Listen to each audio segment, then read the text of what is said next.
We made it, people. Here we are. End What? of the year. What? Let's, What we're else? here to celebrate. Hallelujah, right? Yep. So Hallelujah. we're here. We're here to reward ourselves and even.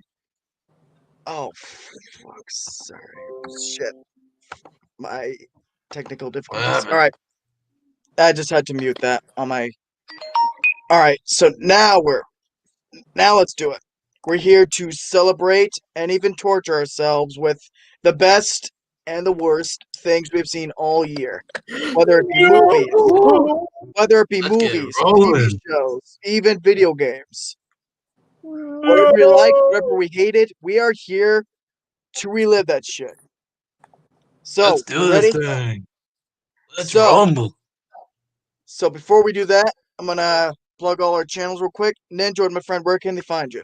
Okay, you guys can personally find me on my own YouTube channel, Ninja243, where my subscriber goal is actually 200 subs. So let's go over there and let's hit that subscribe button, hit that bell, and also smash the like button to some of my videos and streams. We just did a Riverdale review today of season 1. That was overdue because my god, that review was supposed to come out in August and we finally got it done by the end of the year. So Yeah. I there we mean, go, I guys. wouldn't even consider it a review since like at the beginning of it, we then talked about how instead of Riverdale, we should make a Scooby Doo live action show Yes. where it's actually a murder.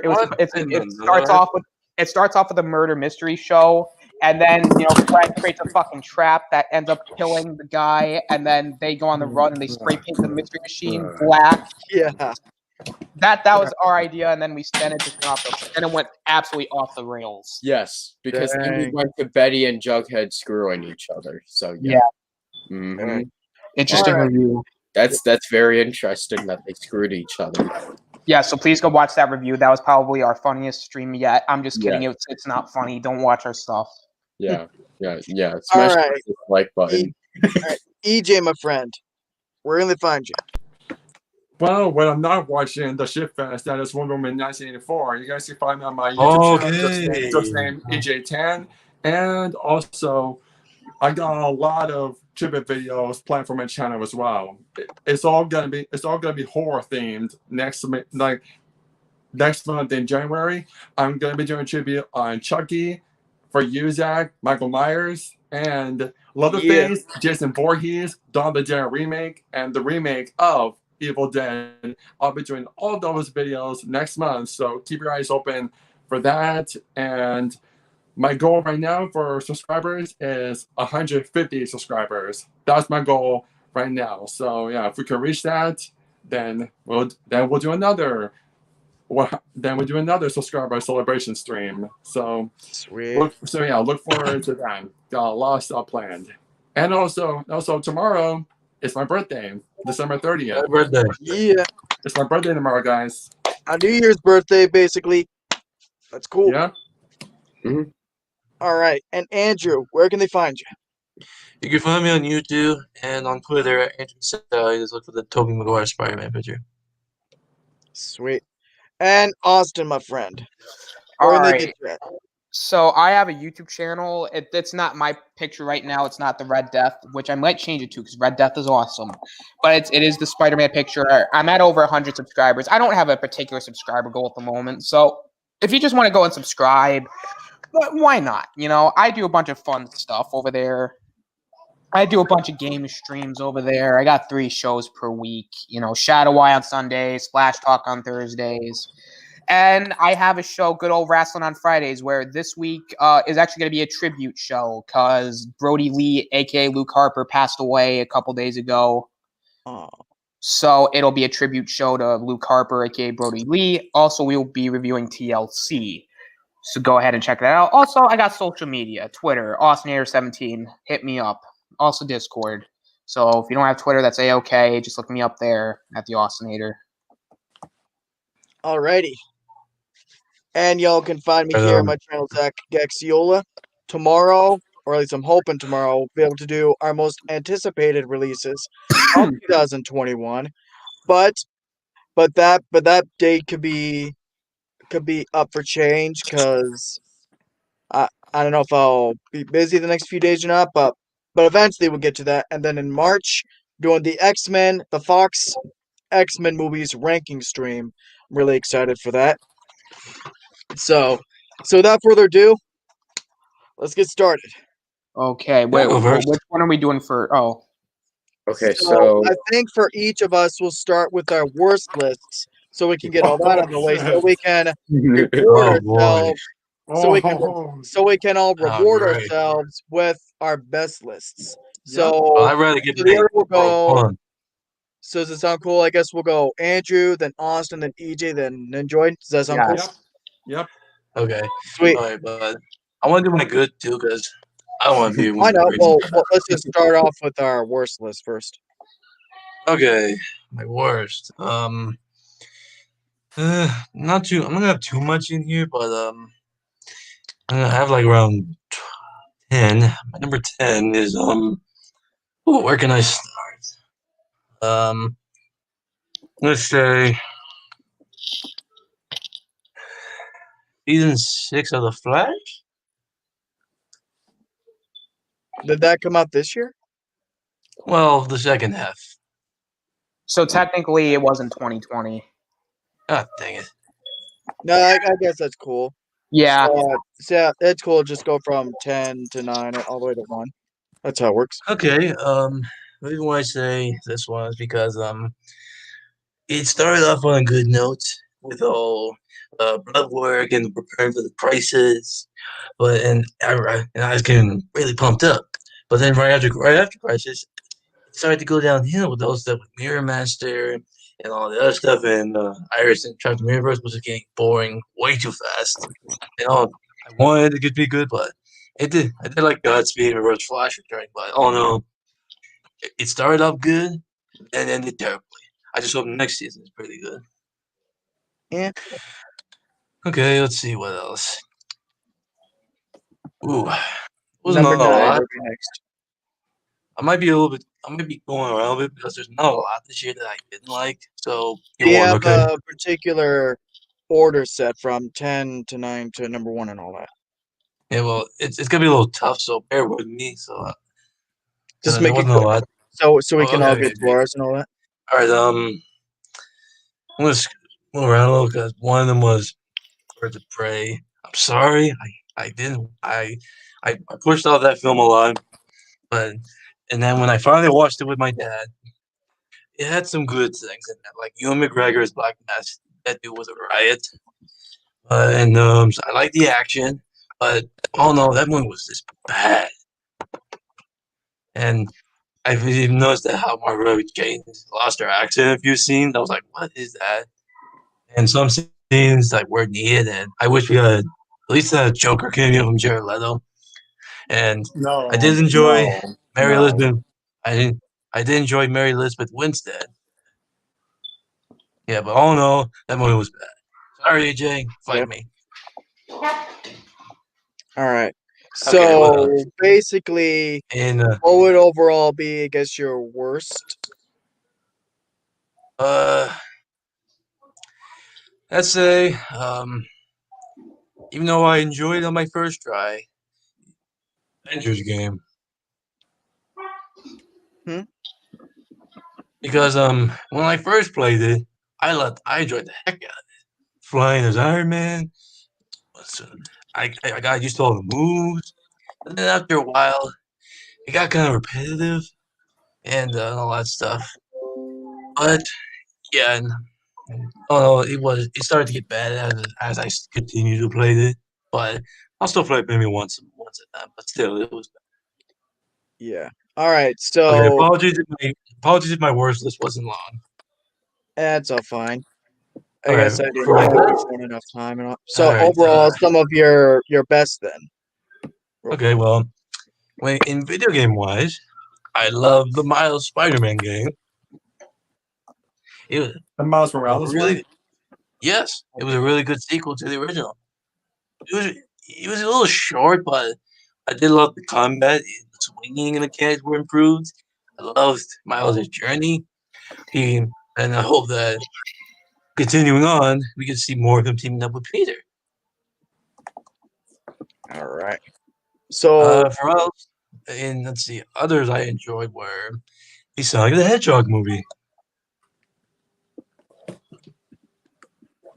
Yep. yeah, that was a I thought really I was gonna hate it after seeing that terrible look that Sonic had, but after they fixed it, I was all now impressed. I like the prequel aesthetic. I love the hell out of Jim Carrey. Yeah, it's Dr. Robotnik. His dance was man, was funny. The voice All acting was good. I enjoyed James Marsden. I loved the chase scene between him and Sonic and Jim Carrey. I actually pretty enjoyed it. All right. So I guess overall, your what else? favorite release of Hold on, I'm 2020. not done. Hold on, I'm not done. I did like that Phineas and Ferb movie, anime film we got with Candace. I haven't seen it yet. I I have. haven't- It's really well done. Hmm. It's unnecessary, but it's still good. Yeah, I would say that. I mean, I was a fan of the show. I love Doofenshmirtz, and I enjoy seeing the gang continue on more adventures. And but most of the stuff what else was? Oh crap! What else was it? Some stuff I seen were okay, average, average. And one of the stuff in the okay average is the thing that certain someone is gonna become the new Adam on here. And now I wasn't Instead doing of that as a something, I'm offense, gonna sorry, go man. even more brutal. All right. So Yeah. overall, what was your favorite release of the year? Well, I gotta say, this anime film called Justice League Dark Apocalypse War. That one was really good. I will admit. Yeah. And I also like I know most of you didn't get to see them, but I did. I like the alternate choices they did to the Under the Red Hood storyline, as in the family. Yeah, like that movie had friggin' balls.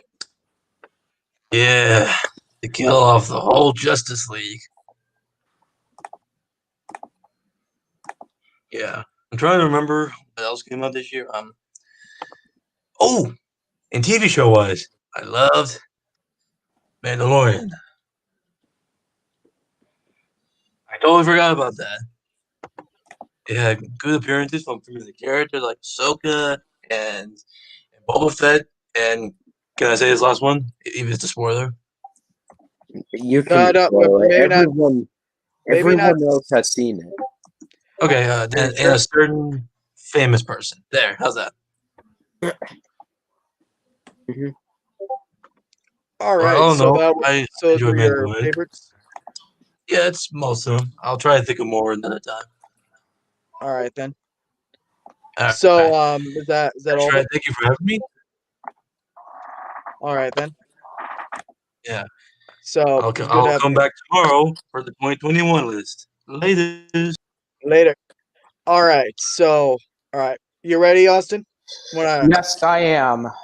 For your let's start. You wanna I guess whatever you want to do. If you want to start with your best or Well, whatever you want to do, then I will guess that's start cool. with my bad. So the first thing I would like to say for my bad, and even though I have only a few things, it's actually a ton of things in real retrospect. The first thing, every CW show that came out this year, besides for one, ladies and gentlemen, I hated every CW show that came out.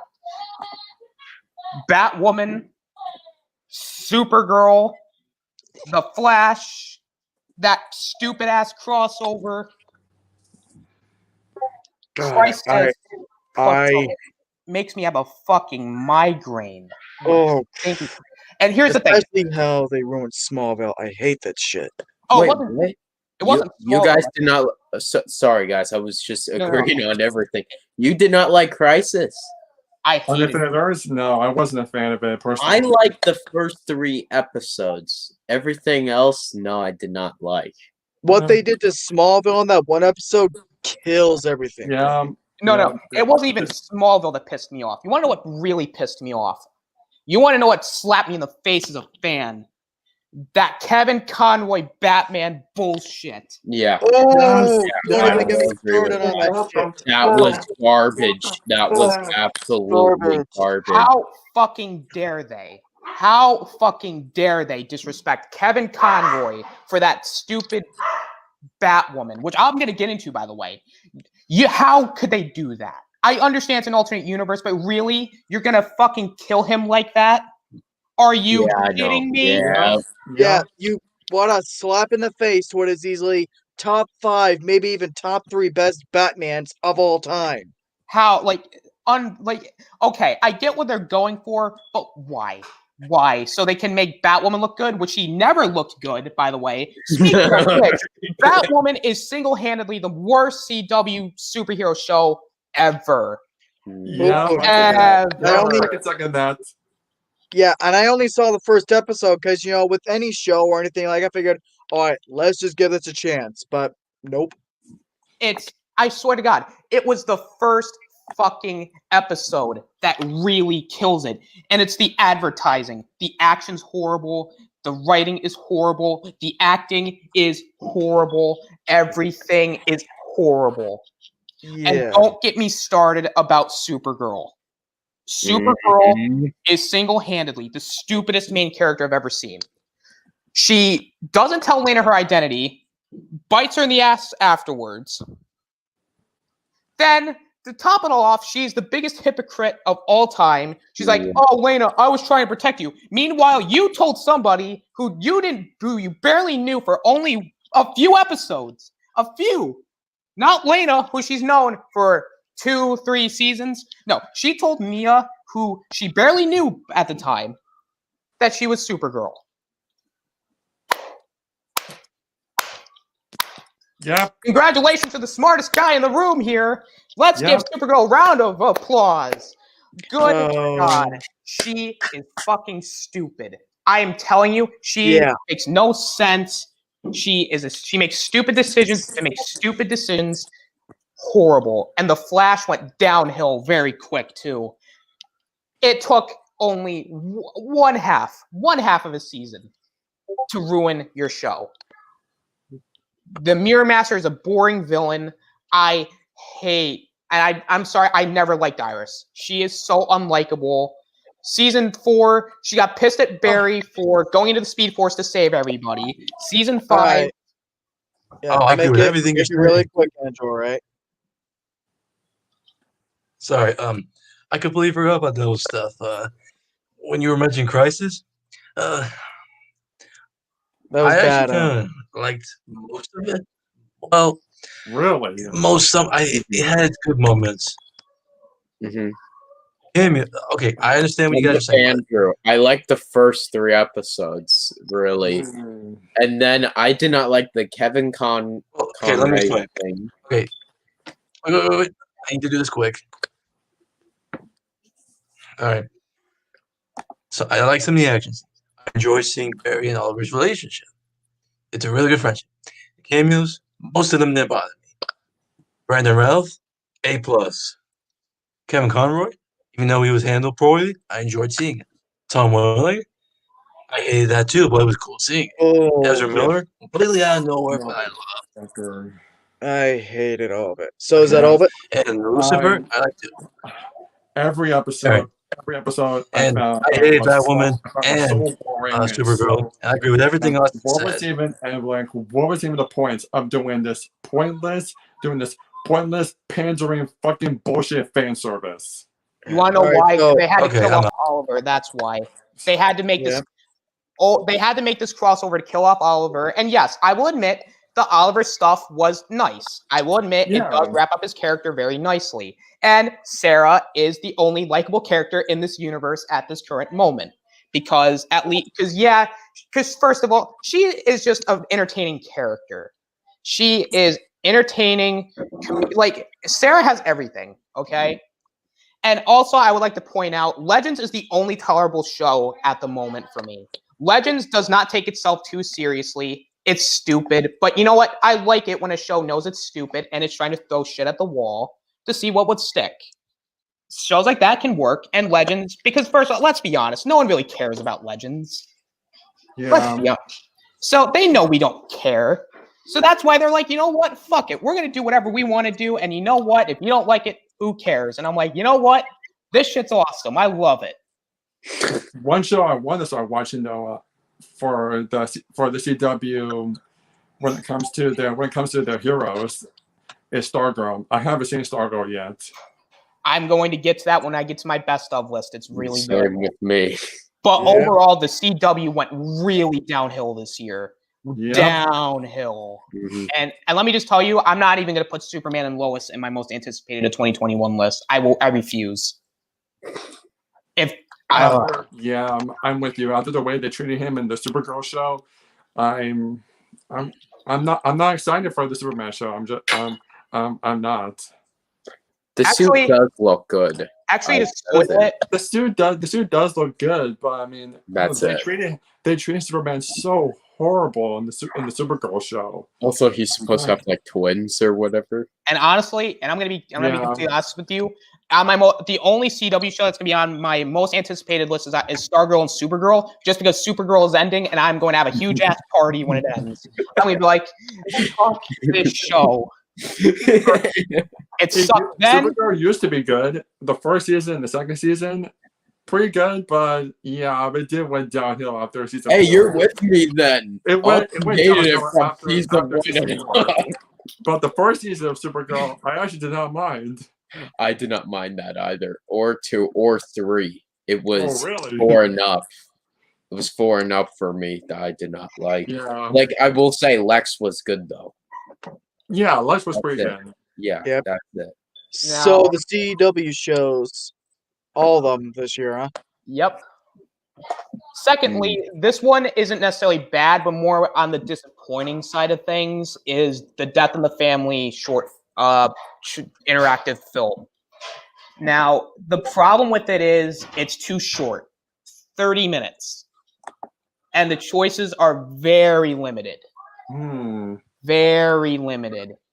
Only one real path goes more in depth. Everything else is just either one huge monologue by Batman, or you get the Hush thing that ends in 5-10 minutes. The Batman saving Robin is the only one that goes in depth, but even then, I have a problem with it. Wouldn't Yeah, it I make didn't more- like it either. Wouldn't And it a lot make of more the- Wouldn't it make more sense choices. for him to be Red Robin if he was going to spare the Joker, and then be Red Hood if he was going to kill the Joker? Mhm, Logic. mhm. But, So logic, what's that? however, I will give credit where credit is due. I do like the references. I like bringing Tim Drake, if you do the Red Robin thing. And then I like bringing Damian Wayne. And I usually go with this hypothetical thing. I think this is all in Batman's head, the choices. Because while he's waiting in the diner, he's trying to find any logical reason as to why the whole Under the Red Hood thing happened. And the actual cafe scene with him and Clark was the actual ending to Under the Red Hood. But those choices is in his head. But otherwise, I think I like the idea of an interactive DC film. But I want them to go with something that has more choices and something that could go more in depth. Like The Killing Joke. They could do a shit ton with The Killing Joke. They could even do a shit ton with Under the Red Hood. But it's just, at the end of the day, it was way too limited, way too short. And the rest of it is basically other short films that I don't care about. So, and also, if you buy the digital version is garbage. Do not even waste money on the digital version. I spent money on the digital version. You don't have the choices. You only get it's bad. Don't buy it. It's honestly a waste of money. I know. And my third thing, except for one, every superhero film this year did not hit the mark for me. It was not a very good year for superhero films. Even without this pandemic, they were not good. Birds of Did you Prey. see? Oh, I'm sorry, Birds of Prey. I was not a fan of. It's a Harley Quinn movie. they just call it Birds of Prey to even get me half interested. Yeah, I like Margot Robbie. I like Ewan McGregor, but at the end of the day, that doesn't save the movie. It didn't need to happen. Bland, boring. New Mutants, you could tell this movie had production problems. It was supposed to be this horror film. I was not scared at all. I found it to be kind of bland too. And I said one release, and it's an animated film, which I'm going to be talking about in my best of list. But even some of the animated stuff really wasn't that good. Man of Tomorrow wasn't that great. The Deathstroke movie was okay, but I'm not going to put it on my list because I just do not care that much. And I haven't seen Wonder Woman in 1984 yet, but from the problems that I heard about it, I'm probably not going to see it. No, It's not worth it. It's not worth it. Steer clear. And I'm thinking to myself, for $15 a month, is this worth? Am I even going to get my money's worth? Just save your money to get it around the time when the Snyder Cut's coming out. Isn't it coming out in March? The Snyder Cut, Snyder yeah. Cut is coming out in March. They did confirm that. Thank God. At least we don't got to wait long for that. Yeah, it's like I said, if you are gonna get HBO Max, I would save it for a time, like I said, when the Snyder Cut is out. Yeah. I mean, Yeah. if you're excited for the Snyder Cut too, I mean. Yeah, I'm looking forward to it. Yeah, I'm excited for it. Yeah. Man, but yeah, this year was pretty bad for superhero films. Like, Yeah. it was not a good year. A couple of these films will be on my list. And I'm just, I think they really, I hope next year they get their shit in gear, especially DC. Yeah. They had, so much momentum going for them, and then Wonder Woman 1984 came out. And that trailer was amazing. Like that It first was. trailer they put out. The And music now- was fire. Now I'm very fucking skeptical with everything DC's doing now. Now I'm skeptical. Yeah. Oh, I have a lot to say when I talk about this movie. Oh boy. All right, so next up, I'm going to say that Avengers game. I have said it before. I have said it again. I refuse to play this. The game has no content, repetitive gameplay. I don't like Miss Marvel. I don't like everything. This game was not finished.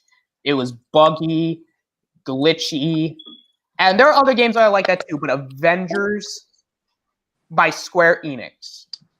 And that's the state the game was in. You understand how pissed I was. Oh, you're talking about yeah. Avengers? Yeah. And to top it all God, off, that Avengers game was terrible. it was not good. with It was Miss boring, Marvel, too. like So here's the boring. thing. Miss Yeah, Marvel was very- amazing. I would look at it also very false advertising with how they were showing a lot of Avengers in the marketing. You got very little of it in the game, or Yeah. at least from what I'm hearing. Yeah. And everything else is coming out as DLC. Now, Yeah. free DLC, mind you, free DLC, but it's still DLC regardless. This Yeah. stuff could have been in the game. But you know what? You want to know why they haven't released any of this DLC yet? Because they're busy fixing their broken piece of crap game. Yeah, They can't even follow their roadmap correctly. Mhm, mhm. yeah, it's like better look Gee, next time for them. I wonder what this reminds me of. Anthem? Anybody? Hey, can you I guys still was hear me? really or- holding that hope for the Wait, Avengers game. I man. was really hoping it would be good, but turns out it was completely boring. Well, at least Very bad. Gotham Knights is coming out next year. At least. Oh, and At least that Suicide Squad game, Kill the Justice League. Suicide Squad's coming out in 2022. Mhm. Oh, right. Yeah, But it'll be by worth the it, way, though. The way would be worth I'm it. I'm excited for that. Out of all the DC games, that one has me the most intrigued. Nah, Gotham Knights. I mean, Gotham Knights looks really good too. Like, it'll be cool to see all those characters and all that. But yeah, I guess I'm becoming more and more of a Suicide Squad fan too. Yeah. Yeah. All right, so what's next? I was wondering if I could do my best of list. Oh yeah, sure. Whatever you want to do. All right, so I'm going to start off with one of the only good theatrical releases this year, Sonic the Hedgehog. The only good theatrical release. The only good one. It shocked me. When I saw the first trailer, I went, "Oh god, this movie is going to suck hard." But then they did a redesign for it, and I'm like, "Holy shit! This doesn't look half bad." I mean, I wasn't No. expecting anything great. And that's Sonic. Oh, Sonic looks so good in this movie. I think this movie really benefited from that because with the redesign, this movie's actually pretty good. I like the Yeah, acting. real good. Action's pretty good. I like the effects. I like Jim Carrey as Dr. Robotnik. Like that was awesome. And then you had the guy from Damien Dark playing one of the generals. Mm-hmm. Holy shit. Mhm. I was like, damn, this movie was pretty good. Yeah, All Yeah. things considering. I expected it to I be I trash. was. It was the most surprising movie of the year for me. Yeah. Yeah, definitely. Same here. For me, Mm. it was easily the best movie of 2020. One of the best. I would even say it's the best movie of 2020. Let's be honest here. And I just It deserves all the Oscars next year. yeah, given given A video game movie getting What Oscars, video? ladies and I'm sorry, gentlemen. my That's given the thing- climate Not this for you. year, it probably would qualify for Oscars. Wait, what? Probably. Because it's barely competition. Yep, Wait, what movie And I'm are we pretty talking sure about? Sonic. Sonic the Hedgehog. the movie. The one that came out this year. Oh, Sonic. Yeah, I Sonic wanna is the say only it's the best one movie of this year. Yeah, that's the only I'd movie say that Invisible deserves Man's probably Oscars. That's like And the I'm only. pretty. We got Sean in. And I'm pretty sure that I'm speaking for everyone when I say this, but I am excited for that sequel. Me too. Absolutely. If they bring in Knuckles and Tails for the second one, I'd be like, all right, this shit is awesome. Yeah. Give me a Sonic the Hedgehog universe. I'll be fine with this. I'll be down for that. If it's the quality Honestly, of the I first think film, I think What If- are? if it's- if it's the quality of the first film, I'm definitely gonna look forward to it. Yeah. All right. So I think let's The say- Invisible Man is probably the best movie of the year. Oh yeah, that's maybe the best horror film for sure. Invisible Oh, Man was amazing. That is actually a 10 out of 10 for me this year. All right, so my second favorite thing of this year, Stargirl. The only good CW show, which, by the way, fun fact, was actually not supposed to be a CW show. It was actually supposed to be a DC Universe show. Yeah. Remember that streaming service? Yeah. No wonder Yeah, it was so good. But I've got to be honest. When I first heard that Stargirl was going to be a show, I went, oh no. Oh no. Oh no. Mhm. Yeah. Because Batwoman fucking hurt any of my expectation for the CW shows. You thought the bar couldn't get any lower for the CW? Oh, I thought Stargirl might have been. It could have been like the thing that made me stop watching those shows altogether. But holy shit, Stargirl was awesome. When you're talking about awesome, this is what Supergirl should have been. Yep. Mhm. Yep. You Yep. I are can agree. correct. The characters are likable. Pat Dugan's awesome. Luke, who was it?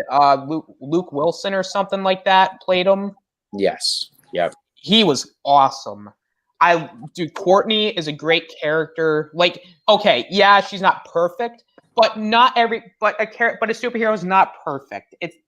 That is what Supergirl should have been. And yeah, she acts stupid, but she's a teenager. I expect her to be stupid. It's like the story was cool. I like the villain. Solomon Grundy was awesome. Hourglass, and then you had all like, oh my god, the action was even good. Mhm. These CW shows don't have good action. This has good action. Yeah. And each character was very developed. I love the the show. characters are Yeah. so awesome. I love every single character. Least I could say for any of the other ones, because let me tell you, every show I have a ton of characters I hate. This show, I love every character. Mm-hmm. This is the Well, only the brother. Okay, the brother's annoying, but you know what? He's supposed to be annoying. Yeah. So you know what? Yeah, I will give I'm it a okay with pass. him, really. He gets a pass for me. Yeah. But he was entertaining at times. He was annoying, but at the same time, like we all had little brothers that annoyed us. Let's be yeah. honest. Oh yeah. Oh, yes. Oh, I can yeah, I for didn't. sure. I don't have siblings. He's the quintessential like little brother. I And don't you know have what? siblings, so I can't understand. Oh damn. Oh, you don't Well- have brothers, so we didn't know that. Kind of rough. But overall, if you haven't seen Stargirl, go ahead and watch it. Stop what you're doing, but get the CW app, or hell, if it's on HBO Max, then get it on HBO Max. $15 a month. I gotta be the Like- show. It's like Cody Leach says, go out and buy it. Yeah, just stop what you're doing, sit your ass down, binge watch Stargirl, and come back to me. That shit is awesome. One of the only good superhero releases this year. Speaking of superhero releases this year, the only good superhero movie that come out this year was Justice League Dark Apocalypse War. Holy shit. This movie was fucking brutal. It was a fucking massacre. Darkseid is the greatest villain of all time. I don't even want to hear, well, Thanos was a good... Okay, Thanos was a good villain, but Darkseid, he's god tier. Thanos is now a baby's toy. Yep. Darkseid is like getting that... all right, here's what I'll say. Imagine Thanos is like this Hasbro-looking toy. You know, it's fine when you're a kid, but then fucking Darkseid shows up, and he's like this massive gun-toting, like just brutal, like action figure, and you're like, oh my god, I want that. And that is what I want in a supervillain. He is smart. He injected Superman in kryptonite. He like mind controlled most of Justice League. He even got Batman under mind control. I was like, if this guy is probably the smartest supervillain ever, why hasn't anybody tried to mind control Batman in this universe? They tried, they failed, but guess what? Darkseid was like, you know what? Fuck all of y'all. I am going to do this. No one's going to take over my plans anymore because Batman's gone. No one's going to do it. But also, it had a really nice story. I like Damian and Raven's relationship. I like the characters are likable, and that final fight between Batman and Robin was awesome. A lot of emotion there. Even Trigon makes an appearance. Like, this is the culmination of this DC animated universe, and it was a hell of a payoff. Sure, the endings kind of, yeah, I agree, like them going back in time to reset it, but it makes sense. You kind of understand why. Because let's be honest, that shit was like a hellhole before It that. definitely was. Yeah. They didn't want to end it like that because everybody was fucked. You had Wonder Woman who was like, had like everybody's bodies were gone. Like, you know, the Flash was like, he wasn't eating, and then like everybody's dead. That's Stargirl, though, man. They did my girl dirty. They did Stargirl dirty. What? Yeah, Oh, you wasn't she one of the many that was killed? Starfire. I mean, Starfire. Sorry. I think they it means did my- yeah, Starfire. they- I think it means yeah. Starfire. Yeah, my girl Starfire. They did her dirty. My bad. I think she lived. She did lose a part of her face though. Yeah, that's what I mean. She's part cyborg. I'm like, what? What? Yeah. I was like, holy shit! This movie was like Infinity War. If Infinity War was actually 10 times more awesome. If Infinity War was rated R, Yeah. Yeah, I'd well, be like, they would not do "Ooh." that at that time. yeah. holy Now they shit. would, because now they're actually making rated R content. Yep. Yeah. I was like, oh my god, this movie is probably the best superhero movie this year. Nothing competes with it. It is number one, hands down. Brutal. I would even say it's disgusting at times. Like the visuals. Good God. And it had balls. It killed off a shit ton of characters. And I'm like, damn. I was like, this is easily the best superhero film this year. Go out, buy it. And you know what? If it's on HBO Max for $15 a month, watch the entire DC animated universe. It definitely, there's so much in this movie that's so good. Raven and Robin's relationship is so nicely progressed. Oh my gosh, loved every minute of that. Yeah. Oh, I consistently loved that entire 15 movie line in that universe. I mean, sure, they had their weak films. Like Batman Hush was okay. Like it wasn't terrific. Like it was good for what it was, you know. But none of them were trash. Oh Like, no, definitely not. All of them Yeah, were pretty good. I'd say this is the DC movie cinematic universe that I always wanted. Exactly. Yeah. Now, is anything going to beat the Tim? Well, I guess not cinematic, but you know what, universe of movies and all that. Mm-hmm. I mean, does it beat the Timverse? I mean, there's nostalgia in the Timverse, but I think it might beat it because there's so much here, and it's just so nicely done. Danny's in the chat, guys. Danny! What's up, Danny? Oh, Danny's here. Danny. Sweet. Now, if only we can get a Batman Who Laughs animated film rated R. Oh, hell yes. That I'll was be Oh, down for yes. that. I Because I'm love the telling you- Batman Who Laughs so much. Again, I don't read comic books, at least not a lot of them, but the Batman Who Laughs is amazing. Mm-hmm. Yeah. This Christmas, I got the Dark Knight's Metal graphic novel, the Dark Knight's Metal Rising, where it goes into the origins of all the Dark Knight Metal Batmen. I love it so much. I want to see a Dark Knight's Metal like franchise, like animated film. Like I want to see the details of how they became their versions, and then the Batman Who Laughs shows up. Like they could do it too. We've seen what Apocalypse War can do. Let's see how these films interpret these characters. Yep. And Danny's saying Ninja Batman was kind of weak. Yeah, The Batman I didn't Ninja see- movie. I didn't see Ninja Batman personally. It It was weak. I liked the animation style for that movie. It was unique, but it was less than stellar. Like I was really disappointed by it. It was very weak. I fully agree with Danny on that. Oh my god. I mean, it wasn't Oh, we bad. got my buddy Josh. Got my buddy Josh in here. Oh. Oh, Killing Joke. Yeah, I'm very mixed on the Killing Joke. Bad. Yeah, Killing Yeah. Joke. Killing Joke. Wait, so I'll for say this stream, this. are we going around the It was panel just talking decent, about what our so I favorite think things it of the was year just- was? Yeah, our favorite and our worst of the year. But yeah, my opinion on Killing Joke real quick is pretty simple.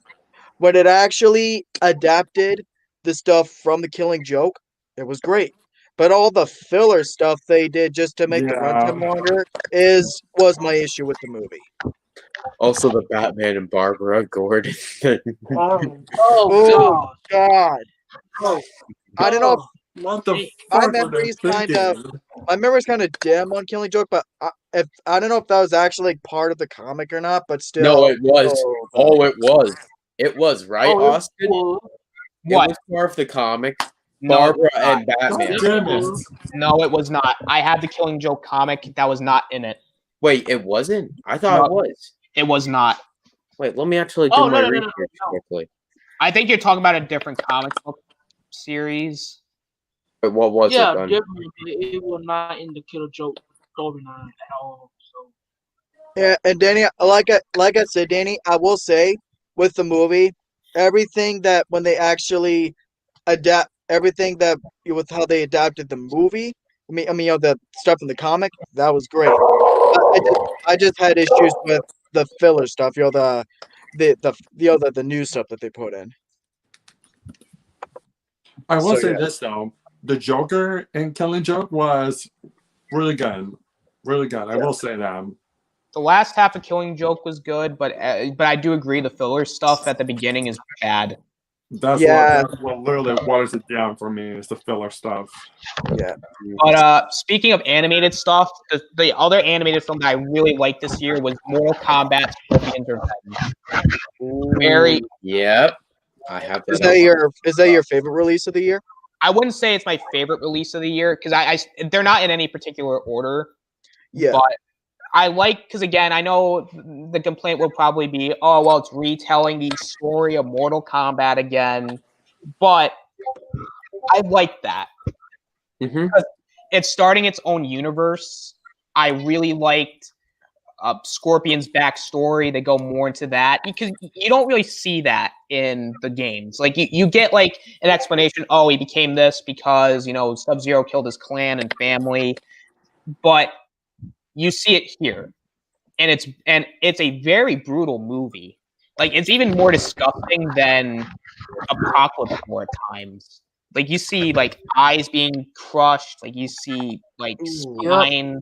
See heads getting ripped out. It's a pretty, but it's awesome. Scorpion is a likable character, and the reveal of Quan Chi being the actual killer was actually made sense. My favorite thing. And I know people will say, well, Liu Kang didn't stop Goro.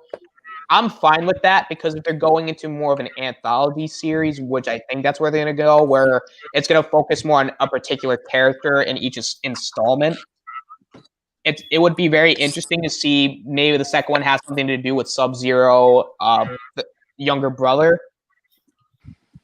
Yeah. So, I mean, or they could do the Liu Kang or Kung Lao stuff. You can do any of that. But overall, man, Mortal Kombat Scorpion's Revenge is a very brutal film. Let's hope that the movie next year is up to par. Oh, let's hope. Yeah. Now, video games. Okay, so one of my favorite video game releases of the year was Doom Eternal. Probably the best first-person experience ever.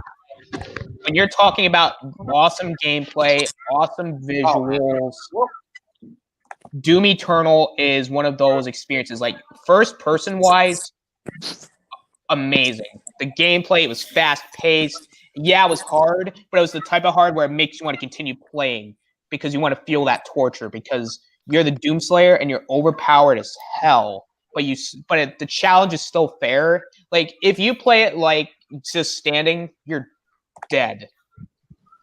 You have to move. It's hard, but it's a satisfying experience to go through. The BFG was awesome. Like the character of Samuel Gatt was awesome. All of them, just a very likable game. I would say if you like first-person shooters, go play it. That's one of the games I'm definitely getting in once I have my PS4. Very nice. Next up, I'm going to say Marvel's Spider-Man Miles Morales. Now, I'm going to start off by saying this game is not better than the first one. I will start off by saying that. Oh, dude, Yeah. that first Spider-Man game, but previously was just stellar. I It's love the best Spider-Man game I have ever seen If you in my life. like, that first Spider-Man game is fantastic, but Miles Morales is like, yeah, it's fine. I mean, it's not bad or anything. It's probably it is easily the best Marvel game that came out this year because it competed against Avengers. Anything's better than that. Mhm. But that sack of shit little thing. the only problem with Miles Morales, it's way too short. The story, like everything is rushed and it doesn't really work at times. Like the reveal of who the Tinker is like, oh, that was kind of rushed. Like we didn't really have a lot of development with these characters. Like Miles is the only one that really gets any development.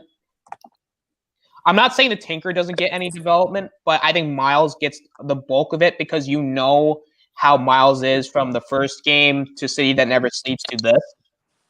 But the one thing I will say, I do like that he does not get the costume right away and gets like the fake, Spider-Man costume, and then he ends up making his costume later on. Like that was really cool. Because it does follow the comics a little bit, where in the Ultimate Comics, he doesn't actually have the suit right away.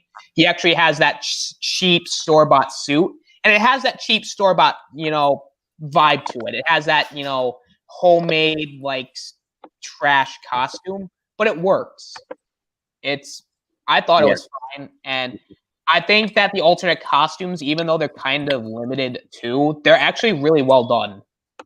to me, the Into the Spider-Verse suit was cool because you could change like movements and animation to like it's to the Spider-Verse film. It's like it's with the choppy animation. Ooh, that was cool. The only real thing that I will say was definitely improved from the first game was the gameplay. I felt the gameplay was way smoother here, and I do think that the Venom powers were kind of not balanced as well. But because they're a part of Miles' character, I was fine with it. Overall, it's a good game. It's definitely one of the best Spider-Man games, but it's not better than the first one. And I wouldn't even All go. right, later, Danny. Glad you could stop by. And it's also not as good as Web of Shadows, and it's not as good as Ultimate Spider-Man, but it's definitely top 5 or 4. I'd say top 4. No, 5. I'm gonna go with 5. Yep. So actually, I'm gonna say one of my favorite remasters of the year was actually, and this shit really pissed me off with IGN. Like IGN were stupid for giving this a negative review. Was SpongeBob Battle for Bikini Bottom Rehydrated? I figured I should give it the praise it deserves. Now, let me explain the difference between a remaster and a remake. A remaster is basically just remaking the game for that newer console to give it better graphics. A remake is entirely remaking the game. Battle for Bikini Bottom was remastered, and overall, it's still a fun experience. I'm not saying it's the best game of 2020, though. It's not. But as an overall experience, it's a fun nostalgic kick. You know, the graphics are good. The gameplay is exactly how I remember it. Like it's supposed to be a nostalgia trip, and it worked. I mean, and I figured it deserves a little bit more praise because IGN was like, "Oh, this game was too hard. Oh, I couldn't get through a puzzle. I'm getting a negative review." Like I had no problems with the game. The game ran smoothly. I had some fun experiences. Overall, solid game. Go check. I would recommend it for remaster. So next we're gonna go Mandalorian season 2. Now, I will say it is a little slow in the beginning. It is. Yeah. It's slow in the beginning. It does take a little bit to get going, but once it does, it excels. I will say everything. The Ahsoka episode was fantastic and easily the best episode of season 2. Boba Fett coming back was actually really a surprise for me because I thought they were not even going to do anything with him. And Luke at the end he had that Rogue One scene that was beautiful. I'm like, this is what I want to see. This to me is repair. This is doing what the movies really couldn't do, and that was bringing the Star Wars fans together. Yeah. And to me, that's what I want. That's all I want is just we can finally agree on something for once as Star Wars fandom. The Mandalorian is great, and Star Wars is coming back. It's bouncing back from its rough patch. Because let's be honest, every franchise has a rough patch. This is a really good year This is a really good year for Star Wars. You had Clone Wars, and now you had Mandalorian, so they're really coming back. And also Clone Wars season 7 was also really good. To me, again, like Mandalorian, it was kind of meh at the start. It was good, but it wasn't like outstanding. But once the Mandalore stuff happened, whoo, man, Clone Wars was awesome. Yeah. And that last scene with Vader was like a tearjerker. Oh, I'm gonna get to that when I Season get to 7, that. Clone Wars Trust me. Season 7 is great. I still think Mandalorian is even more awesome. As an animated thing, Clone Wars is great. As a live action, Mandalorian is good. It's hard to really compare two different things. Yeah. Because you got an animated thing and you have a live action thing. They're both good. So I'll just say they're both equally good. I actually rather Rebels over both of them. Rebels is great too. Yeah, Rebels is phenomenal. So is that everything for you, Austin, or do you still have some other thing? Actually, I have one more thing. Alrighty. I am going to say Phineas and Ferb, Candace versus the Universe. Now, is this movie perfect? No. This movie kind of drags a little bit in terms of its jokes at times, but it wasn't needed. No, I will say that it wasn't needed, but it was still it was still a fun film to watch. Yeah, it's a serviceable nostalgia trip for if you just want to see these characters again being themselves and all that. It's definitely I'll fun check it for out. that. I'll check it out. Maybe. Oh, maybe I today or love the tomorrow. film. I absolutely adore the movie Yeah, I loved it too, and because of Dr. D. The music yeah. was nice. The only thing that would make that movie even more great is at the end, just Perry the Platypus and Dr. D just started fighting out of nowhere. yeah, they're like I would say they're like the modern day Tom and Jerry. Yeah. Like they should have went dark with it and just had Dr. D. Yeah. They should have had Dr. D pull out a nuke out of nowhere. He's like, Okay, now that- yes. now that I'm gonna nuke with my nukinator. And then Perry the There you Platypus. go. Brilliant. Perry the Platypus just tapes Dr. D to the nuke, and he's like, and he sends him way far away. But because Why it's, doesn't Perry the Platypus was the best part about the Phineas and Ferb TV show by far. I always look forward to Perry's missions and Phineas and Ferb more than the creations that Phineas and Ferb made. I agree Oh, yeah, like, with that. I love all the I characters agree in that, with but the Dr. highlight for D Phineas and Ferb. Perry were the best things of the show. Yes, Yep. Doofenshmirtz is hands down my favorite character on the show. Yeah. Yeah. My Also- blah blah nature. My blah blah blah nature. Yeah, Also, if he really it wants to gave be us Perry that- so bad, why doesn't he just do the opposite? Just like a defeat the Perry the Platypus Nator. also That's it why, gave us that's why I Phineas and love the Ferb across the second dimension is my favorite Phineas and Ferb movie because it's focused on Perry and Doofenshmirtz. Yeah. Yeah, I I love love that. that That might movie. be my favorite Phineas and Ferb thing too. and it gave us that awesome Dr. D dance. Yeah. But overall, that was my list for 2020. You had a lot of good, you had a lot of bad. Yep. All right. So, Now all it's right, you me. ready? You ready, EJ, for your lists? Ready? All right. So, if you want, you can start with whichever one you want, like your worst or your best or anything. Go with the worst first. Okay. Reward yourself with the best. What? Worst first and then the best. Oh boy. And so in no particular order, to start out the worst films of 2020, in my opinion, is unfortunately Wonder Woman 1984.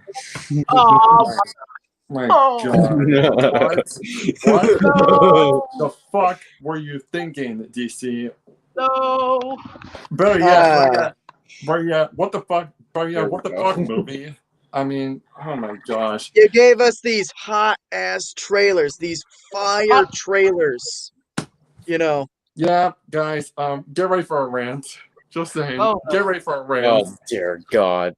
Oh Oh gosh. my god! First of all, I knew bringing back Steve Trevor was going to be a horrible idea from the beginning, and Time out. look what happened. And look what happened in the movie. He's in another person's body. Oh my god! What? Oh my god! What the fuck? So stupid. Don't even. Oh my god! And Maxwell Lord. Jesus Christ, Can I Maxwell say Lord. Pedro Pascal, what are you doing, man? You were in Mandalorian, and now you're in this shit fest. Can I say something? You're destroying us, man. You're breaking our heart, man. I will say this about Wonder Woman 84 just to get all my opinions on out of the way. I like the idea of bringing Steve Trevor back because you're all about making the wishes, getting what you want, and all that. But it just brings Steve back. You complicate things by having him be in someone else's body. And here's the thing, though: if Steve Trevor is in someone else's body, wouldn't he? I don't know, like start like a family of his own, have like his own girlfriend, have his own job. I mean, they don't do any of this stuff. They don't address it. And God, Can the I say action scene, the action scenes are lame too, as hell. Mhm. And Cheetah is Okay. wasted as well too. Mm. Cheetah and breaks my heart to say that because Cheetah was literally the best part about Wonder Woman 1984. Yeah, like She She was was. the one thing. She was the her one thing that character was got the giving most me a development in the shit whole fest, movie. a 0 out of 10. She was the best kid. A 0 out And of. like I said, other than that though, like the moments with Diana and Steve were my favorite moments in the movie. Like this No, felt planned honestly, out. the dialogue between them was so cringy. It makes Anakin and Padme's relationship and Attack of the Clones look god tier. Because But here's my thing with it embarrassing. though. Maybe it's just because I was really moved by their relationship in the first movie, so it just for me it just felt really good seeing that again. It worked. It worked in the first movie. It does not work here. Every can I say time Steve and Diana showed up on screen, they were talking. I was cringing so much, and I was rolling my eyes. But I So will say much. this though, The dialogue is atrocious. it was terrible though how they just ended because I like the concept is like you've got to let me go, you got to let me go and all that because he doesn't want her to die or lose her powers or anything.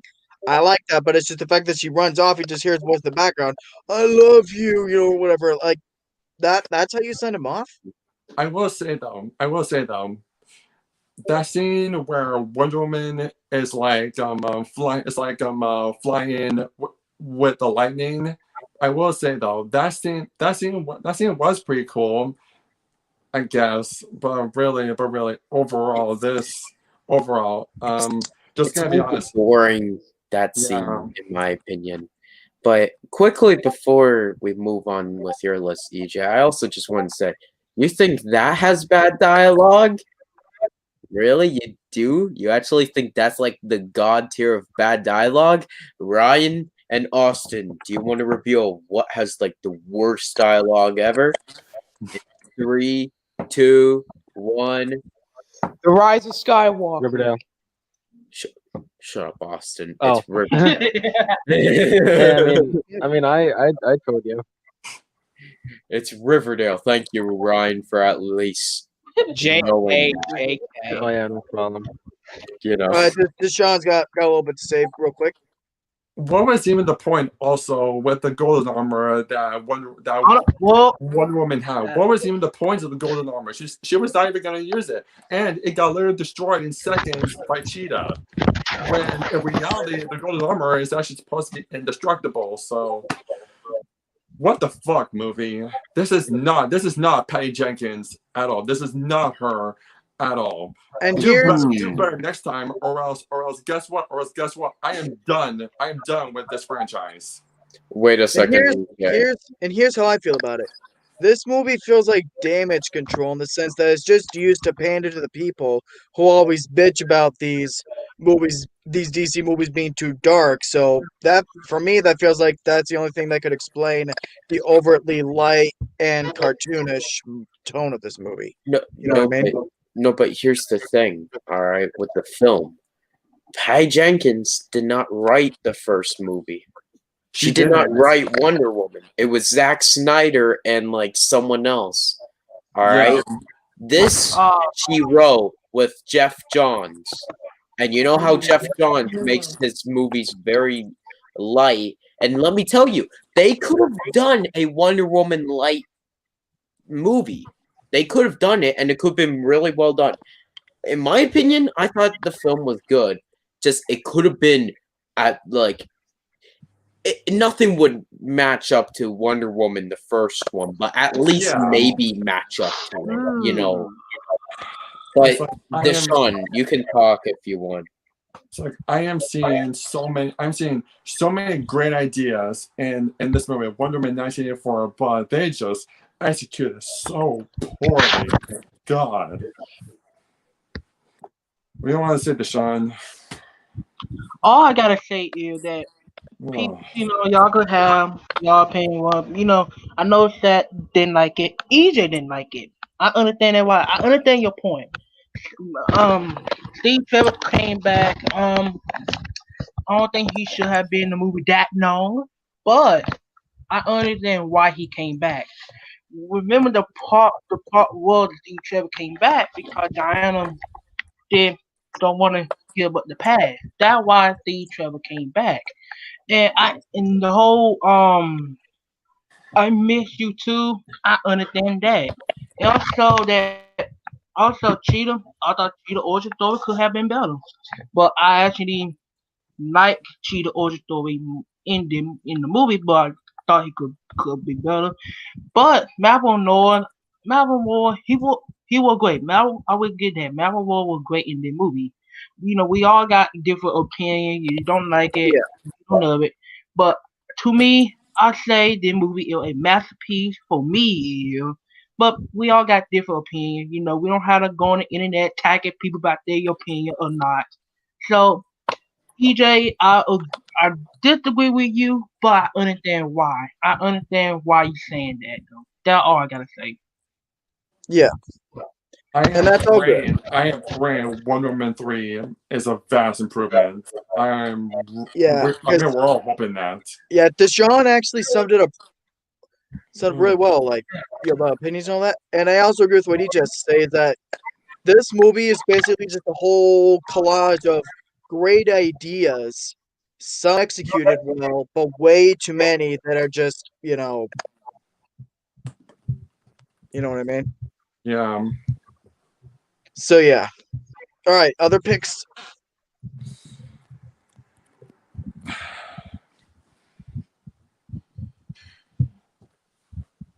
So many I'm people, kinda surprised. so many people told me to stay away from this movie on Netflix.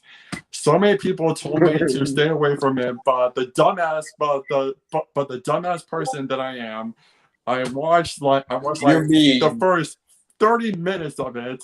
Fucking You mean cuties, man. donut. You mean Oh. donut, EJ. You were a donut. Yeah, I was a donut. On a which I'm a movie? donut for watching fucking cuties. Oh, Yeah. Oh Let's no! get about Everyone forgot about No. it besides No. EJ and me. I included it in the Oh list. my It is the God. worst thing ever in history. guys, cover your ears because I'm probably gonna shout. How does this movie have a higher rating than Wonder Woman 1984? How? Yes. How? And this movie, How? and Like, legit. Wonder Woman 1984 is supposed to be better than Cuties. God damn it! Yeah, I wanted to love that movie, Wonder Woman, but yeah. Yeah, less it's about ridiculous. cuties, the better, though. Am I right? Yeah. All right, Yeah. other ones? Let's be honest though. Cutie is a straight god awful movie. I would never see Cutie again in my life. Never. I never even touched it. Like I took the smart route. Hey, look. I never even touched it either, but I did include it in the list as the top worst thing ever.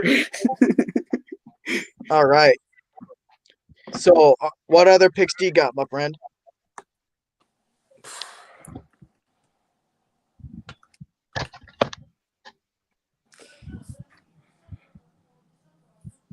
Fuck me. How about Doolittle. your best list if you don't have any more? No, I have one more. Doolittle with Robert Downey Jr. Oh my God. Oh. I know exactly what you're gonna say, right? How do you go from cringy dialogue, cringy acting? Breaks my heart to say that because this is Robert Downey fucking Jr. from the MCU. Damn it! Oh I my like the God. movie, okay. I'll admit it's weird. It's cheesy as hell. And all that. Cartoony, childish, immature, ridiculous, stupid, bottom of the barrel, shit fest, fucking dumpster fire, garbage, belongs in Lucifer's cage. Fuck this movie. Gosh, Yeah. that movie that bad? Is that Doolittle your is worst atrocious. movie of the year?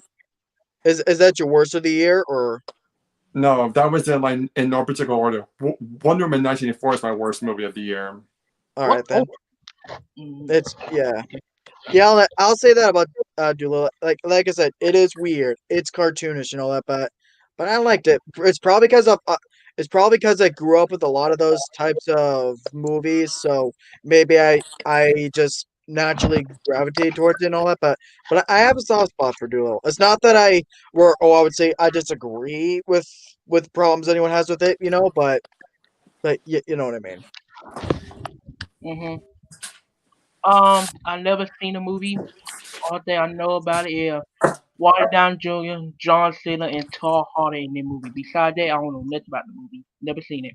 So, Oh Yeah. God, John Cena is horrible in the movie. Oh dear God, oh he's well. he's not even a good actor to begin with, Yeah. and yet Hollywood still wants to put him in more movies. Unfortunately, Yeah. He was alright though in Bumblebee, like John Cena was. Yeah. Not could the have been best, better. not the Could have been best, better. but you have to admit, but it wasn't cringy though. No, there were some scenes with him in Bumblebee that was cringy, in my opinion. Yes, I thought he was alright.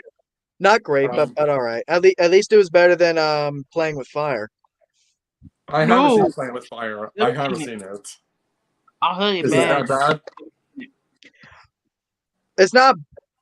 I wouldn't say it's bad, but it's just your usual Nickelodeon channel movie, and that's Yeah. all I'll say about it. It's Yeah, basically Wait, one of what those type of show? movies where, however you feel while watching the trailer, I feel like that'd be the exact type of movie you would get, But yeah, so those were yours of the year. I got one more. I got All right, one then. more. What One more. motherfucker? I saw more bad movies this year than I saw good. What the fuck am I doing with my life? Oh, it doesn't just have to be movies, but it could be any shows or video games or anything like that. Well, for TV shows, it's definitely Crisis on Infinite Earths. Oh my Yeah, Yep. worst. Yeah. God, dumpster fire, that one. You bring back Pointless. Tom Welling just to say that all those 10 seasons of his epic journey was for nothing. Yep. Screw that. Just pointless fan service altogether with that shit fest. Yeah, Oh, and God. that's the only thing I was watching Crisis for because I kind of grew up with Smallville, so I was Tom Welling was I was excited to see, but and the rest is history. Yep. There's this one movie though that a lot of people forgot about. I unfortunately remembered it. Hmm. They did another remake of The Grudge this year. Oh, They did that came another- out. That came out on January 3rd, my birthday, Oh, and I went and saw Underwater that weekend. what a day. People thought. Let me tell you this: people thought the first remake of The Grudge was bad. Oh my god! This new one makes that old one look like the Dawn of the Dead remake by comparison. Oh my god! The remake of The Grudge. First of all, the effects are terrible. The acting is terrible. The directing is terrible. The writing is terrible. The effects are shit. And on a personal I'm looking for a movie to go to see in the theater on my birthday, and the fact that's the movie that took the January 3rd date. This is what you give me. Really? Oh my god! Yeah. Like I said, I waited until Underwater came out later, just a few days later, and went and saw that. Oh, yeah. I did not waste my money to go to the theaters to see that shit without the I Grudge. didn't either. I saw it online. Yeah, it's just, and the thing is, me and my mom went and saw Doctor Sleep in theaters, and they showed the trailer for that, and the trailer was amazing. I like the I trailers was too. really The movie excited. was horrible. I was getting really excited to see this. I even went so far as to watch all of the other Grudge movies for the first time, just so I could, know everything about this franchise. But then I started hearing nothing but bad things about it. So I was like, you know what? I'll just wait for Underwater. I need to reward myself and watch the movie. I watched the movie Soul. I need to reward myself after watching so many atrocious shit. I need to reward myself and watch Soul. Watch a good movie for once. Yep. Yes, you must watch Soul. legit, you must watch Soul. I mean it because even Ryan hasn't seen it and Austin Yeah. hasn't Oh, seen it dang. yet. I didn't see All it right. either. I saw Wonder Woman 84 So- though. But you did finally see it? I saw Wonder finally Woman saw it, though? 84, not Soul yet. Don't know why. Okay. Okay. Oh. Yeah. Well, and I'm interested to know your thoughts on that now. All right. when All right. when we get there. Now You're let's a get to, all right. Now let's get to the best of 2020. Now let's get to the best movies. Reward yourself, man. All right, kicking it off is the Sonic the Hedgehog movie Yeah. with Jim Carrey, and I'm also gonna say this: it's the best video game movie we ever had. It's the greatest video Yeah. game movie we have ever seen. Yeah, it was. Because usually 90% of the time, video game movies are terrible. Yeah. The Uwe You're right. Boll films, the Resident Evil films. Oh my god. Thankfully, Assassin's Creed, anyone? Fuck. The first Thankfully, Assassin's though. Creed, Thankfully, I though. actually liked Oh it. yes, Assassin's Creed Valhalla. No, the Assassin's Yes. Creed with Michael Fassbender. That Assassin's Creed. Never I seen liked it. it. I'll admit, it's probably because I'm an X-Men You mean the shill movie? at this point. Yeah, it's probably because I'm an X-Men shill at this point, but I liked it just because Michael Fassbender was in it. He was so lifeless though in that movie. He barely showed any emotion. Like barely any emotion. It's like people complain that Brie Larson showed no emotion in Captain Marvel. Oh my god. No, Michael Fassbender showed absolutely zero emotion in Assassin's Creed. Yeah. But back to Sonic the Hedgehog. Love the acting. The action scenes are really good. The writing is really good. Jim Carrey has never been better in the movie as well. Love this portrayal as Dr. Robotnik. It really reminded me of his portrayal of the Grinch, actually, in this movie, if I'm being honest. And, it's the best video game movie we ever had. It was. So yeah, Sonic the Hedgehog caps off the best of the year, and since we're going to be also basing my list also with TV shows, season 15 of Supernatural, just saying it, absolutely phenomenal. You guys all know that Supernatural is my favorite show. It's my favorite show of all time right now, and season 15 is no exception. Sadly, it ended. I love what they did. I love what they did with Chuck in this season. I love the finale of season 15, and I love that they also brought back a lot of fan favorite characters in this season. And my God, that finale was so beautifully put together, and I was in tears basically the they whole stuck, episode. and honestly, they stuck the landing with the season finale of Supernatural. They stuck the landing. Having Sam and Dean go to heaven was honestly the best thing they could do to end the show, pretty much. And God, I was literally like an emotional wreck after the season finale of Supernatural. I love this show ever since I saw it back in 2018, and I'm sad. I'm still sad that it's gone, but you're glad that it ended. I know there have been like some rumors that they may bring it back. Honestly, ended right here. It ended right here in season 15. This was actually the perfect ending for the brothers. Absolutely perfect ending, because literally, if they just continue it, they'll be just milking the franchise at this point, and we would have another Arrow situation, and we would have another like Walking Dead situation. Yeah. Just end it right here in season 15, and really don't do any more the brothers have literally done everything we could have possibly imagined. What else is there for the Winchesters to fight? Really, what else is there? Nothing else. Mm-hmm.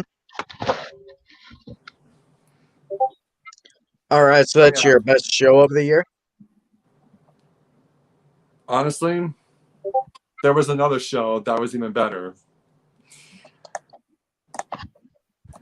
Mandalorian season 2. Mandalorian season 2 finale. I absolutely loved it. The Ahsoka episode was phenomenal. The part where Luke showed up was phenomenal.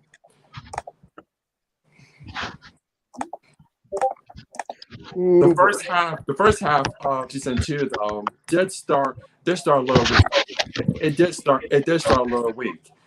But as soon as episode 3 and 4 showed up, that's when the season really kicked it into high gear, and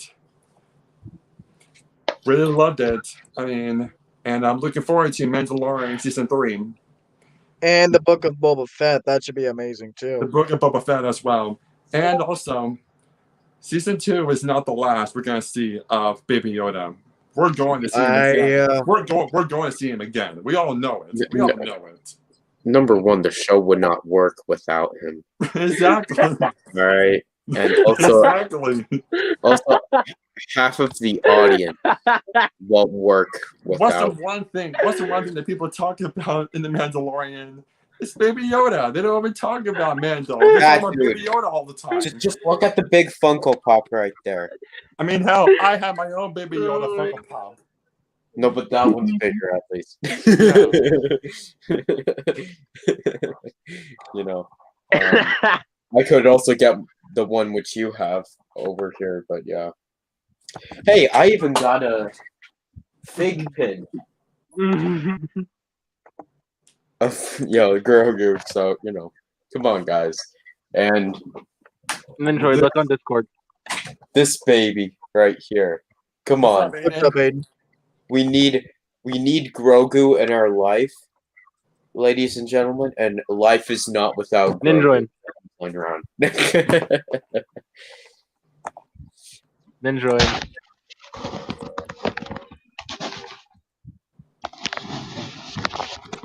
All right, so Wait, can everybody hear me? yeah, I can hear you. What happened? What happened? Oh, nothing happened. Nothing at all. Alright, good. I'm guessing you saw it.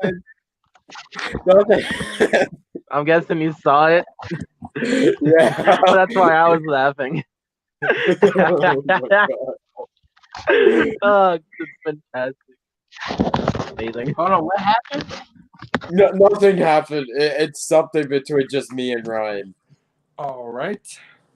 By the way, your face cam is It's All right, yeah. so we do, Your what- camera what is is the rest of your list? frozen for me. Android. Wait, it's frozen for everyone? No, It's I, not frozen I, on my end. I can see it. Yeah, I can see you. Yeah. Yep, you're moving. Yeah, I always do like boom, boom, boom, boom. I mean, Yeah. the quality may be pixelated, but I can still see you. I'm pixelated now? little Oh, bit. God darn it. Okay, I'll be right back so I can do my list. All right. All right. So, what is the rest of your list? Then we got Clone Wars season 7. Not gonna lie though, the Bad Batch, liked it. The stuff with the sisters, not a fan. Yeah, at it was all. the weakest part of absolutely the season. pointless, and complete filler. But as soon as Siege of Mandalore, as soon as we got to the Siege of Mandalore arc, yeah, that was when season 7 redeemed himself for me. Absolutely loved it, and the scene with Darth Vader, absolutely amazing. The hallway scene with Darth Maul, absolutely amazing. Mhm. And Yeah. the fact that it ties so much to Revenge of the Sith. Yeah, What's up, Sar? Yeah, we can hear you. Ryan, we can hear you. Yeah, we can hear you. Yeah, Clone Wars Season 7, absolute masterpiece. Would you say it's the best season of the series? Gonna have to think about that. Because there are like a lot of other seasons that I love even Yeah. more. I'll say season 4 is still my favorite of the series. Season Mine 4 is season 5. Yeah. In Yeah. fact, Is I mine. might even say with season 4 that Oh, it might wow. be my favorite TV season of all time. I don't know about that, but I don't know about that either. Clone Wars is amazing, Yeah. but yeah, it is amazing. I But mean, look as at far all as the TV I mean, not shows. just Yeah. Clone Wars, but as far as like you're just general television season, whatever. Clone Wars season 4 might be my favorite television season ever.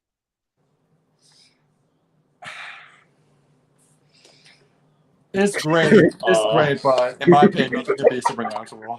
In my Yeah. opinion. All right. So those were. You got any video games or anything?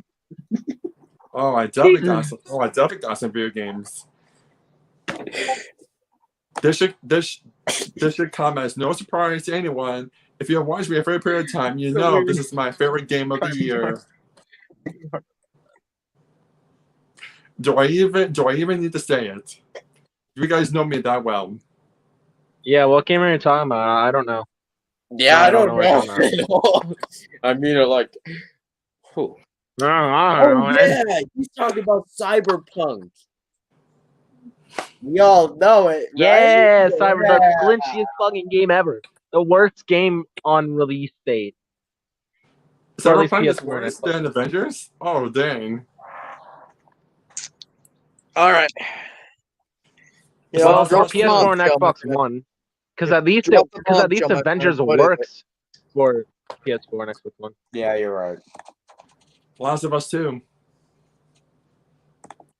Absolutely, Yes. absolutely adore this game. The story Never would've is the guessed. best storytelling I have ever seen in a video game since Modern Warfare 2. Yes, I'm going that far, and I will die on that hill. I love everything they did with Ellie. I love the new character Abby very much. Love the chemistry between Abby and Lev.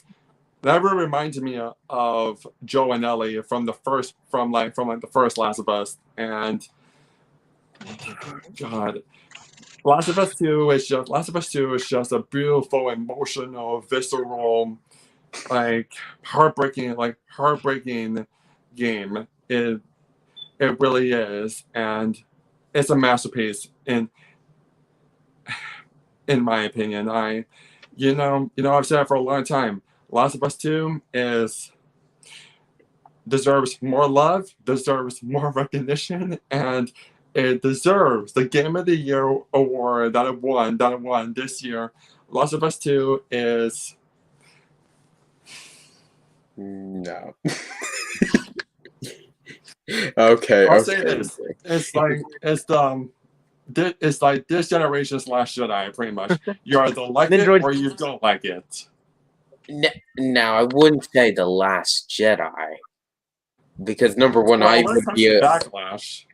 I'm gonna say no. The backlash is far bigger for that than I would call this the Jedi. Last Jedi of video games in the sense that it's made for a generation that some aren't able to comprehend the concept of change, doing something new, and furthering the characters and all that. And no, then I guess you don't know why people don't like it. All I know Ryan why. knows why. Trying to make you sympathize with the villain, which was actually justified. No, we because aren't. Abby had every right to do what she Right. did. That's not what I'm talking about at all. Oh, what? I'm not even No, gonna we're say talking it. about Flash. No, I'm talking about what the heck they did with Abby, who I loved in the first game, but then they did something to her in the second one, which made me so angry. That's why I don't like the game. All right, but guess what? Everything else is good in the game. I'm not gonna lie. Everything else, like Joel's death, could have been better. All right, I'm gonna be honest with you with that also. But everything else was good. But Abby if they did not do what they did, I think the game would be very well done. And guess what? Abby's action moves though still kicks ass. Like after I was watching in Ryan's stream the other day, Abby was kicking ass. So yeah. Yeah, her melee combat is like fucking badass. Yep. And good game is definitely underrated. Oh, Game, really I mean, Wi-Fi. it good. Oh, go ahead again. I was in tears actually with Last of Us 2. It was like I said, the storytelling in it is like amazing. It's like I've never seen a video game like tell this this masterful of a story in a long time. And the voice acting in The Last of Us 2 is phenomenal as well. What else can I say about Last of Us 2 that has been celebrated? I love this game to no end, and I will keep on defending it. Good goody. All right, so who wants to, or is that all of it, AJ? Not all of it. I'll go next. Oh, No, I have to go next. Right? Right. You did tell me next, right? Yeah. Yeah. My favorite movie of the year actually is The Invisible Man. Invisible Never Man, seen absolutely amazing. If some of you guys have not seen it, highly recommend it. I think it was at least one of the last movies I saw this year before theaters first closed down. It was the last one I saw too. Yeah. Yeah, absolutely love The it. acting in Invisible Man is top notch throughout. The scares in it is really well done too. The directing is really good. The writing is phenomenal. Love everything about Invisible Man and Elizabeth Moss. Oh my god, this woman is such a powerhouse actress. Holy shit! I loved her so much in this movie. Absolutely. The tension was spot on. The suspense was great too, and the way that the twist that they put on the whole Invisible Man thing was clever and inventive for how they brought it into modern day. I loved that. absolutely. And I saw this movie in IMAX, by the way. Oh, you lucky son of a bitch. I saw it in IMAX, and that's one of the reasons why this movie is my favorite movie of the year, because that experience watching Invisible Man in IMAX. Oh my god, something I remember for the rest of my life. Just going to say that. And watching movies at home is pathetic compared to watching it in the movie theater. And I will always say that movie theaters all the way. Screw watching movies at home. Keep the theaters alive. Yeah, keep the theaters alive. Absolutely. So is that it for you? Yep, that's it. All right. So Ninjoid, are you Okay. going next? Now, quickly, before I get to my long list, I'll go because after Ninjoid. This guy. Oh shoot! This guy right here. I need to just confirm something about. He's officially chair sexual. All right. Yes, I am chair sexual. I will screw any chair that I see. Zach, get out of that chair. EJ, good. Good. Let me see that sexy chair. Yep. What the Here. Don't question it. Okay, what the Don't hell is question going it. What the hell is going on? What is happening now? Oh yeah. Don't Guess what? question it. Ryan Don't has question it. confirmed that he's getting horny for this chair. What the fuck? Oh my god. Don't Don't bring the It's a cat into joke, it. guys. Don't let It's the a cat in joke. here. It's It's messed a up, man. joke, guys. It's a joke. No, it's Calm not. down. I'm being serious. Oh, you're getting horny for this chair? All right. We Well, want. guess Hey, what? I'm gonna we hide want to from be you sexual. then. We All want. right, all right. List time. Okay. And just let you know, Ryan and I were just fooling around. So Yeah, I know. let's get to. I want to get through the worst list because Yeah. I need to rant. I need Preach. to rant, everyone. Yeah. Here we go. Cuties is number one as the Yes. worst thing God, ever in history. Yeah. Yes. Yeah. All right, because Yep. Cuties sucks and Cuties deserves to rot in a hole because it is a film supporting pedophiles. And guess what? We don't Yes. need movies that support pedophiles in this whole god darn universe. Preach. No, we don't. Yes. No. Yes. Yes, like get My brother. Preach. you get that disgusting shit out of here. Yes, exactly. Yes. And I can't believe Netflix has not removed it yet. So help me not. Netflix should die in a hole for not removing it. All right? If I was not watching Ninjago with EJ or anyone else, I would not have a Netflix subscription right now. I would have Are you get serious? Netflix. The only reason Yeah. I'm keeping Netflix is because they still have Total Drama on there. It gotta be under. I'm just saying. Whoever liked this movie should be in jail right now. Whoever liked Exactly. this movie should be in jail. Those Because parents, I don't want. the parents of those actors and actresses in that movie should go to jail. The director should go to jail. Everyone Yes. who worked in that movie should go to jail, unless if they did not even Okay, know. no, that I don't- movie they I were don't making. think the director meant for it to like be promoting pedophiles. Is like because she said in an interview that she wanted to bring awareness to this stuff. It was just the way she did it was terrible. Like Yeah, I the get way the she directed this intention, but it's film just is poor bad. execution. Like it supported I don't care if pedophiles, it's even though bad, that's what she was it's trying to do. terrible. She was trying to call this behavior out, but it failed. Also, this is the most woke thing.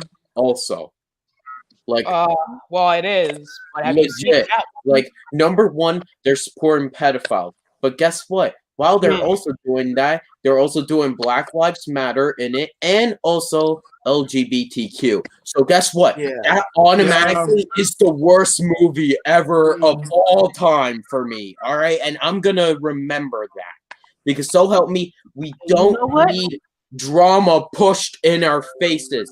No, And we I'm don't. gonna We go speak to movies that for way. escapism, not to be reminded of the problems of the world. And also, Oh, these no, are no, 11-year-old and you children. And you said it beautifully. And these are 11-year-old children.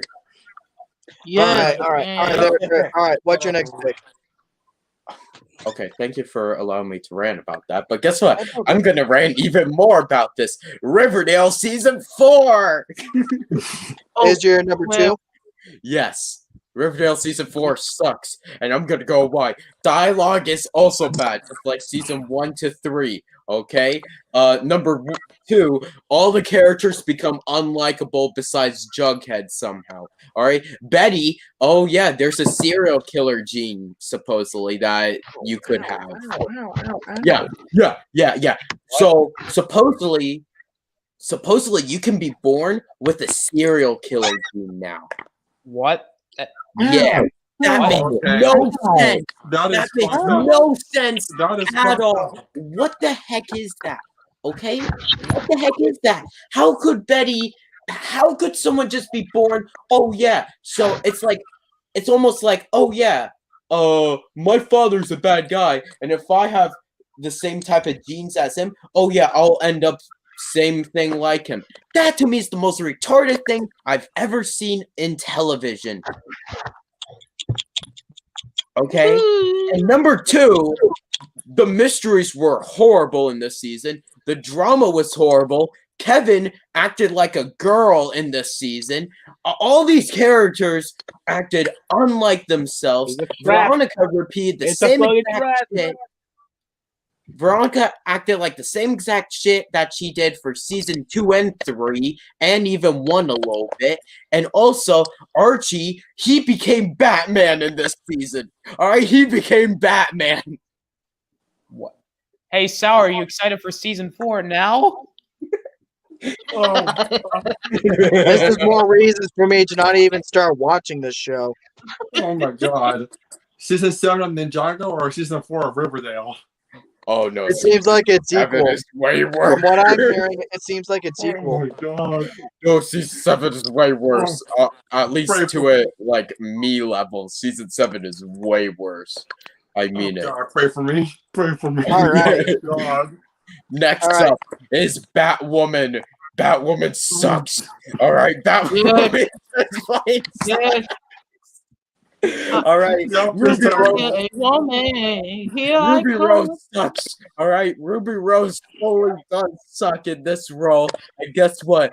This is another woke show. All right. Yeah. Ooh. Why the heck are they doing this to our superhero shows? Okay. Why? Why? And Thank guess what? God. You see? Thank God Tony Stark and Steve Rogers were able to go out with some dignity before they start pushing agendas into the MCU. Yes, I know, right? But guess what? Did you not see the new poster of Batwoman? It's the same exact thing. And God. also, the It line. is the same exact thing. Yes, it is the same exact thing. And guess what? Austin, are you still there, buddy? Austin, Yeah, I'm still here. okay. Tell us what was said on the Batwoman poster as the new tagline. Oh god, Oh, I gotta I pull just- it up now. Hang on a minute. Fuck, I forgot. Oh boy. It's so bad. Nothing could be worse than the first season. Find your power.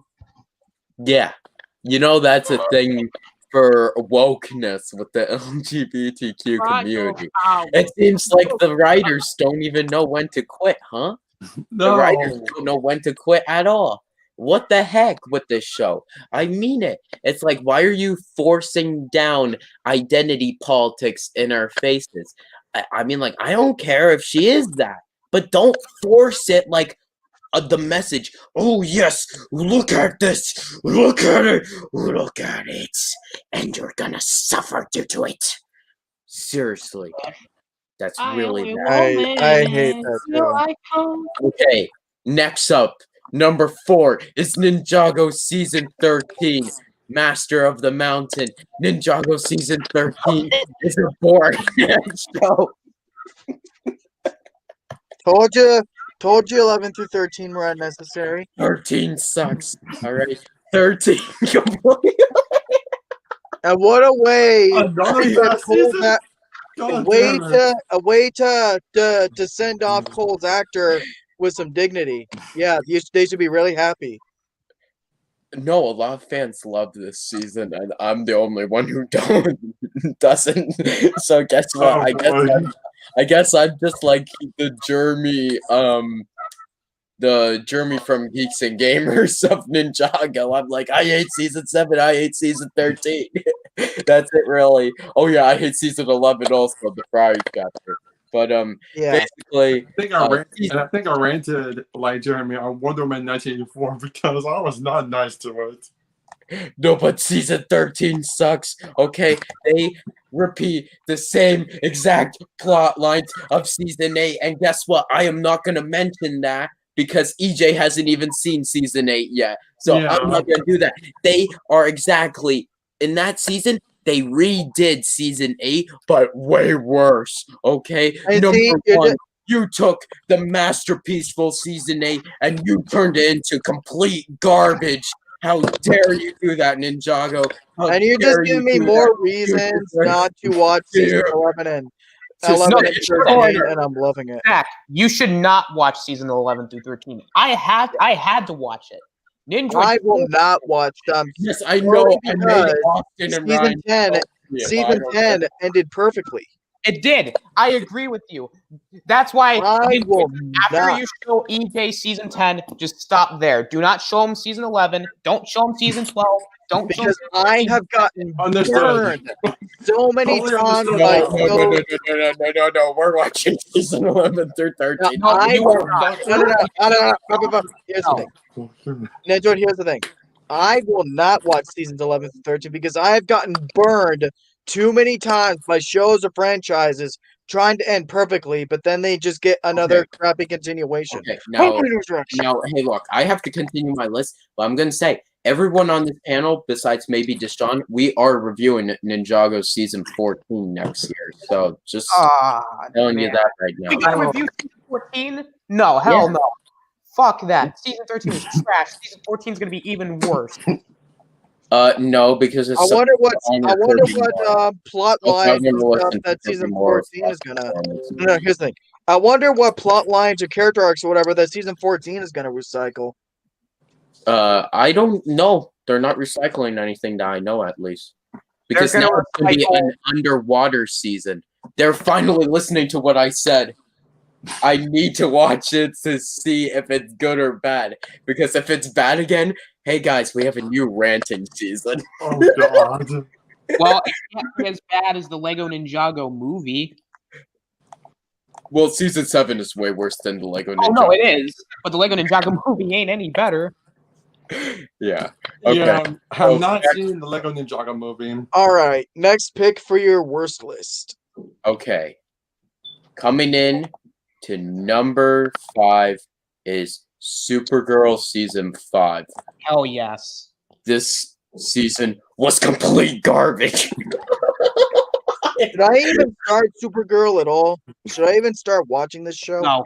Okay, Supergirl seasons 1 to 3, I really did dig. Season 4 was, it was No.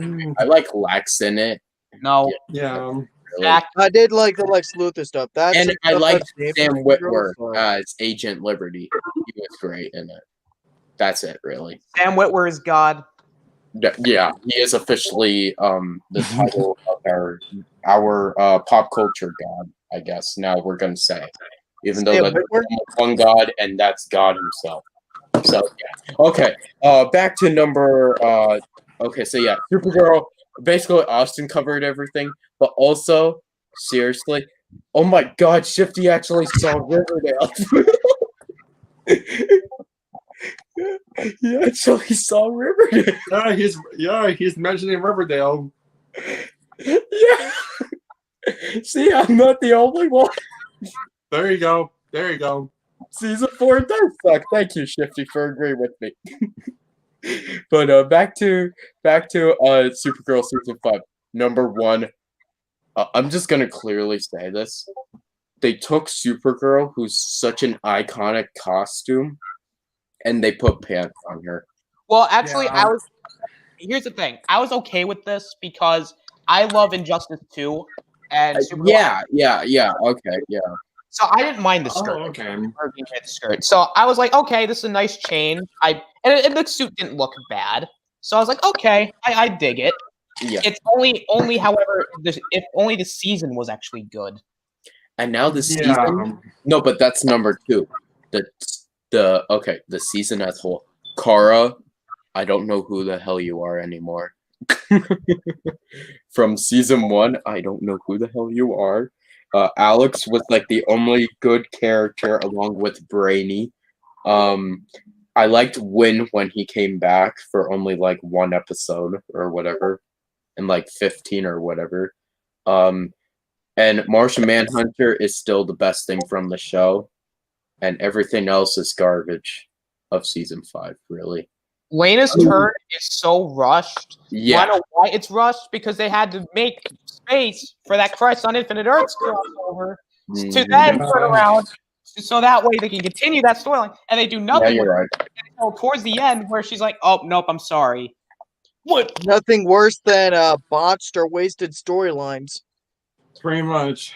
Okay, number 6 is Scoob. Oh, I forgot about school. Oh yeah, that was so I'll be talking disappointing. about that one of my lists for sure. So disappointing. I God. love no, but I love for the past 6 things. The number 1 thing I'm saying is it's garbage. Okay, Scoob is not total garbage, but there are many things that are garbage in this movie. The opening stuff was perfection with Scoob. Yeah. The first 10 minutes when they were little kids and they solved that mystery, I love that. Okay? Yeah, that was I actually good. love that. That's what we should have gotten. The stuff that how Shaggy found Scoob, I love that. Yeah, I love just all that. make a But- Scooby Doo movie. Yeah, but then they did a multiverse movie. You guys know what Hanna-Barbera, you know what the company was trying to do, right? They wanted to do a Hanna-Barbera cinematic universe, and they wanted Scoob to be the first film of that universe. Yeah, and it's not gonna happen now. No, miserably. They should have done Scooby Doo, just a normal Scooby Doo, and then start with that. As a Yeah, I like, hate that Gosh. idea. I mean, not in the This sense that. Scoob, Zach, hold on. Oh, yeah, this sure. this Scoob movie, this recent one in 2020, makes the other live action Scooby-Doo movie from 2002 look god tier by Well, comparison. I actually really love that Scooby-Doo movie. Yeah, the first one wasn't. It's Yeah, the first one better than wasn't this that one. bad. It wasn't that bad. It was corny, but it was Yeah. that bad. It was Yeah, Scooby-Doo plus, though. you had Matthew Lillard as the best Shaggy ever. Yeah, and this movie was definitely missing Matthew Lillard as well. Mhm. Also, The the early- new guy that got for Shaggy, oh dear God. also Okay. Yeah, it was just Scooby-Doo had the early 2000s vibe, and it definitely was. It's so fucking bad. It's like cheesy, but it's a Scooby-Doo live action film, and I would not Yeah. expect anything less.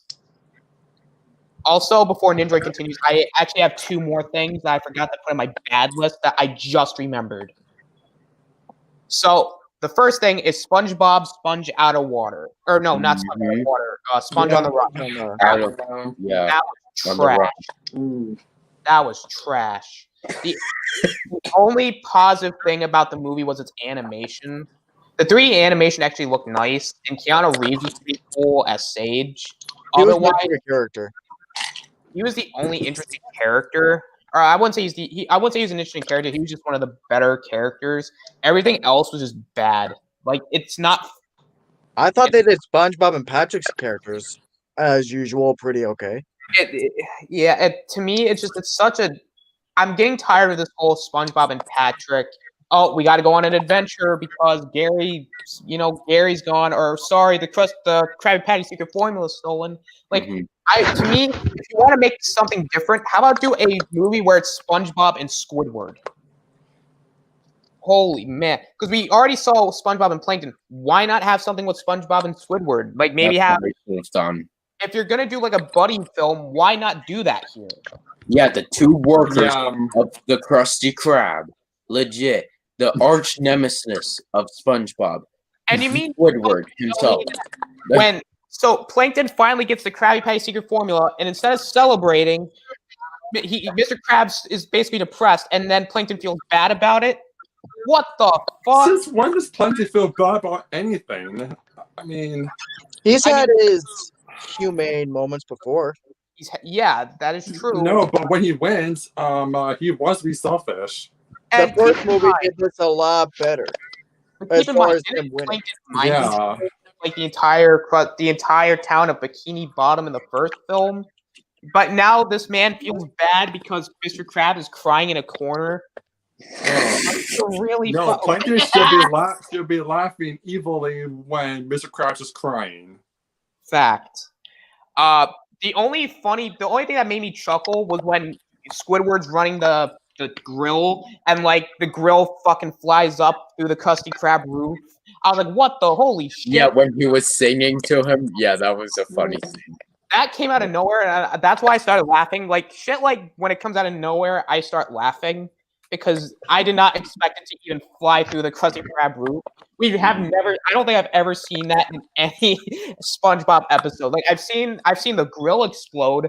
I've seen the grill get moved. I never seen it go fly through the fucking atmosphere. They're just milking the SpongeBob franchise at this point. They're just milking it. I mean, they're running out Just of ideas. end it. Well, you gotta think though too. SpongeBob makes Nickelodeon money. That's what it's all Yeah, about, money. And and that's exactly the problem. They're milking it. It's just quantity over quality. Yep. So I what never were the liked other picks SpongeBob. for you, Ninjoid? Well, actually, I have one more thing. Oh, Artemis. yeah. I didn't even see that. Or at least I saw 5 minutes of it at least. Trash. Which one? Which one? Artemis Fowl. Sponge out I mean, not Sponge out of water, Sponge on the Run. My God, why do they keep the titles so similar? I haven't seen that one. Sponge on the Run, I thought was pretty good, but Artemis Fowl just looked bad. Oh shoot! I forgot that. Oh dear I God! haven't I seen forgot Artemis that. Fowl, and I Everyone- refuse. No, everyone knows me for Artemis Fowl as well. Do you remember that, Austin? We trashed that film too, so now I know what's my next one.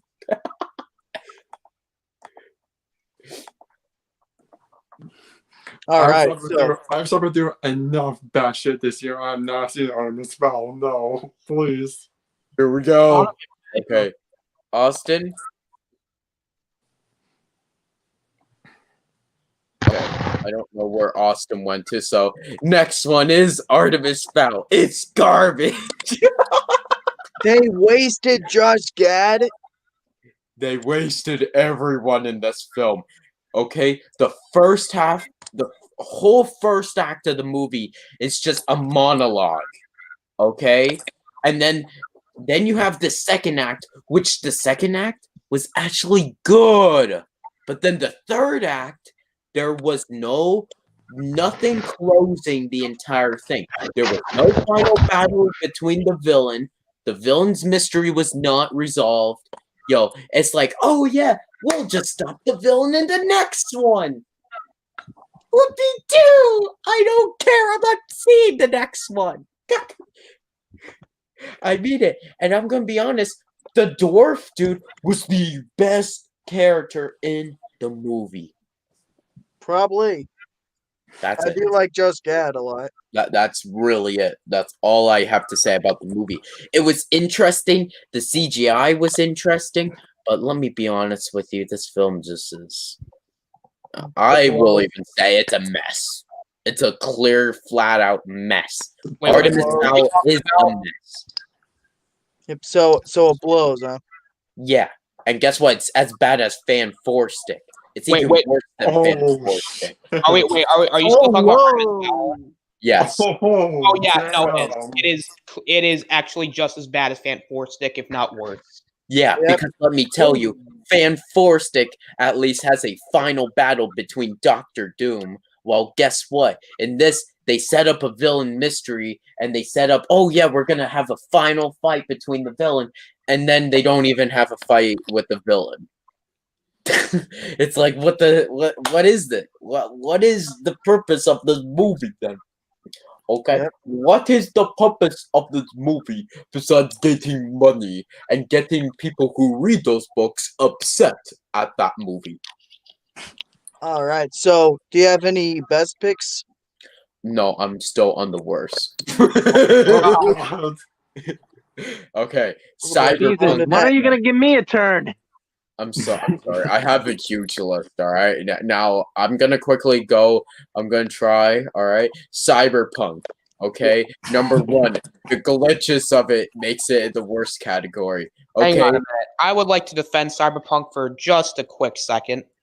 Now, Alright. I played a little bit of it. I haven't ran into any problems yet. I know I will. That's why I didn't put it on any of my lists, because I haven't finished the game yet. So I can't say for sure if it's bad or good.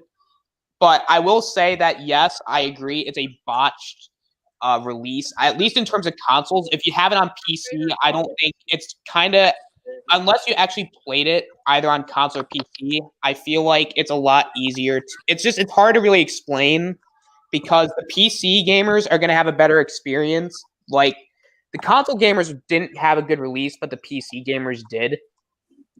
So if you're talking about the core console, then yes, I agree with you. But if we're talking about PC, I would probably say no.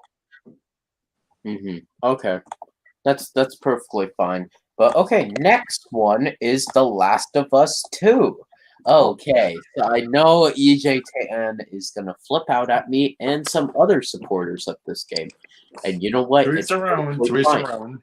It's perfectly fine. But here's the thing: the reason why it's on the worst thing, what they did to one of my favorite characters in the first game, and that was Abby. Okay, now I'm not gonna say, but what they did with her was very screwed up. Okay, that's all I have to say about The Last of Us 2. And also Joel's death was a little bit bleh. Next thing is Flash Season 6. This is trash. Okay. Next, going forward, Legends is next. Oh wow, nigga. Okay. Okay, Legends is mediocre. Avengers game is next. Okay, number one, the Avengers game. We should be playing more than Miss Marvel, but I'm okay with it. It was very disappointing though and slow at parts. Batman Ninja is next. All right, Batman Oh, Ninja was very poorly done in my opinion, and that's just me. And also was very boring at parts. All right, Doolittle is next. Doolittle was very bad. I'm sorry, yo, Robert Downey Jr. I'm really sorry about that. Next film is SpongeBob Sponge on the Run. Okay, this film retcons everything in SpongeBob canon. So my recommendation is you might get a teared up scene, but that's the only good thing in this entire film. Alright, because they retcon how Sandy met SpongeBob, they retcon how Mr. Krabs met SpongeBob, they retcon how Squidward met SpongeBob, they retcon the beginning of the show, they retcon a lot of stuff from SpongeBob canon. It's almost like they pretend that the first 4 seasons or 5 seasons are not even canon with the show anymore. And that was when SpongeBob was at his height. Exactly. And then number 16 is Wonder Woman 1984. And I'm just saying it was good, but not great. That's why I said every superhero film that came out this year did not hit any high marks for me, except for Apocalypse War. Everything else got very low marks. And now, very mediocre marks. yes. And now I have my good list. Oh, thank God. Starting with number 21. Oh my God, there's a 21? Yes, Lucifer. 21. Wait, Season what? 5. We'll Yeah. speed through it though. We'll speed through it. Okay, Lucifer season 5. I Yeah, actually oh, like. Don't take 10 minutes on each one.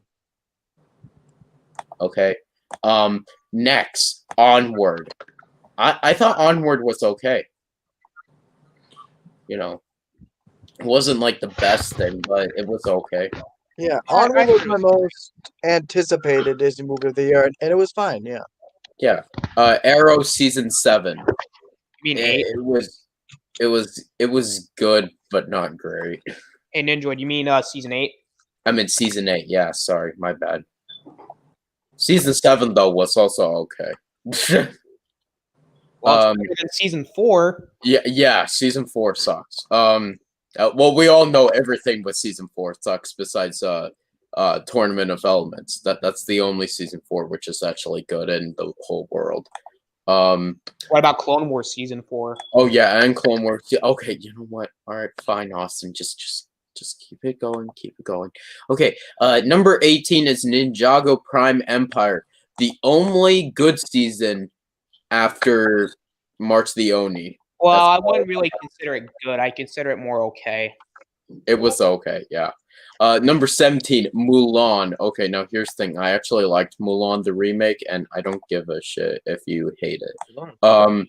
Number 16, Miles Morales Spider-Man. Okay, I'm going by my opinion on what I heard from Austin only, and Austin told me it was actually a good game, but not the best. So I put at best. Yeah, I meant at the good. So yeah. Next, Superman Red Sun. I actually liked Superman Red Sun. Legit, I really did. You know. Oh, fuck, I forgot about Red Sun. Next movie is Mortal Kombat Scorpion's Revenge. Yes.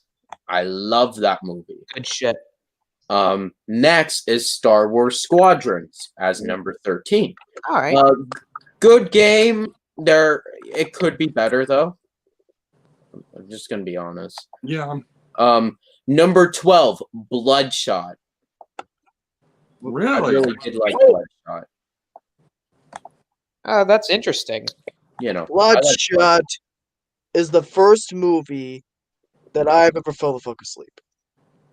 Really? You fell asleep in Bloodshot. What? Bloodshot was actually really good. God darn it. Okay. Even the charisma of Vin Diesel could not keep me awake. I'm sorry, I was just Dang. bored. And I won't. Um, And I know it's kind of spoiling my list, but it was so lucky to not make my worst of the year list. Okay, I'm gonna quickly just keep on running because Ryan wants to get to his list. Birds of Prey is number 11. I have an unpopular opinion. I actually like Birds of Prey, and I know a lot of people don't like Birds of Prey, but I don't care. I actually liked Birds of Prey, what they did. I really liked Black Mask in it. I really liked everything that they did with all the characters. The characters were fun. The story was also kind of fun. I know it's like, oh yeah, there's another MacGuffin, but guess what? I like MacGuffin stories. After all, that's why I love The Rise of Skywalker. All right, guys. So I love those MacGuffin movies. Shall we? So yeah. All right. Number 10, King of Staten Island. I love that movie. I absolutely love that movie. 100%. Number 9, Sonic the Hedgehog. Love that movie. Jim Carrey's performance was very well done in that movie. And also him as Eggman, Sonic's redesign, it clearly just showed that the director gave a shit to the fans. Justice League Dark Apocalypse War is number 8. Really did enjoy Justice League Dark Apocalypse War a lot. I mean, like, that movie had balls. Number 7, Phineas and Ferb, Candace versus the Universe. Very well done movie. I really did enjoy it. It got me back to the old days I'm watching on Disney XD.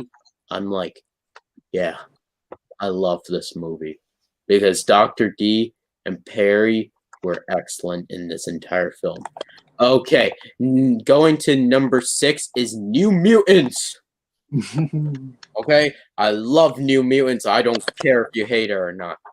All right, that's me. You know, I like the post-credit scene. I'm not going to spoil what's in the post-credit scene, but yeah, that's that. Okay, Clone Wars Season 7 is number 5. I really don't have much to say about it, besides I like the season a lot. Number 4, The Rise of Kylo Ren comic. Yes, comic series. Oh, we're counting comics now. Okay. Yes, I'm including comics here. All right. Okay. I love that comic series, and it is probably one of my favorite comic series of all time. I'm Because definitely guess thinking what? about giving it a read. I Definitely. love. If you're a Kylo Ren fan, yeah, you'll definitely love the comics. Absolutely, because to me, it even improves his character. All right, it improves the story, improves how he turned, why he turned, etc. Okay, number 3, Soul. I love Soul. It is a masterpiece, all right, of animation. This movie deserves to be shown to everyone in the whole wide world. This movie was beautiful. It was funny. It was very, very well done with the characters. And it was the voice acting and the animation itself looked just fantastic. Legit. And now we are going to the last 2. All right. The last 2 are number 2, Stargirl. Okay. I love Stargirl. And Austin and I can keep on praising this show. Icicle was a great person, great villain. I loved Wildcat's whole character of Henry. Basically, there's a huge story with Henry in them, which people might not really like, but you know what? I like Wildcat a whole lot. I like all these characters because the characters, it made it feel realistic, these stories, in a way. While also, yes, it is kind of fake, but still. And I understand the characters' motives. And it even made very sideline villains like, who was Sheev? I think her name was Sheev, the daughter of Dragon King. Dude, She Dragon was King weird. is awesome. Yeah, Dragon King was awesome, and he was a sideline villain. Same thing with Sheev. Yo, his daughter, Yeah. She only appeared in like 2 or 3 episodes, and she only fought in like one of them. She was still really cool. Don't you understand? It's like they had good villains, and each one of those villains, they might have not been there for long, but they were still very well done. Those villains were better done than some of the characters in some other movies, like better villains than them. So yeah, and number one is well, I think everyone would kind of realize because I'm a Star Wars fan. It's Mando. All right, I really did enjoy Mando this year a whole lot. I thought it was very well done. To be honest, the last 3 are on the same scale. Soul, Mando, and Stargirl. They are on the. It's like people would say, "Well, I thought Mando would be your top." No, all 3 are my top. They are all great, almost masterpieces, or they are masterpieces. I don't know the term. Well, no, I do know the term, but I don't care. I'm calling all 3 masterpieces, and here's the reason why. Soul was a masterpiece with animation. Mando was a masterpiece for uniting the fandom of Star Wars. And then also with Stargirl, it was a masterpiece to show, hey, look, these shows can actually work. Yeah. All right, and not all shows can be like Supergirl, and like Flash even went bad, and all this other, all the other shows. All right, we need more shows like Supergirl. I mean, Stargirl. Flash is another more. show where I just can't watch it more because I've heard about how bad it gets later on. Well, Iris is the main problem of the show. Yeah, they got to get rid of her. She's horrible. So I grow to like her less as the series continues. Like Felicity gets really bad in season 4, but at least in season 6, I can tolerate her a little bit more. But Iris just, my God, she's a house of fire. It goes off the rails. It's bad. Also, I know who's like the worst person of 2020. Yeah, we got to include that category. Pablo Hidalgo. Yep. Oh. Yeah, fuck that guy. All right, Pablo Hidalgo had no right for what he said on Twitter to Star Wars Theory. Facts. All right, Star Wars Theory. I mean, like sometimes I disagree with him, but I would never do that to a guy like that, saying all the bad stuff. Like emotions should not be shared. He said. What happened with Star Wars Theory and Pablo do whatever his name is? Okay, so Pablo Hidalgo, I'm gonna quickly do some back research.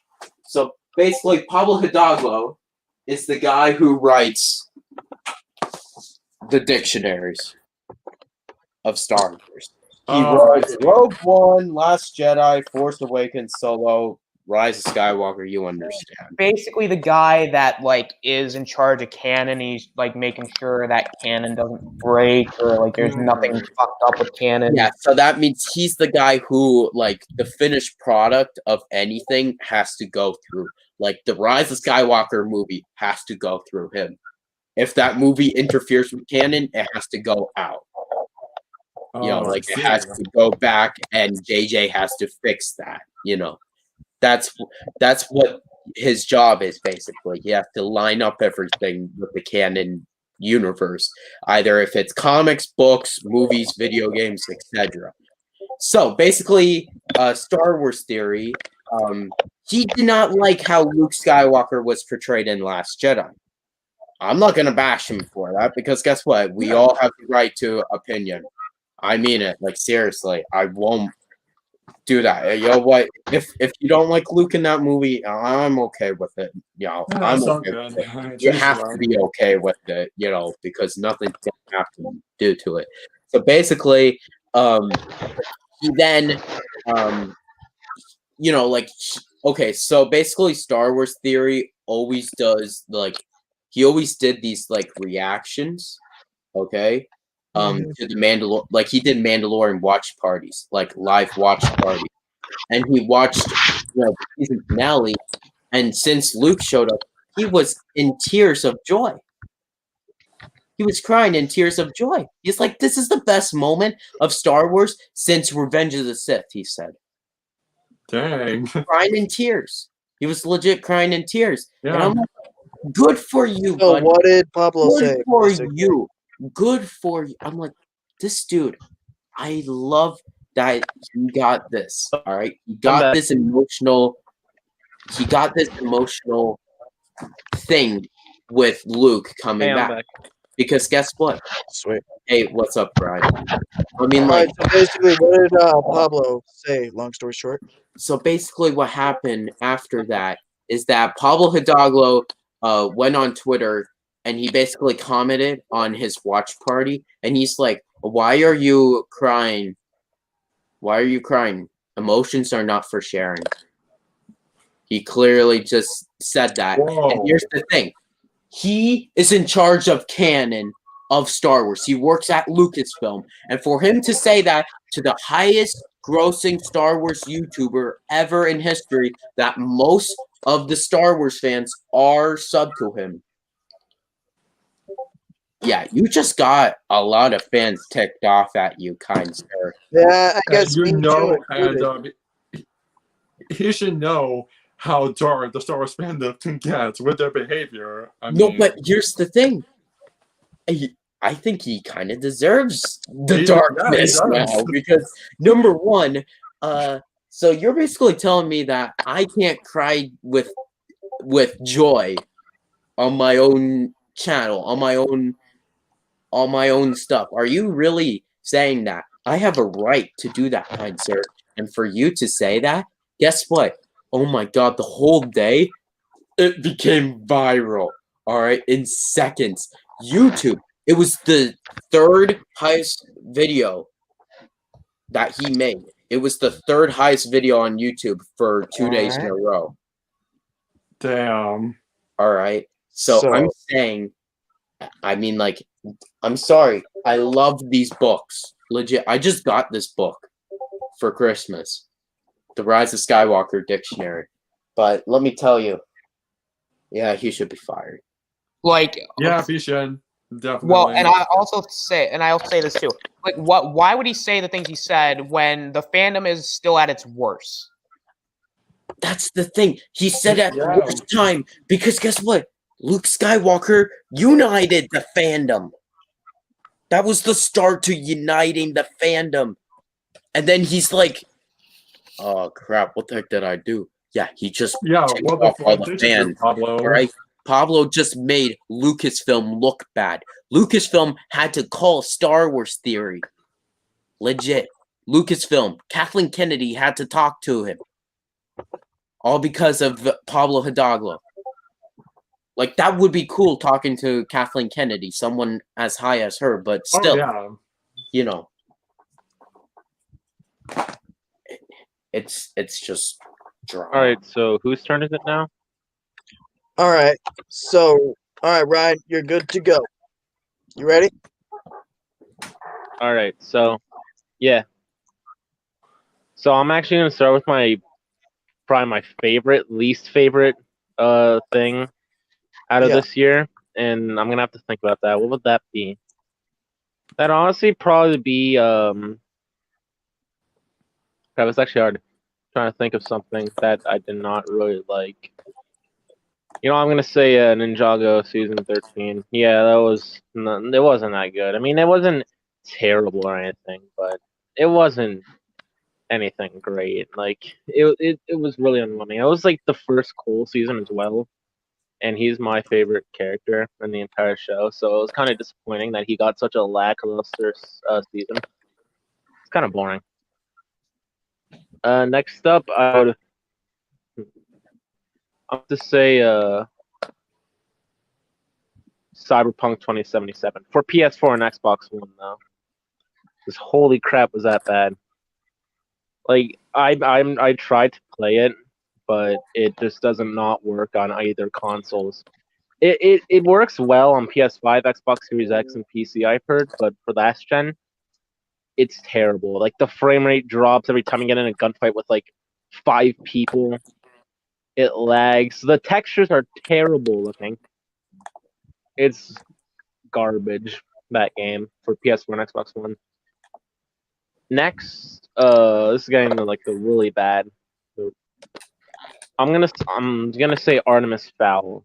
That movie was so boring. It was, oh my god, it was so boring. The characters are forgettable. The plot's forgettable. I don't even remember what most of the characters' names are.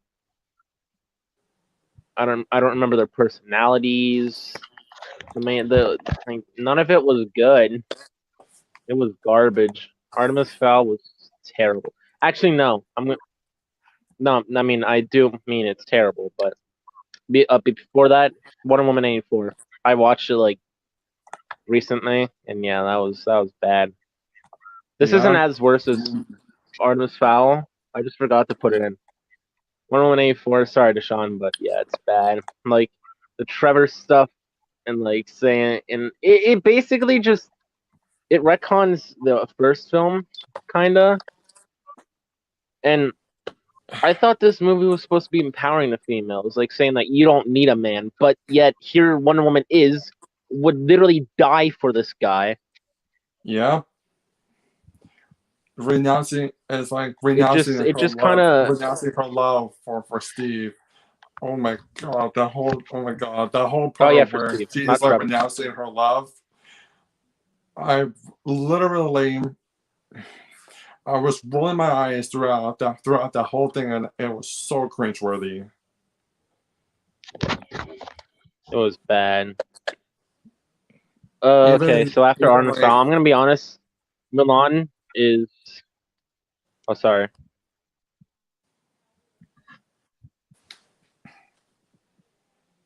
Mulan is worse than Artemis Fowl. I'm gonna be honest. At first, I thought Artemis Fowl was worse, but now that I think about it, like the cinematography, it basically it's so boring.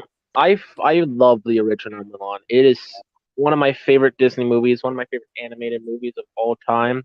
It's so good.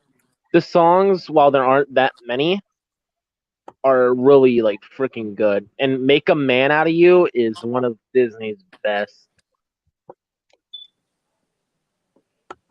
But Mulan just completely moves that aside, like Mulan 2020, to make a more adult Mulan, even though I would say it's more kiddie than the original Mulan.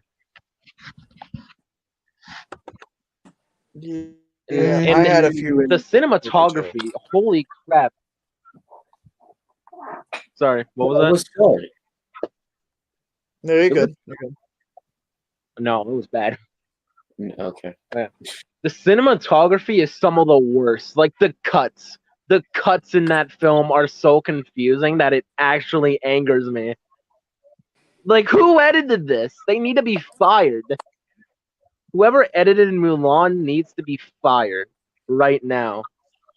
Because the scenes are just so confusing, with arrows going everywhere, jumping, and the camera just has no control.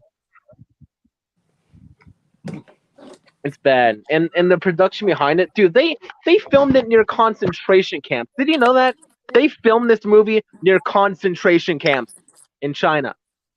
Yeah, and that's very messed Disney up. Acknowledge that. Disney, just go fuck yourself, Disney. No, Well, the mouth terrible. is the definition of evil.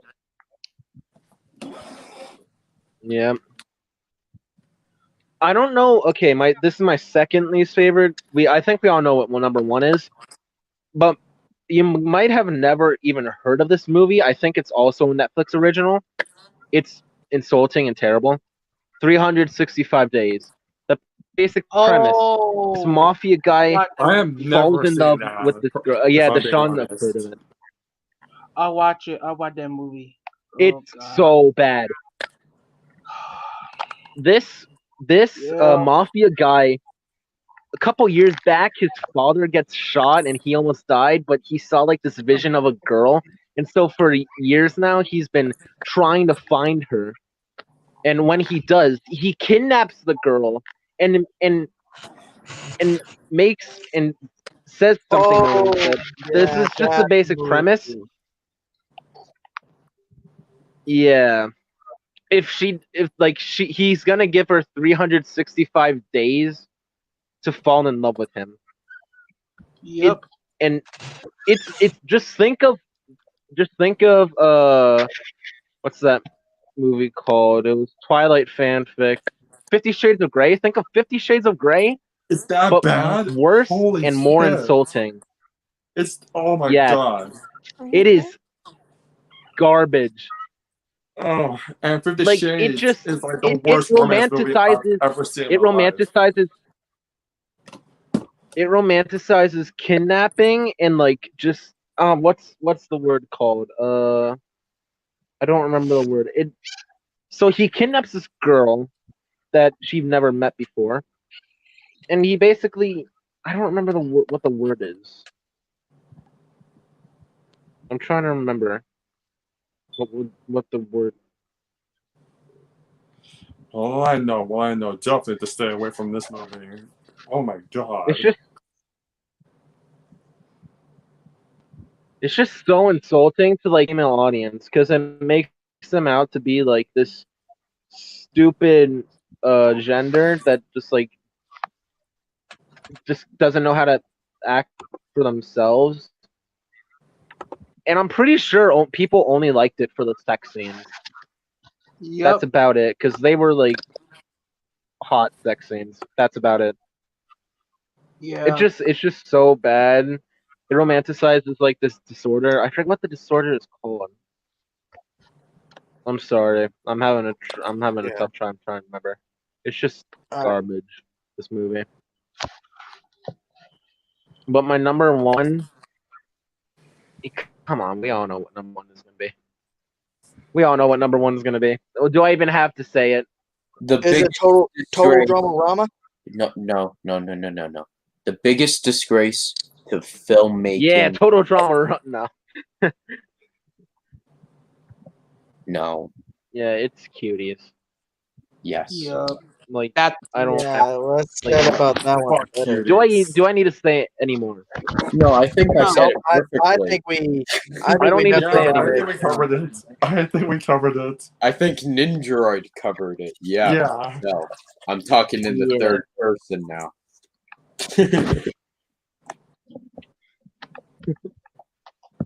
Okay, So so that's how about basically like your- the bad ones. Yep. I forgot to add some like Avengers and Birds of Prey, but Yeah. those are like pretty bad as well. I forgot to add those. Yeah. My bad. My favorites. Birds of Prey Okay, so is so I'm much sorry I better didn't than make a Wonder Woman list 1984. beforehand. Yeah. I haven't seen Soul yet, starting to do it, but I probably will watch it soon. So my least favorite thing that's so weird saying it. I'm gonna. Can we also say about like songs and stuff or like albums? I guess that counts for sure. Yeah. All right. I don't know how, but they found me's newest, their first album actually, Razzmatazz. It's like creative. Like they have not made a single bad song yet. They're really good. Now the lead singer, Dallin Weeks, actually comes from Panic at the Disco, so he already had his own 50 Minutes of Fame, but he wasn't as obviously because he was just the bassist in that band, but now he's the lead singer, and I don't know how, but they found me, and they're like, it seems like they're crafting a story here, which I really enjoy, and their aesthetic is so cool. Like this 80s, they're pretending to be like a lost 80s band that's only been found recently. Their EPs in the past, like they made like 2 EPs before, are like really good, but this takes the cake for like their best, I'd say. Leave Me Alone it's like their first single in that album, and it is so good. Like listen to Razzmatazz if you haven't yet. Next, what else was there? Oh yeah, wait, did Toy Story 4 came out this year, right? It was last summer. Last year. Ah, damn it. All right. Yeah, then. last year. What else? What else? What else did I watch? I can't remember. God, I can't remember. Oh yeah, I played quite a bit of new games recently. Well, not recently, but I played quite a bit of games that released in 2020. Like, it's not as good as the Resi 2 remaster, but it's still like really fun. And like seeing all these locations and like how this stuff happened when Leon goes to the police station in the second game. Like, because like Resident Evil 3 takes place before Resident Evil 2. I'm like seeing how Carlos like was the one who like did all this stuff in the police station before Leon came is like really cool and like really fun to see and experience firsthand. So yeah, that game is pretty good, but it's obviously not as good as the Resident Evil 2 remake. What other games came out? I'm actually having a real blast with The Last of Us 2. Like, there are story problems, but overall, I'd say it's actually like pretty decent. Not as good as the first game, but really fun. I personally think it's even better than the first one. but Final that's just Fantasy me. Remake is, yeah, and that's your own opinion. Like, you can have your own. I don't really care. Yep. It's fun. It's fun to listen to other people's opinion. Final Fantasy VII Remake is like also really fun as well. It's just so good. Like, I'm not a big fan of these types of games, but I will admit Final Fantasy VII Remake is so good. It's so fun. What other movies came out this year? Sonic the Hedgehog, obviously, is a great movie that came out this year. It's probably like maybe my number 2, number 3 favorite movie of the year. My favorite, I already said, was The Invisible Man. The Invisible Man is so good. I'd say it's better than the original, to be honest. Because like, honestly, they're kind of different films. The 2020 Invisible Man, I wouldn't really say it's a remake. I'd say it's its own original idea. Because both of those films are completely different. I don't know if anybody else has ever watched the original one, but The they're just original Invisible so Man. different. Oh, I've seen the original. The original, It was- The Invisible Man, yeah.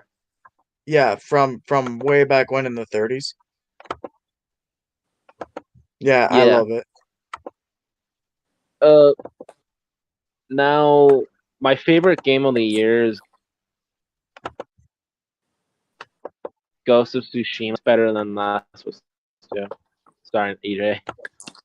That's like the best PS4 exclusive this year. It's so fun. The story is very intriguing with the Jin like trying to defeat the Mongolians. The combat is like what makes it. It's so fun. Like, I actually felt like a real samurai. BoJack Horseman, the final season was like really good. It was like super good. BoJack Horseman was amazing. It's one of the best Western animated shows. And finally, my number 1, I think Ninjoid and Austin can guess. If they're still there.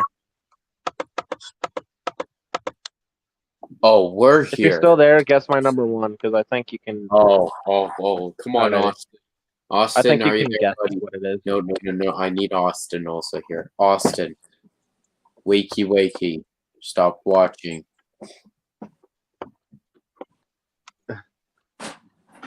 Nader. You need to guess my favorite because you already know what it's gonna be. You already know what my number 1's gonna be. Alright, we know what number 1 is. Alright, Austin?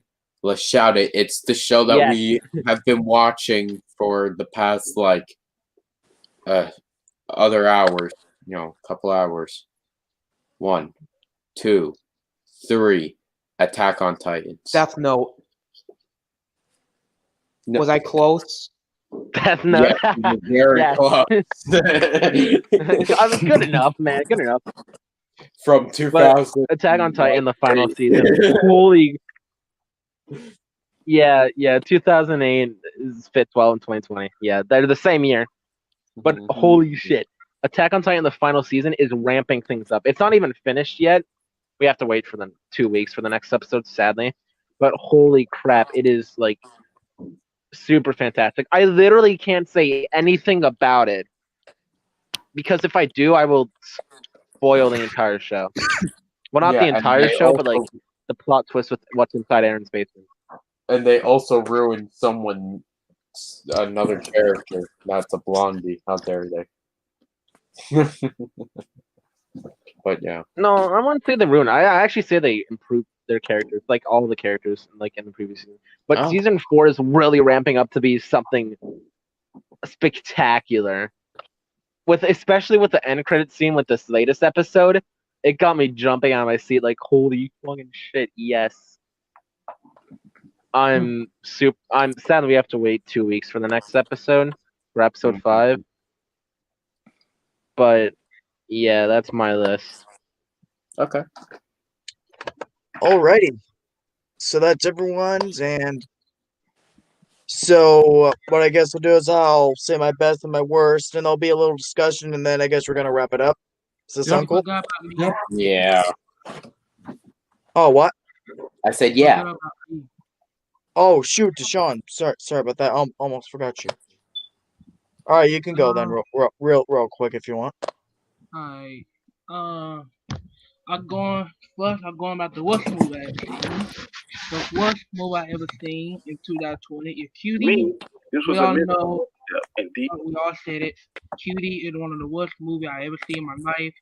Whoever likes Cutie should be in jail right now. All I gotta say about Cutie. Coming number 2, Birds of Prey. If you look at it, yes, it's not the worst movie of 2020, but to me it is because they did Batman dirty. The movie should have been called Harley Quinn, but get my point. You know, it's not a bad movie. It's still not one of my. It's still one of my least favorite movies of 2020. And the one don't. The movie did not release 2020, but this my first time watching the movie in 2020. Titanic 2. Like Titanic 2. I know the movie had not came out this year. It came out 2010, but I never seen the movie until I guess, yeah. 2020. So Titanic 2 on what? The movie was confusing. The movie was stupid. The part was dumb. I mean, oh gosh. Yeah. Why? Like with a Y. My best movie coming number 3 is actually Justly Dark or Park of the Water. Man, this movie was crazy. Like, you want to talk about brutal stuff? This the movie you want to watch. I only watched the movie 2 times. I might never go to watch it ever again because I don't know why. I only watched the movie 2 times. I would never watch it again. But in my opinion, coming in number 2 is Sonic the Hedgehog. When I look at the first trailer that came out, I was not happy with the trailer. The first trailer came out because Sonic the Hedgehog. Sonic look what the fuck that look Sonic had in the first trailer. When the second trailer came out, okay, this could be good. It could be good. When the movie came out, I was happy. This movie was one of the best video game live action movie ever. Coming number 1 for the best movie I ever seen in 2020 is Wonder Woman 1984. I know not the people hate the movie. Should the movie get a lot of hate? No. Here they I understand why. It's sad. You could put me in the shadow round to the Death Note, but this movie is better than Titanic. This movie is better than Titanic. It's all good. No, it's all good. You're good. This movie is a masterpiece, and I know everybody don't like it. Their opinion. we all got different opinion, but I like the movie. Love the movie. I think the movie is a straight masterpiece. That in my business, the worst TV show I had ever seen. Let's see. Let's talk about Batwoman. Batwoman number one. Why? Like why? Why you gotta do this? Why you gotta do this to me? In a super, I want to say a superhero stuff in a TV show, not a SJW bullcrap. I am a woman. Here I come. Get that crap out of my face. And see, Thank if you. season two will come out too, and they out there, we got the power or something. No, no, freak that. No. Coming number two is coming number two. I would say Riverdale. Riverdale. Not interested in Riverdale at all. I only watched first season. Not interested. I might watch season two, maybe not. But Riverdale is the second worst TV show I watched this year. Coming number three, Crisis. We all know about Crisis. They messed up Schwarville. They messed up Kevin Conroy Batman. And some of the episodes were good and some of the episodes were bad. But how in the world you mess Kevin Conroy with Batman? How? How? Why? Kevin Conroy is one of the best Batman ever, in my opinion. And you put him in the show, put him in the car show, whatever you want to call it, and make him a killer. Like, why? Like, no. In Strawville, they messed Strawville. Tom Red came back from this. No. That's one of my world TV show news. The best TV show news that coming number three is actually a teacher. People might don't know this, but I will give you a fresh if you don't know the movie. Show. This show is on Hulu. It's about a teacher going with another student. Yes. But this show had enough drama, good acting, and stuff. And yes, the show about a teacher fucking with another student. Yeah, that fucking messed up. But I am looking for that. I'm looking for the drama and stuff, everything I'm, trying to do. And you want to look for a drama show that you actually want to see, you look at a teacher. Coming up two, it actually Mel Nolan. The 9th episode of Mel Nolan, when Luke Skywalker appeared, that is a straight masterpiece. Right there. You look at fan might got mad and fan were mad and Luke had to portray Luke in the Secret Trilogy. I was one of them. And when Luke came back in that episode, I was freaking happy. You got Mark Yeah, Hamill. I was friggin' the frig out too. Oh Yes. boy. You got Mark Hamill coming back and he come back and he wizard of Luke that we all knew, not the sequel to the Luke Skywalker, the wizard of Luke Skywalker we all love. And also want to get one thing that did you not want Mark Hamill, Luke? I won't be mad, but I won't be happy too. But if you have to do like a whole show focus on Luke, just get somebody else. Just get somebody else. Get the guy who played Winter Soldier in the MCU played Luke. That's my opinion. And coming in number one, it actually Supernatural. Supernatural in number one. Supernatural number one. I got into the show. I like season one, season two, season three was the best one for me, and season four was great. And the final episode of season 15, what a emotional. If you a big Supernatural fan, you will have total joy. And you've never seen Supernatural before, get your ass off the couch or the bed, go watch this show. It's on Netflix. So like you might don't want more Netflix because all that cute shit, but that no matter. Go watch Supernatural. It's one of the best shows I ever seen right now in 2020. That is my list. And also, y'all, got your you want to say my opinion on it. You just want to say good, bad, okay, how my this was. Y'all could say it right now. But It was you good, you know. It was good. You stuck true to your opinions, and that's always good to do, you know. Yep. Alrighty. See it. Said we're about man. We've already been going almost 3 hours. Wow, time flies when you're having fun. So Holy crap! Yeah. Wait, Zach. Huh? That shirt. Hmm. I'm wearing the exact same fucking shirt. Oh no fucking way, really? Oh shit. Oh really? Seriously. Oh my god, dang. Let's see it. Let's see it, Ryan. Let's see it.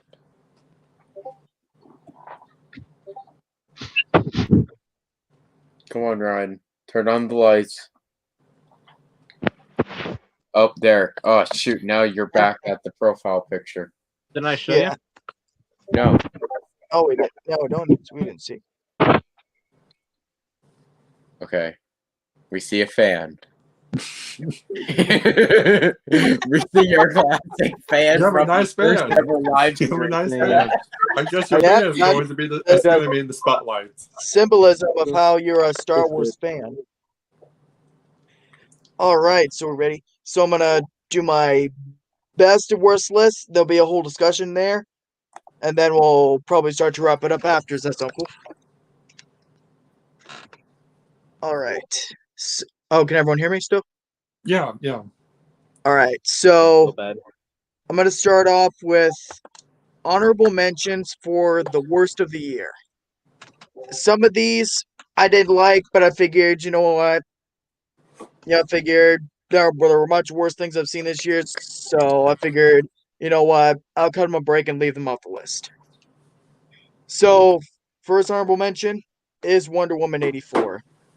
It's not like terrible or anything, but it's still one of the weaker DC films I've seen.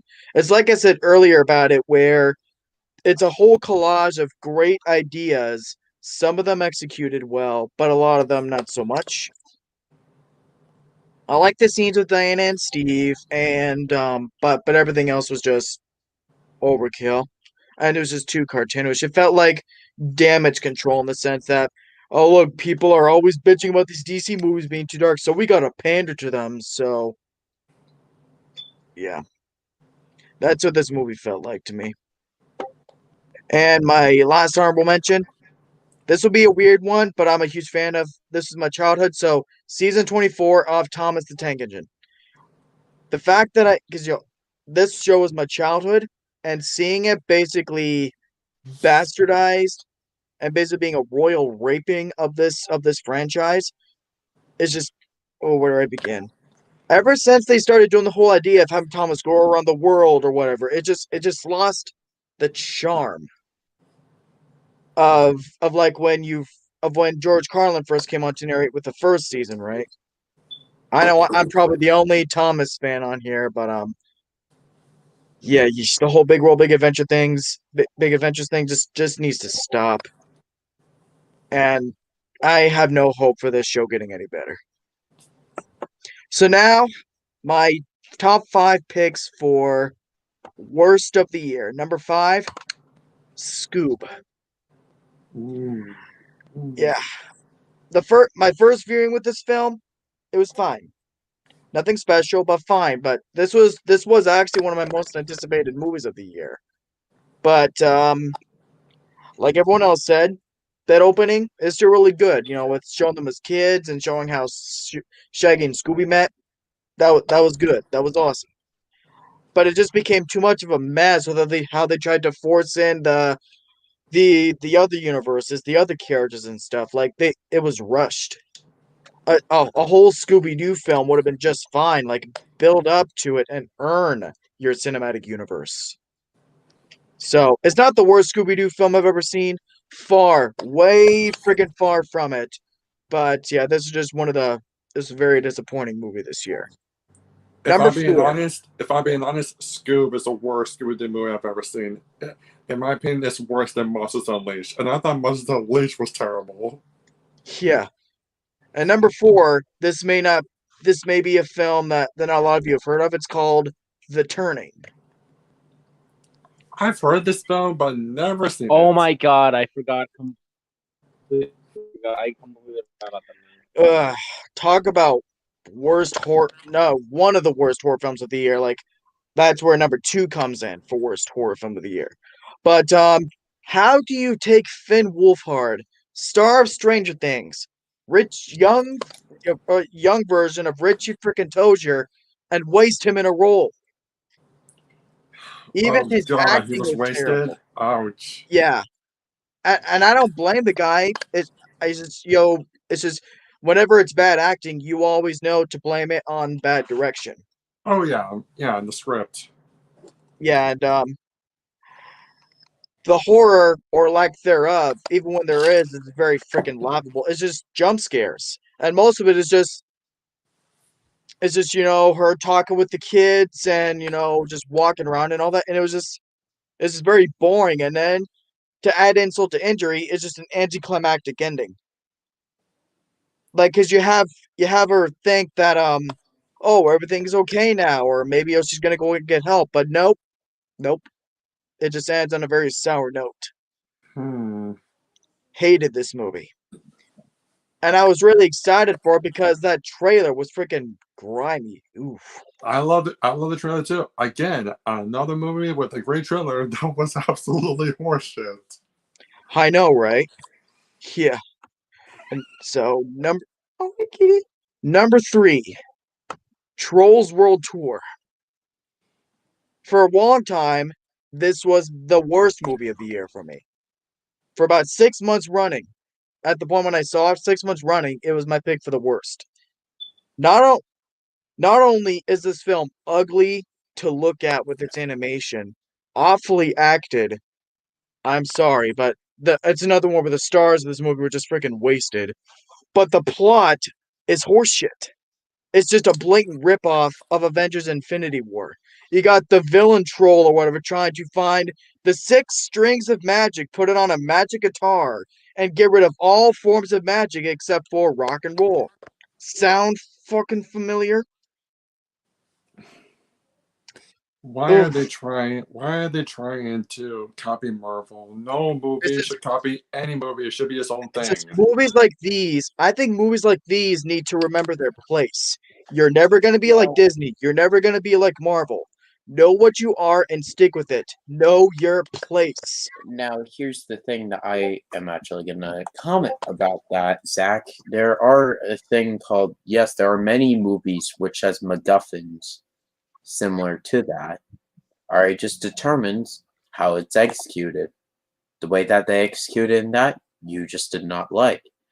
I can point out, well, guess what? In Justice League, there's the Mother Boxes things. You could say those are like a copycat of the Infinity Stones, even though they are actually not, because DC did it in the comics first before, the Infinity Stones. So, I'm just trying to say, there are.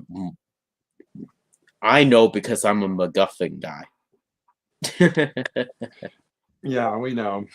So, yeah. Yeah. But like I said, movies like these, know your place.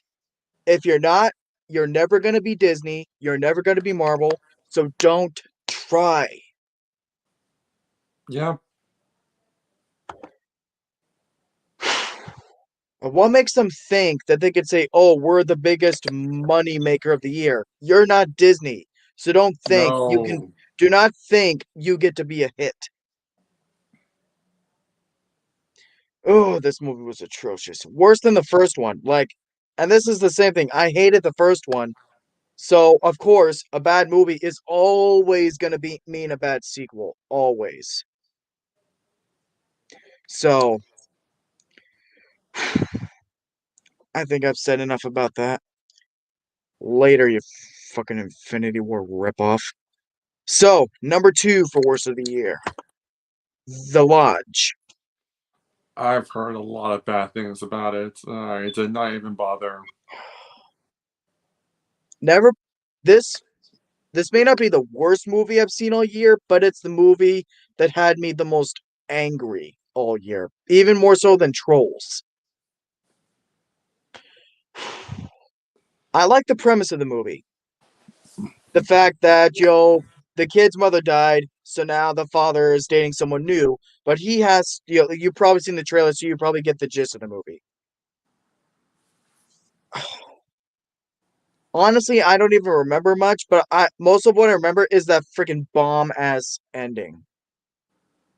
So basically, the kids set up everything on purpose to make the woman think she's actually going insane.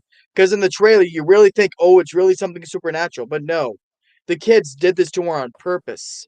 Like, the kid Oh, pretends, dang. one of the kids pretends to hang himself. And another girl, and the girl, I think I don't think she tried to set herself on fire or anything. But then, and it starts to drive the woman insane, because then we find out that, she was part of this cult or something of killers or whatever.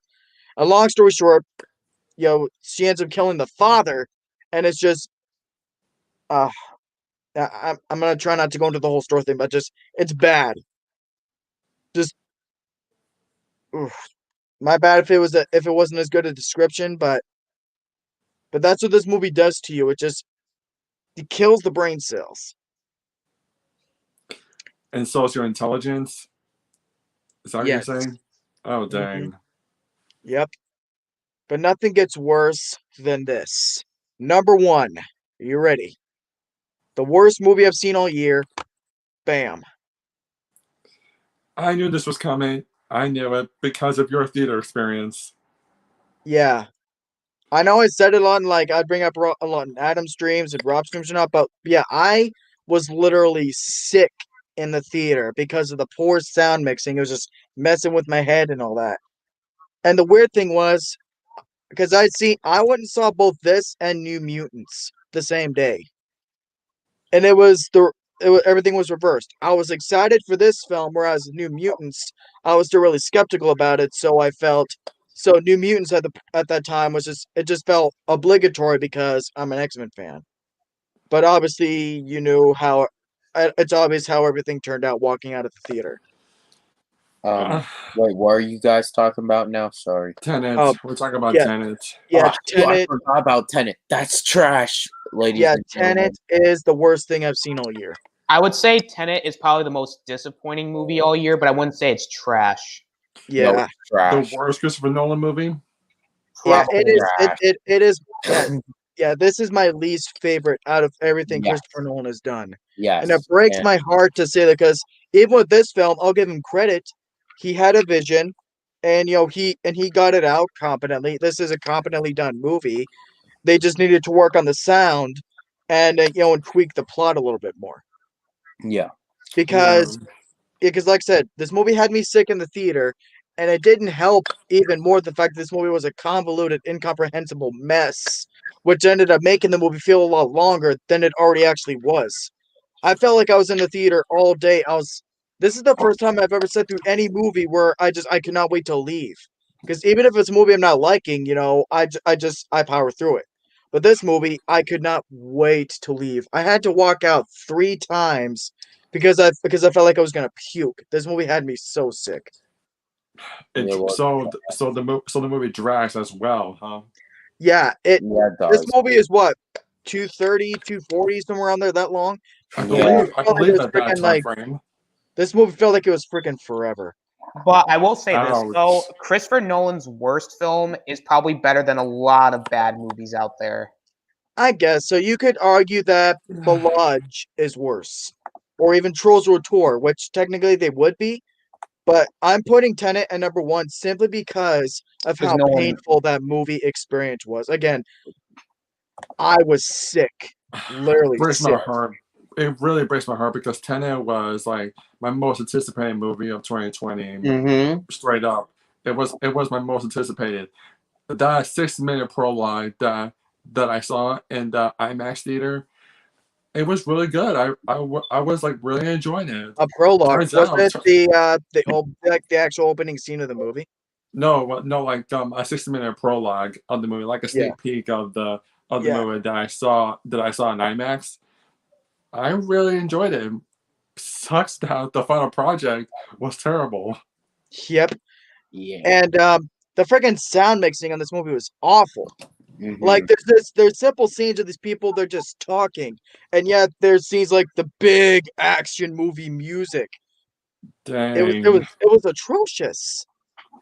I would probably say that I think I would probably agree with you is because with Nolan I expect more. Yeah. Like How don't do get you me go wrong. from? Oh, sorry. What? Well, here's what I'll say. Even really good film directors and they have their missteps. I wouldn't say Yeah. Tenet was a complete shit show. Like it's not like a Michael Bay film where it's horrible. Like I agree with you, Tenet. Like as far as the sound mixing, it was bad and the story really wasn't spectacular. But I wouldn't say Tenet was like it's not like an incompetent film. Like I can tell like there was a lot of effort put into it, and you could tell that Nolan was actually trying. And and I would say, in a sense, like Nolan was actually proud of the film, and that's why I Yeah. wanted to get it out. Yeah, to give him credit, this is structurally it is competently done. It's just the plot is too convoluted, and the sound mixing is just so bad that again it left me freaking fugly sick. Yeah, I get that, and and actually those are the problems I have. Yeah, But but at the end of the day, is it the worst movie all year? No, I will say no, it is not. Because I agree with you. Yes, as far as disappointing films, absolutely. Because when it comes to Nolan, I expect a whole lot more. Yeah. Because we know what Christopher Nolan can do. Am I saying is this a complete misstep? Like, no, it's not a complete misstep. Nolan, because again, it's shot well. Like, I'm not saying it's not a competent. It's still competently done, but Tenet is fine.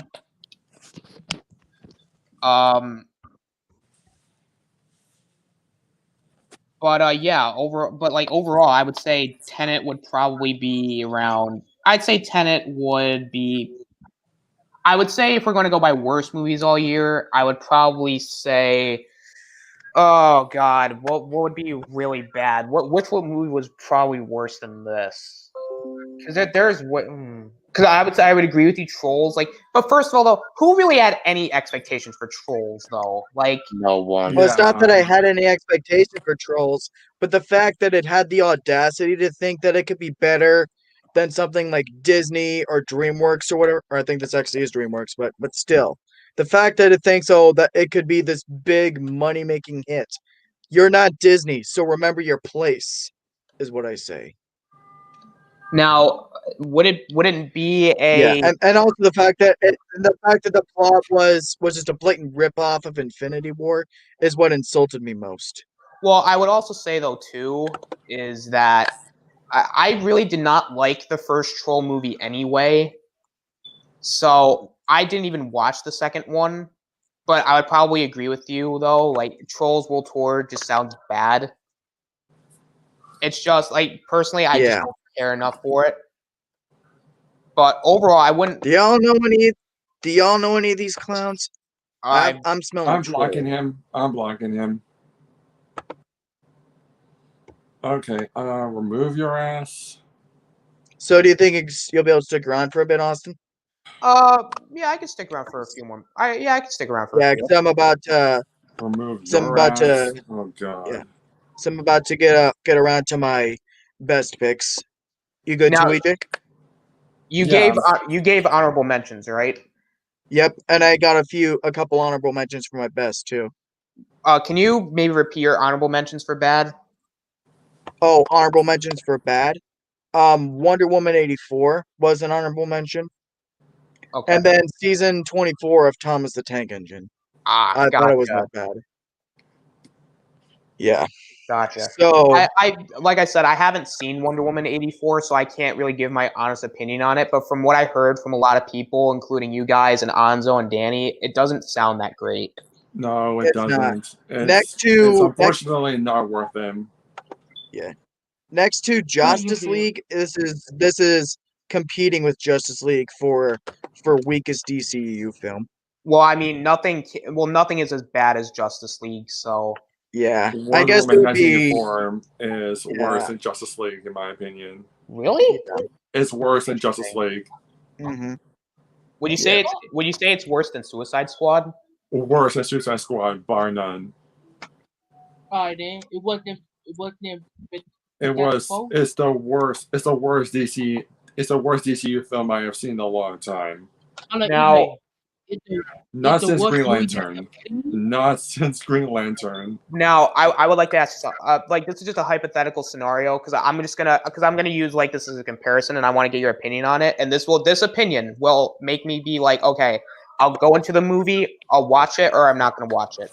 Would you rather watch Fan4Stick or would you rather watch Wonder Woman 1984? Oh, if you're comparing to Fan4Stick, I would rather watch Wonder Woman 1984 than Fan4Stick. Yeah. That's for sure. Nothing's worse than Fan4Stick except for Catwoman. Yeah. Okay. Alright. Yeah. How about this? Homecoming or Wonder Woman 1984? I'd rather watch Homecoming. All right, then I might have to pass on this film. I rather watch Homecoming. Yeah. Damn. Homecoming's boring, but at least it's consistent. Homecoming actually has like a Yeah. story and a plot I can follow. Yep. Alrighty, so now, I also heard the tone was like really out of place. yeah, it was a disgraceful shift in tone from the first film, and Like- other DCU films in general.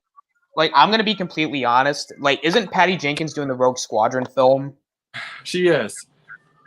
Am I safe to say that I'm not necessarily fully confident on that one? Yeah, no, Well, you're also, good. also, like, here's the thing. Why is she doing a Rogue Squadron in the first place? We all know we want Old Republic. We don't want Rogue Squadron. We Well, want Old Republic. Well, I think because this film is going to be, I have a theory that the next trilogy, it's not Rogue Squadron, but they're going to save the trilogy for when it comes back to theaters, and then they're doing like a Rogue Squadron film to like make it like a Disney Plus movie. You know how like when I it see. launched, Yeah. they had like that Christmas film, whatever it was, with. Yeah, I think it's going to be something like that. I see. It breaks my heart to be this negative on Patty Jenkins because she is one of the best female directors out there in Hollywood. I mean, and the first Wonder Woman was so good. It was amazing. Yeah. It was a masterpiece. She comes out with this shit fest. Well, Yeah, I would blame the writers first though, because if they wrote the film, I'm not. Because it also depends. Because if Patty Jenkins actually wrote the film, then yeah, I will blame She her. wrote it. Oh, she wrote it. Then yeah, it's She her wrote fault. it as well with Jeff Johns. Oh well. Just hearing the name Geoff Johns already gives me no confidence because I hate Geoff Johns. Yeah. Oh my god. Jeff Johns, stay away from DC, please. Stay away, Hopefully. please. Hopefully. I think my Jeff God. Johns I think Jeff Johns did a lot of the Arrowverse stuff. Yeah, I bet he did. That already Alrighty gives me then. no confidence at all. Me neither. All right, so on to the best of the year. I got a few honorable mentions. Let's see what we got here. First one is The Invisible Man. Probably the best horror film of the year. Oh, hands down. It was Hands so down. refreshing to go back and rewatch this after suffering through things like The Turning and The Lodge, which was just god awful. The Grudge Retention in remake, this. the Grudge remake this year. Oh god. Hey, at least that had a competent. At least that was competently made. It does have some cool stuff in it, I guess. Yeah, and The Grudge is still scary, so at least it had that. It was just boring at times. Yeah, I wouldn't call guess. it like a bad film. It was just disappointing compared to the other Grudge ones. So, but at Yeah, least The I could Grudge- sit. Yeah, The Grudge 2 is still atrocious. Yeah. So at least I could sit down and watch this new one and enjoy a huge majority of it, but be disappointed by the parts that are misfires. So, yeah, like I said, Invisible Man, the suspense was well crafted. The idea of the Invisible Man itself and how it's crafted into modern day is inventive and clever. I love the ending. I hope we get a sequel out of this. Like, this would be a proper way to start their dark universe or whatever, that with all the classic Universal monsters and all that. Yeah. So with this movie, I am really hopeful that if not to start a universe, I would even be fine with standalone films about like a Frankenstein or whatever, because if Invisible Man can do all this in modern day and have a inventive and clever way to do it, then I'd say the other ones could do it too. Oh yeah, for sure. So yeah, love the Invisible Man. I can't wait till I can one of these days get the Blu-ray for this because I wonder if Adam might epic film Wonder Woman 1984. maybe Well, from what I've I'd like heard, to see him. especially Yeah. from what I heard about it, I'm probably not going to be surprised. Yeah, It is prime epic film material. And it even though I really like is. Rise of Skywalker, and I'll say even though I like Rise of Skywalker, I think that'd be epic film material as well. I'll even What- say this. I'll even say this as well. You guys all know I hate Jurassic World: Fallen Kingdom so much. You all He know. epic film that too. You all know. I despise that movie. I'd rather watch Yeah. Fallen Kingdom than Wonder Woman 1984. Exactly. Yeah. Oh, if it's that It's- bad, then I'm Yeah. because I'm going to be completely honest with Cyberpunk. I got a free trial for HBO Max for 30 days. I was thinking about using my free trial for Wonder Woman, but I'm like, nah. I'm probably going to let this expire. Yeah. Yep. Like I said, it's like I was saying I know. earlier. It's like I said earlier. If you're gonna get HBO Max, I would save it for whenever the Snyder Cut comes out. Now- Yeah, definitely. Would you say Wonder Woman 1984 was the most disappointing film of the year? It is by far the most disappointing movie of the year for me. Yeah, I was disappointed by it. It's by far number one. No, worst disappointing. All right, yeah. EJ, I got a question. Is What's this up? the worst movie you have ever seen? One of the worst. One of the Yeah, worst. I have a feeling that Mortal Instruments is still worse. Nothing can be worse than Modern Instruments. You want to talk about convoluted, shit fest, dumpster fire, fucking train wreck, disaster, unmitigated train wreck. That is Modern Instruments City of shit bones. Yeah. All right, next honorable mention. The Crew to New Age. I Oh, really really? enjoyed I'm this. surprised you like this movie. Yeah, because I did not like the trailer at all. Yeah, Maybe not at all, but there's just it did not leave a good first impression because I like the first one. Okay, it's a fine, serviceable kids film, and Nicolas Cage is really good in it. So I was open to this film. It's not like excited or anything. So I was like, all right, they're doing a sequel. You know what? Maybe it'll surprise me more. And this movie did really surprise me. This film was a blast. I had a great time with it. Yeah, because when I saw the trailer for it, it just looked like another throwaway anime film, like nothing too special. You're saying it's actually serviceable. Well, I'll More give it than a watch. serviceable. I would say this is a really great movie. Not like greatest of okay. all, not like one of the greatest of all time, but just this is a great movie. I would say it's maybe even be better than the first one, and it might be one of my favorite DreamWorks movies. Oh wow, that is high praise. Now, Yeah. Really surprised by how good this was. I apologize for getting off topic, but I kind of want to bring this up. Remember that Doom Annihilation movie that came out a couple years ago? I Oh think yeah, so. I remember it. That was horrible. Well, it turns out they're getting a sequel. Oh, my no way? gosh. Oh, what the fuck? Oh What the fuck? shit! That Annihilation us bad see- enough. You're gonna go make another one? Yeah, Doom Annihilation is Are you? horrible. Like, are they trying to piss off the Doom fans? I know, right? This is ridiculous. Honestly, I prefer the first Doom movie with The Rock and Carl Urban. Like that movie is far from perfect, but it's fine. And for one, yeah, like you just said right now, for one, it has The Rock and Carl Urban. So immediately that puts it up. Well, also I would say though too with the Doom movie with The Rock and Carl Urban is that they didn't have a lot of lore to work with. It was just Yeah. like, okay, demons are on Mars, kill demons. Okay, that's fine. And they were basically working with Doom 3, which I consider to be the weakest Doom game out of all of them, which Doom 3 is not a bad game, mind you, but it tries to be a horror game and it doesn't work. So they were trying to make it like Doom 3, but now it's like after 2016, I don't remember when Doom Annihilation came out, but with Doom 2016, it came out afterwards. They still have a ton of stuff to work with. Like if you gave me like a movie like that, like yeah, just Doomslayer killing demons, that'd be cool. Like I'm not like Annihilation has some references to it, and I will say the green of the BFG was better than the one in the 2005 film, but it doesn't change the fact the movie is really fucking boring. I mean, you do get the chainsaw, you get some references here and there, which is nice. I appreciate it, but at the same time, the movie's so boring, it's not worth it. Yeah. Yeah.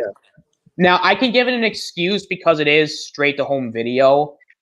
It's not a theatrical release, but it's still bad. Because if it's straight to home video, I don't necessarily give it high expectation anyway. So I'll give them a pass when it came down to its old. Because if it was theatrical release, it'd be the worst movie I've ever seen, period. But as a film alone, it's horrible. Bland. Yeah. It's so boring. Like it's like I'll give them credit. They actually have more demons to work with this time. They used the imps. Would have been nice to see maybe, I don't know, other demons like the Kako demon.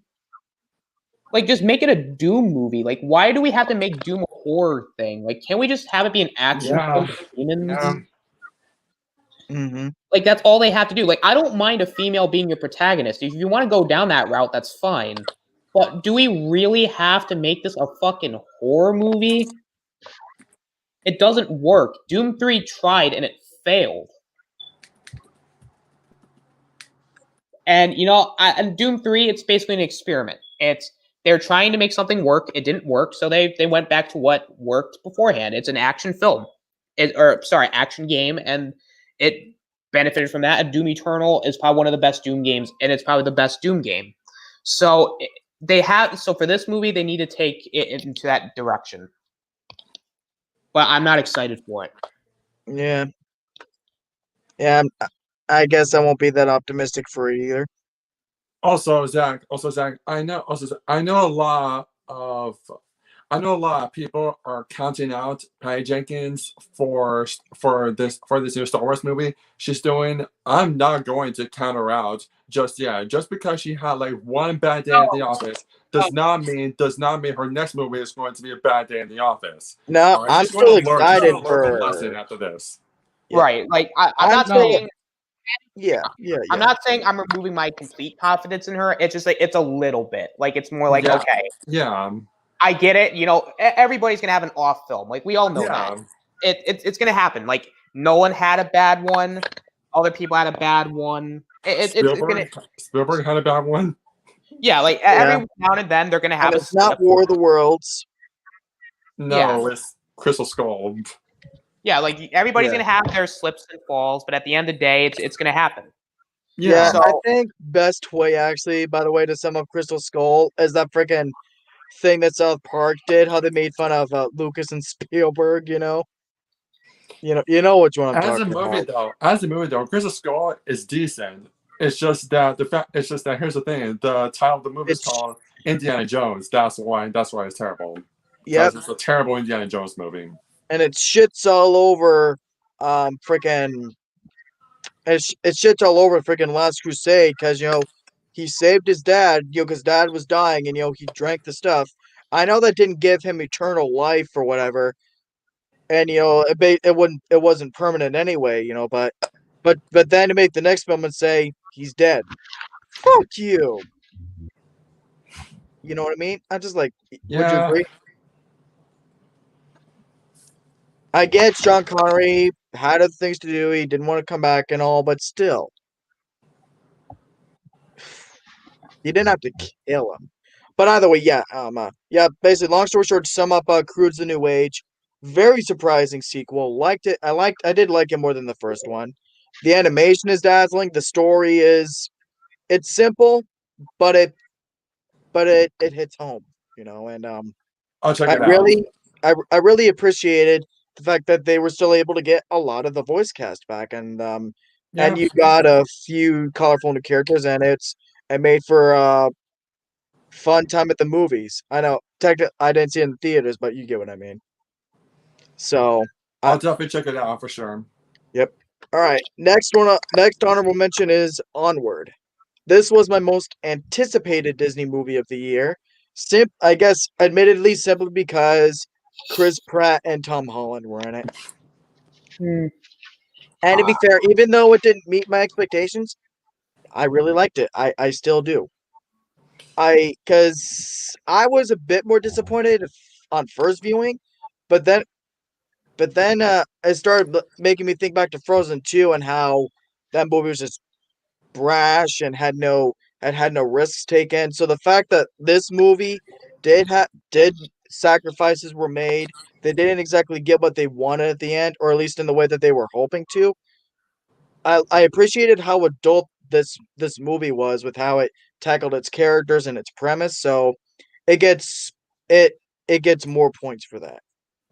So it didn't make my list, but I still really enjoyed it. It's still one of the better Pixar movies.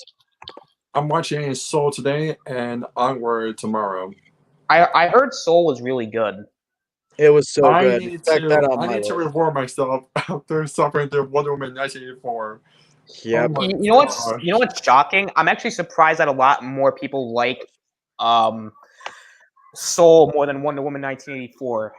I know, and I thought Wonder Woman 1984 was going to be the best movie. Oh my gosh, was I wrong? Yeah. And that All right. and that's what sucks though, is that yesterday. Sorry. what are you gonna say to Sean? I watched Show. Oh, I'm about to say, I watched Show yesterday. I know a lot of people like the movie, but I'm not impressed with the movie. I mean, Yeah, the movie it's is pretty. good. Yeah, it's a It's different good. feeling Pixar movie. Yeah, it's See- good, but is the movie that's the greatest Pixar movie I ever seen? No, it's not. It's the best movie I ever seen? No. Is this movie a masterpiece? Fuck no. Hell no. So the movie, it's not the greatest movie I ever seen. It kind of feel overrated to me. I think the movie overrated, but that's my opinion. Maybe, yeah. So yeah, I'm still gonna give Soul a watch today. Oh, and I like and, anyway. my second to Bad last Boys- is Mandalorian. Oh, sorry, what? Let them go ahead. Yeah. So yes, Mandalorian season 2 is another honorable mention for me. It's like we were all saying that the season starts off kind of slow, but then from episode 3 onward, it proved to be a season that ended up being it proved to be better than season 1 by far. The Luke cameo was great, Ahsoka was great, and like I could go on all day about how I just love this more than the first season, but I'll just say it left me satisfied. Had every question I had answered in a proper way, and and in the right way. It also properly still left me with new questions as far as what's going to happen next time and all that. So great on that one. I would say like I'm kind of with Mandalorian season 2. The one thing that I would improve is just I would cut out the filler, just get rid of it. Yeah, Because the filler really wasn't needed in the grand. Don't get me wrong, it does have a place in the story, I guess, with certain things, but it was filler. Like it definitely didn't feel needed in a way. Yeah. Like I think filler is okay if it was more than 8 episodes. Because in a 10, if it's double digits, something around there, it's okay to have filler. I think filler is fine when it's down to that, but if it's 8 episodes, like you don't really have that kind of time to just do filler. Yeah. That was just kind of my Exactly. little complaint with season 2, but I will say it was very good. Yep. My final honorable mention: Justice League Dark Apocalypse War. Love this movie Yeah. to no end. Best superhero film all year. This Hands is down. This Absolutely. is a film that I love. I loved every second of this movie up until that little end. Not that the ending scene, not that little bit with the ending scene. Not that it's not because I thought it was bad, but it's just like me in my mind. I like to see finality with any type of final film because it ends with the Flash. You know that the Flash is gonna do his thing and fix everything, but it would have been cool to actually because you know, like how Days of Future Past, they righted everything, and you see a scene at the end with Wolverine in this new timeline, like because everybody's okay, everything's okay again. I wanted that kind of scene to cap off this movie, to see that everything actually is okay, that no one is mangled up or anything. Good idea, but I don't know how they could have done that. I mean, I But you know feel what I mean, like though. I feel like though it's a them good doing idea that. though. It is a cool idea, but I think the way they did it though, I kind of like that more because it does leave it open ended. Because Yeah, because I get what they're still doing, though. You know that everything is going to be okay because he's reversing everything. But me, because it's probably me and my completionist type of mind that I feel like I needed like an actual scene, like again how they did with the end of Days of Future Past and all that. I But mean, still, it did not kill my enjoyment of the movie at all. I still loved it from beginning to end because the ending scene was still good. I just think they could have kept it with that type of scene, because Yeah.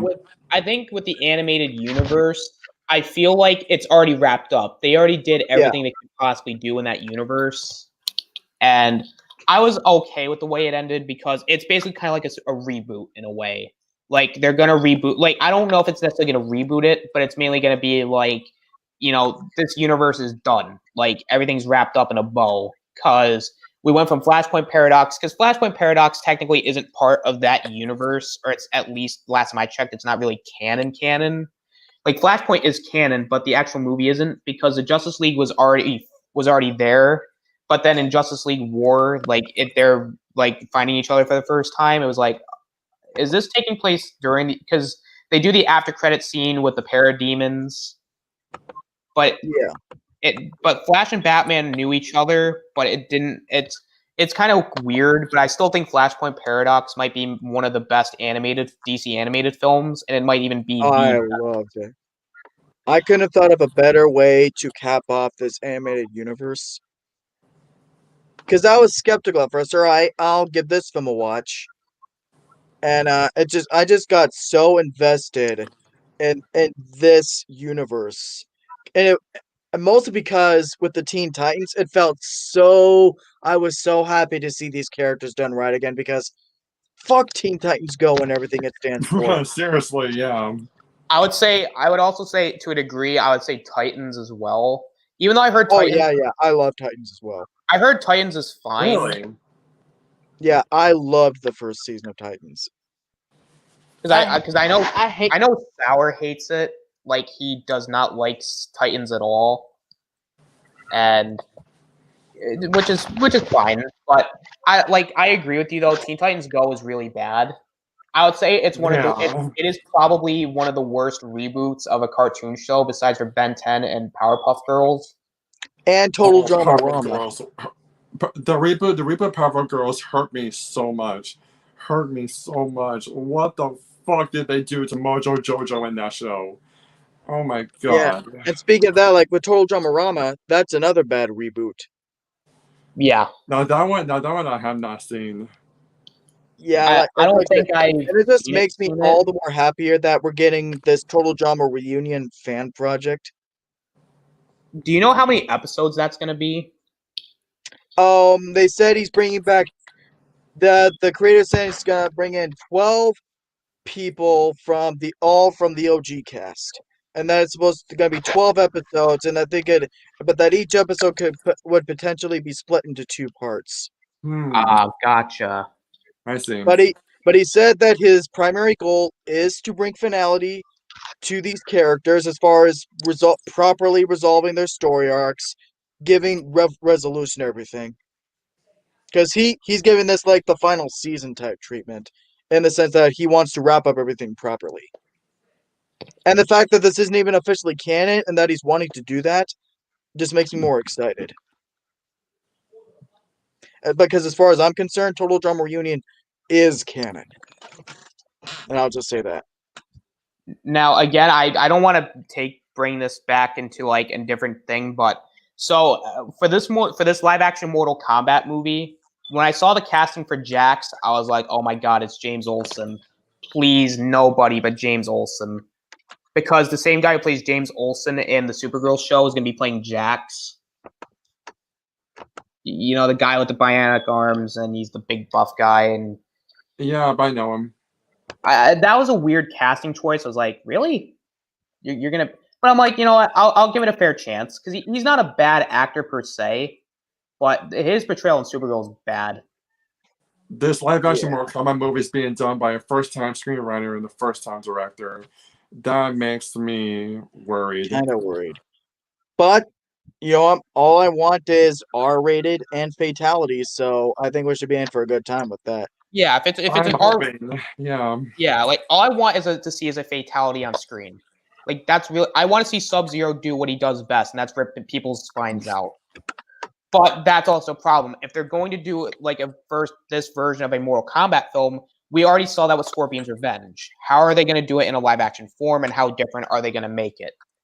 That is what I'm more interested in seeing, because you had the 1980 film with Mortal Kombat, you have the animated film, now you have this reboot. I want to see how different they go with this, but I'm intrigued. Yeah. Yeah, I'm excited for it, because because I like the first Mortal Kombat movie, okay, but it'll be good to get a more faithful adaptation. Yeah. Hopefully. So now, those were my honorable mentions, and now, officially, my top 12 best releases of 2020. Starting off with something that was fan-made on YouTube. Number 12, the Thomas and the Magic Railroad parody by the YouTube channel Mr. Conductor Fan 1406. A pretty odd choice, but this is something that has to be seen to be believed, because EJ, we watched the actual movie a while back, and you said you didn't like it, right? I fell asleep through it, unfortunately. You got to check out this parody. I'll have to link it to you in the Discord somewhere. You did actually on Discord, I remember. Yeah, it's long. Like, it's tad bit short of 3 hours, but it's worth it. Not only is it a good, loving parody of the plot itself, but it also proves to end up itself being a good Thomas movie, like a project. And I couldn't think of a much better love letter to send to the show compared to what the actual show itself is doing right now. I loved this. You know, I'm gonna call it a movie. Screw it. Yeah, I got a great fan edit pick that I should have said way earlier. Cole's edit of Rob Zombie's Halloween, the first one. His fan edit of the Rob Zombie's version of Halloween. Remember, I showed this one to you, Zach. Yeah, and it was really good. Yeah, I absolutely loved it. He took out the white trash family part of it, the white trash family part of the film. Thank you for that. And he also made sure that Michael does not speak in the movie as well, even as like a little kid, because Michael not speaking, that's what makes him interesting, and that's what makes him scary. Because I didn't mind that Michael spoke at first in the asylum, you know, because I liked the clever idea of building up to how he starts losing his sanity and eventually starts to talk less and less. I thought that was good build up, so that when he's grown is when he's not talking. I thought that was clever. I'm gonna be honest though, there were like a lot of moments where he was going a little bit over the top with this dialogue. And the yelling and the screaming too while he was like killing his victims. No, that got too much to me as well. And but like with the fan edit, it's a lot more scarier than the original version. And what Cole did so well is that once you see Michael put on the mask, or like once you see him like get away from the sanitarium and all that, what Cole did so well was like when he put on the mask, you don't see his eyes like at all. He made Cole made sure that he really like emphasize what Dr. Loomis said in the original Halloween: the devil's eyes, the darkest eyes. Mm-hmm. Yeah, it was real. It was done really well. But like I said, though, EJ, you going back into this one, if you didn't like the actual Magic Railroad film, I think you'll really like this parody. Yeah, It's satirical and it's kind of raunchy, but it still makes loving, effective use of the actual movie's plot, and it also makes more effective use of the deleted, PT Boomer scenes that didn't make it into the final cut of the movie. And it also makes really clever use of concepts that didn't even make it into the final script, putting all that together to make a really loving tribute to the Thomas franchise, while also being a fun satirical parody on its own right. yeah, I'll check it out. Yeah, I love this movie, and if you're still a Thomas fan in any way, I think you'll love this too. I used to watch Thomas Magic Railroad a lot as a little kid. When I grew up, though, I grew out of it. Yeah, fair. Yeah, like I said, for someone that still holds on to this franchise, because it means something to me, Yeah, it just makes this old Thomas fan here very, very happy whenever anyone does something that's a loving tribute to the franchise's glory days. And I think this parody by this person here was done exquisitely. You should go and check out his content. The guy's name is Mr. Conductor Fan 1406. And by the way, if you're watching this, you did an exceptional job. I loved it. So, going on to number 11, I might lose some subscribers for this. Number 11 is Birds of Prey. Birds of Prey is a lot better than Wonder Woman 1984. I'll tell you that. A Yep. lot better. Mm-hmm.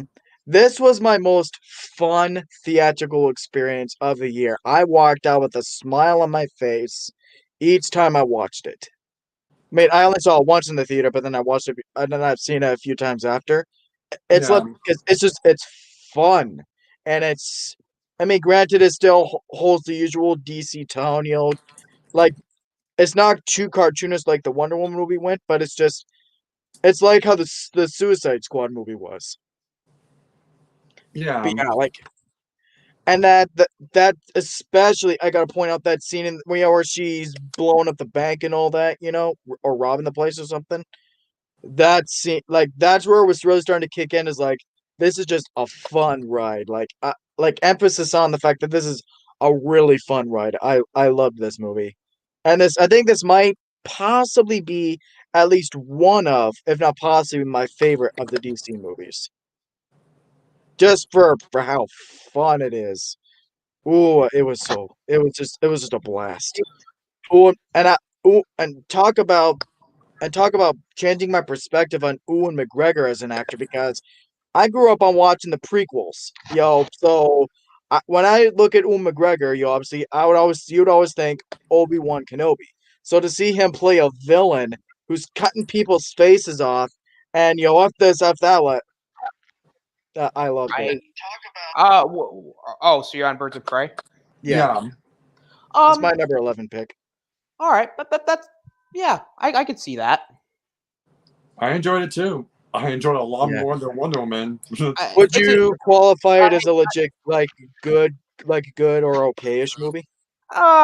See, I didn't put it in my. I basically lumped it into my bad category because the reason why I lumped this one in there is because I basically, unless it's a movie that gets really high remarks from me, I'm gonna put it in the worst category. Because if it didn't get into my best of or worst of category, it means it really wasn't spectacular. It wasn't bad. It wasn't good. Like Birds of Prey was in my bad because it wasn't the worst superhero movie I've ever seen. But to me, it was just kind of meh. Like to me, the problem is it's kind of misleading in terms of the title. Yeah, is that it's called Birds of Prey when they should have just said a Harley Quinn and the Birds of Prey or something like that. Like just say Harley Quinn and have the tagline be like the Birds of Prey are coming or something. Just don't call it Birds of Prey. That was the first mistake they made. Yeah, they should have just called it Harley Quinn or something that's not Birds of Prey, or if you want to be like you could even say Gotham City. No, actually, no, don't do that. But that's just the biggest problem. It's just a misleading film. If you just called it Harley Quinn, or like I know I'm kind of saying this multiple times, but that's just my biggest problem with it. Like the characters are okay. Like the only characters I really liked in it was Harley Quinn and Black Mask. Otherwise, the characters were meh. They did Black Man dirty. I thought the movie was just fine. It doesn't get any really high marks for me. It's definitely not the worst DCEU film that I've ever seen. No, definitely not. But it's not the best DCEU film. To me, the best one would either. I think my top 3 I said was like Wonder Woman, Aquaman, and Man of Steel. Man of Steel is my number 1. I'll tell you. I'll be completely honest. I'll be right back. Go and keep talking about it if you'll excuse me. I'll be completely honest. I do like Man of Steel a little bit. You know, it's a good movie. I think I like that. It goes. I like the. I think with DC, it's like they were trying to go into more of a darker tone. And with Man of Steel, like I actually don't mind it being a dark tone film because if that's what you're trying to establish in that universe, then sure, I actually don't mind that. It's just to me, it's like with DC especially. It's like certain characters have different tones to them. Like Superman's supposed to be more like that sunshiny, I'm the good guy, smile always. I'm America. That's basically him. He's basically America's sweetheart, like that kind of guy. Like, but America, fuck yeah. It was actually an interesting take to go more of a dark tone with them, and you get to see more stuff on Krypton too. Like that was actually pretty cool. Man of Steel was the movie that made me a Superman fan. And I'm actually going to be completely honest too. Superman Returns also is not a bad movie either. Like, I enjoy Superman Returns actually. It's decent. I get that it's a little boring and it goes a little too long, which I agree with that. I will say it does get boring, but it's not a horrible made movie. No, definitely not.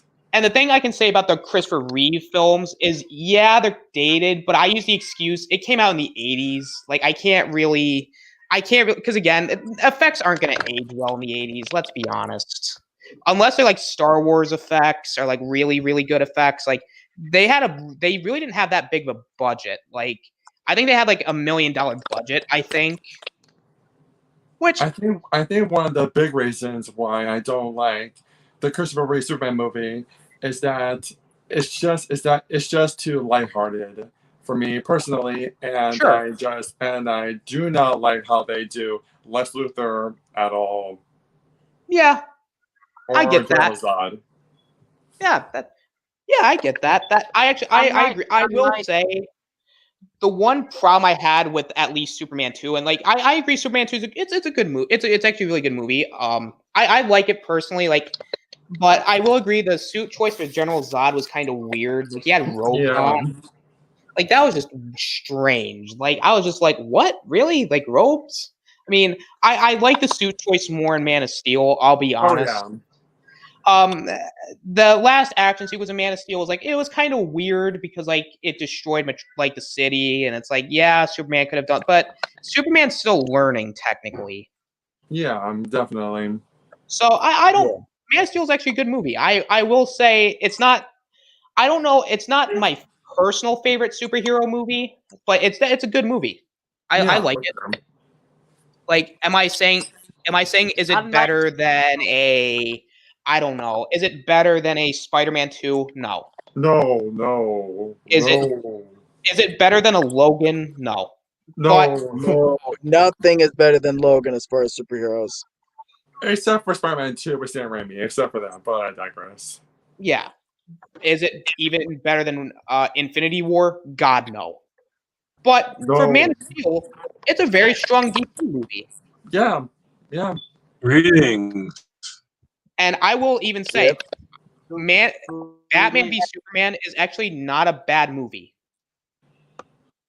Nope. I really like that. Missing a Rick in the DCEU. Nope, because we're in the middle of my picks for best of the year. Yeah. Yep, number 11 for me was Birds of Prey. Oh, I heard you mention DCEU. Yeah, I'll agree. Like, I used to think Man of Steel was boring at first, but I've warmed up to it a lot more because I started to grow a huge appreciation for Henry Cavill as Superman. So it really grew on me. So that's my number 11 pick. Well, This in my Number opinion, you 10 can tell by my eye color. for I love this man. fucking tripod. so number 10 for best of the years is Bill and Ted Face the Music. Really? Oh, I forgot I- about that movie. I liked it. This was, especially given the type of year we had, this was that feel good, heartwarming movie that we just needed to help get us through the year. That is true. Yeah, that is true. Yeah, I Just enjoyed it. Talk about a triumphant comeback for these characters. For what was it, 30 years since they last Excellent. played these roles? Yep.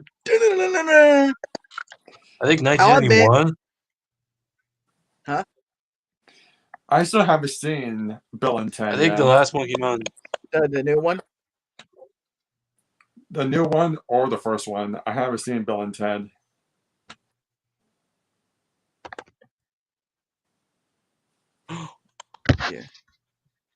But, oh yeah, like I Drag said, Him After. I'm just kidding. so like I said, what were you saying, EG? You haven't seen the new one yet? I haven't seen the new one or the first one. No, this is the third one, actually. There's Bill and Ted's Excellent Adventure, Bill and Ted's Bogus Journey, and now Bill and Ted Face the Music. All right. I'll be sure. This is I'll an be sure to check interesting these out. sequel where... Oh, sorry, what? I'll be sure to check these out for sure. It's an interesting sequel where...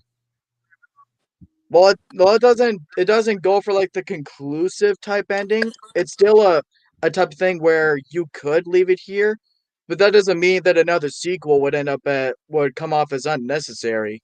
It's just it leaves in this very interesting spot. Like maybe they could do another sequel and have it focused on their daughters. You know, for those of you who've seen the movie, you know what I'm talking about. But yeah. Yeah, like I said, very heartwarming. Just a feel good movie. I adored it, and it might be my favorite of the trilogy. So number 9 is gonna make someone here very happy. Carry on my wayward son. You goddamn right. Not just the series finale, but all I know that only the last few episodes were put out in 2020, but screw it. All of Supernatural season 15. I could not have thought of a more fulfilling ending for the show. I mean, you had season 5. You know, they said they were going to leave it there, but they continued it. But I mean, after all that, I couldn't have thought of a more fulfilling ending as far as choosing to continue it after. You know what I mean? Because Yeah. they did know that. So most of our discussion here is probably going to be about that whack finale. Oh my god! Absolutely. After watching it, I was literally an emotional wreck. I was Me literally an too. emotional wreck. And Not even Clone Wars season 7 put me in that stage. Oh my god. I was literally shaking after watching it, and dude, me too. Because I actually caught oh this my on TV. gosh. So that whole hour basically had me in a wreck. Or basically the last 30, 45 minutes. That was a wreck. And then they had that little ending part right there where all the crew saying, it's thanks to you guys that we've been on for so long and all that. Oh, they tugged all the right heartstrings and played all the right beats as far as Yep. as far as sticking the landing. A fan-fucking-tastic ending.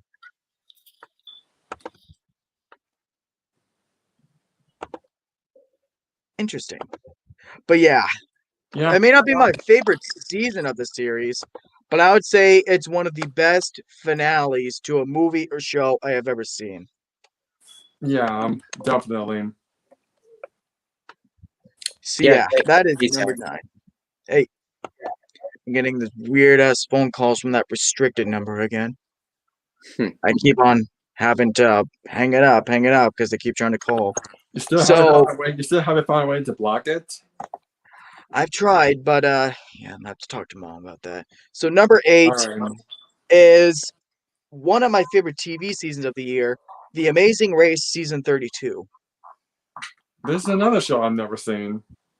But you get what it but you know what it is though. Yeah, yeah, I think Cuz so.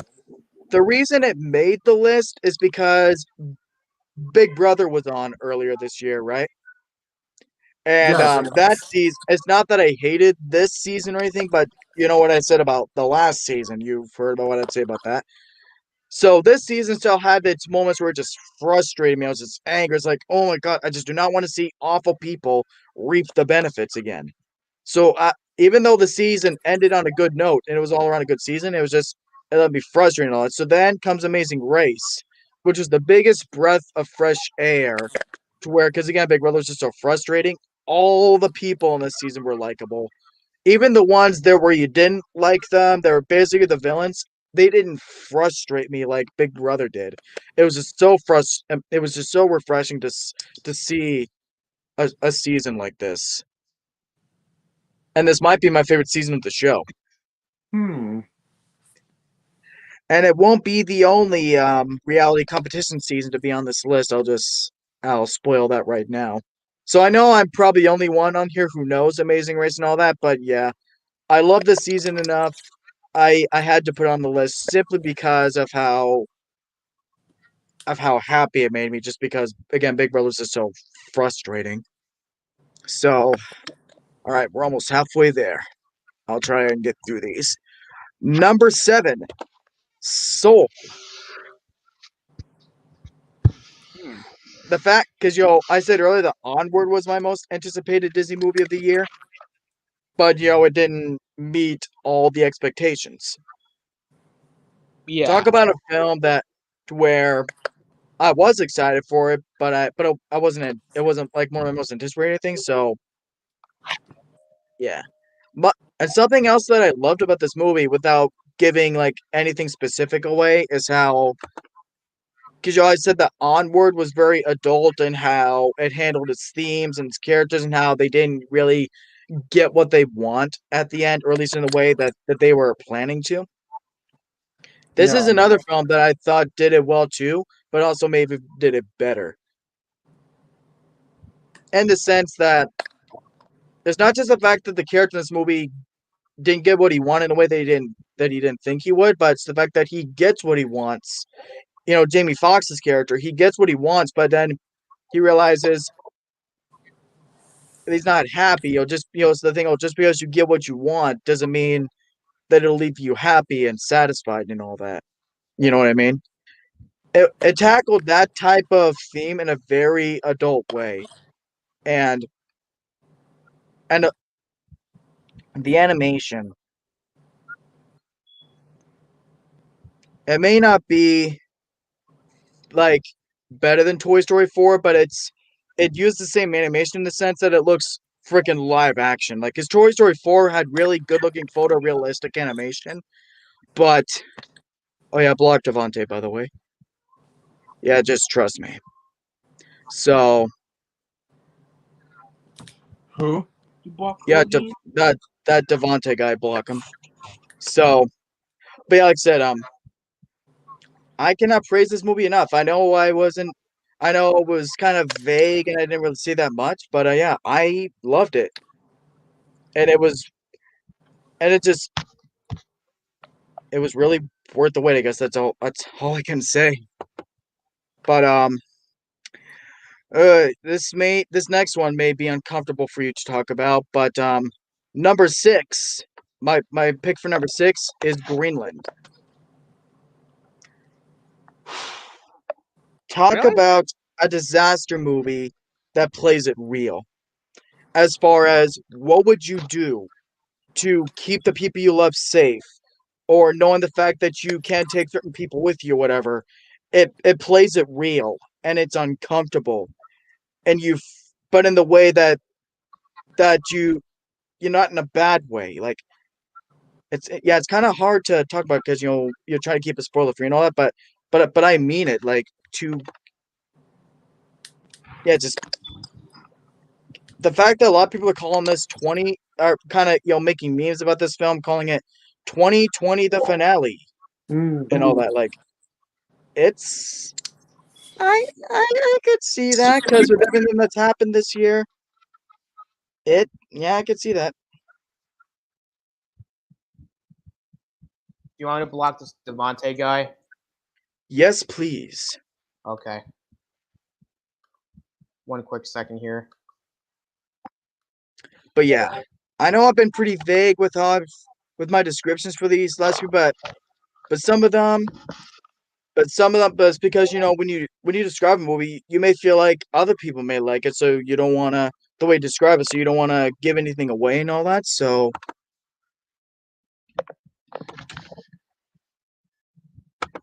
yeah. All right. There we So go. He's blocked. sweet.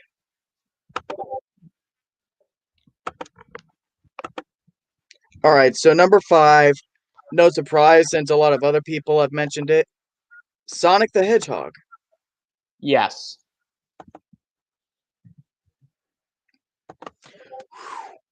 What a surprise, right? Ah. Because, it's obvious because, that first trailer was just trash. He looked bad, and it just... But here's my theory about this movie. I have a feeling that even if Sonic would have still had that same original look, it still probably would have been a really good movie. But it's just the fact that, they changed the design and he looked as good as he did. I think that's what really elevated it to being a great movie. Yeah, I'm saying this is me, a grown-ass man, saying that the Sonic the Hedgehog movie is great. No, I actually will agree with you. I actually really dig this movie. Yeah. And when I say that it's the best video game movie we ever made, I don't mean that in the pitiful way because there are a few that aren't really that good. Because even though there aren't very many other good ones to compare it to, I really do mean it in the sense that this really is the best video game film ever made. Ooh. So, yeah, Jim Carrey, a great return to the type of comedy that basically built his career, with movies like The Mask and Ace Ventura. This felt like a great return to form for him, and you can tell that he was just having a ball with every single microsecond of it. Oh, absolutely. If you're gonna be put in that kind of, if you're gonna be put into that type of thing, type of movie, yeah, you should absolutely have fun with it. Exactly, and a post-credit scene sets up a universe and a sequel that I really hope they can get it off the ground because they made an amazing first impression. So I want to see more of this. I'm really invested. Yeah, I'd be down for that. Yeah. So, great movie. I guess. Is there anything else you got to say about it?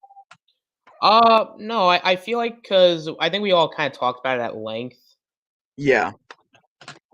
So. There's really not a lot to say other than it's just really good. Yep.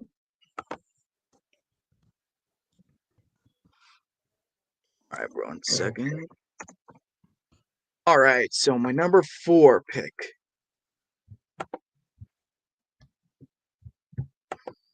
My number 4 pick for best of 2020 is Survivor Season 40, Winners at War. Yeah, I know. 40 seasons. 40 seasons? Yep. This is a season that brought back 20 of the greatest winners in the show's history for one big battle royale for a prize of not just the usual $1 million prize, but $2 million, which is now the largest reality show prize in history. Huh. Because me and my mom watch all these shows together, she wasn't as enthused about it because she doesn't like the idea of people that have already won coming back to play again. I was all excited for something because that's a clever idea. Having a whole cast of winners, which means that'd be a lot of different personalities clashing. So, I'd say it delivered and it built up to the hype. I know because I know you guys probably don't watch Survivor or anything, or maybe you do, then that's cool. But oh, you do? I watch it. Did you watch? Yeah. So I guess if you guys ever get into this show, or I guess won't get this season away, but the winner was the winner was the winner earned the winner earned it through every second that he played it. The idea of how they got the newer players, the newer generation players were able to gang up and get rid of all the old school players early on was amazing. That was a clever twist on our expectations, and as always with Survivor, I highly anticipate the next installment. It was yep. So I would say to any Survivor fans watching, you don't need to be nervous. I think this is another fun, heartwarming Survivor classic. This is one of the classics of the franchise, I would say. It's not my favorite of the series, but it's one of my favorites, easily top 10. So with that, our top 3, man. Before I give out my top 3, I'll just say anyone in the chat that isn't trolls, feel free to start up some kind of discussion. What are the best things you saw this year? What's some of the worst? And just Yeah, like you guys won't be blocked unless you guys are just gonna troll. like for example, that person right there. So with that being said, here are my top 3 for best of the year. Number 3 is Underwater. I've never heard of this film. This is the final film to be released under the 20th Century Fox banner before they changed it to 20th Century Studios. Meaning that because, the classic 20th Century Fox logo, because now movies, they changed it. It's still the same thing. Instead of just saying 20th Century Fox, it says 20th Century Studios. So yeah, this movie was a very special experience for me because with 20th Century Fox, I grew up with a lot of the movies from this studio. This is like my favorite production studio. Like, I know a lot of people always like to go towards Sony or even Paramount or Universal, but 20th Century Fox has always been my childhood. Like, I watched a lot of the movies. Like, I grew up with iRobot, Day After Tomorrow, like a lot of classics of that mid 2000s period. Mhm. So yeah. So I it grew up. meant a lot to me to see this final film released under the 20th Century Fox name. Honey, is this the movie that what her name? She from Oh yeah, the Twilight. girl from Twilight is in this. But don't Oh, let that deter you away. Just because she was in some bad movies, like because she is oh no, she's a great actor. incredible. She's a Huh? great actor.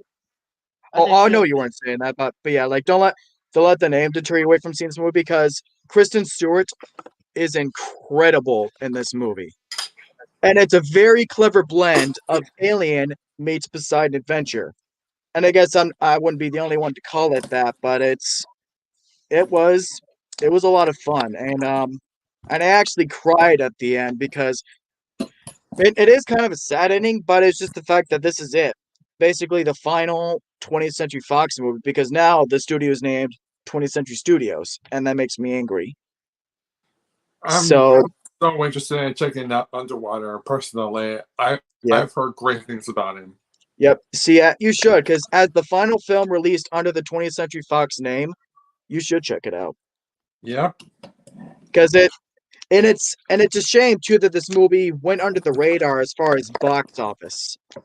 Because this is basically the end of an era. Because now this is the final film released under the Fox name, right? Yeah. And the fact that this film just went under the radar, just like your usual generic movie or whatever, sickened me.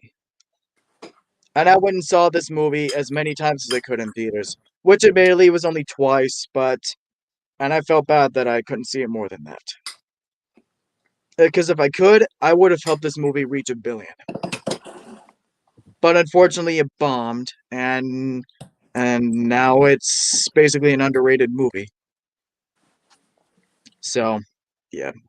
While not my favorite of the year, this is my most personal, well, one of my most personal and special movie experiences of the year.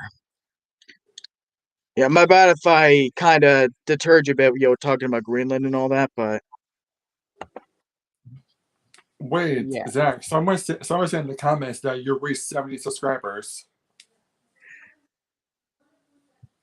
Oh, really? That's awesome. Congratulations. Did you really, Zach? Did you really? I guess I did.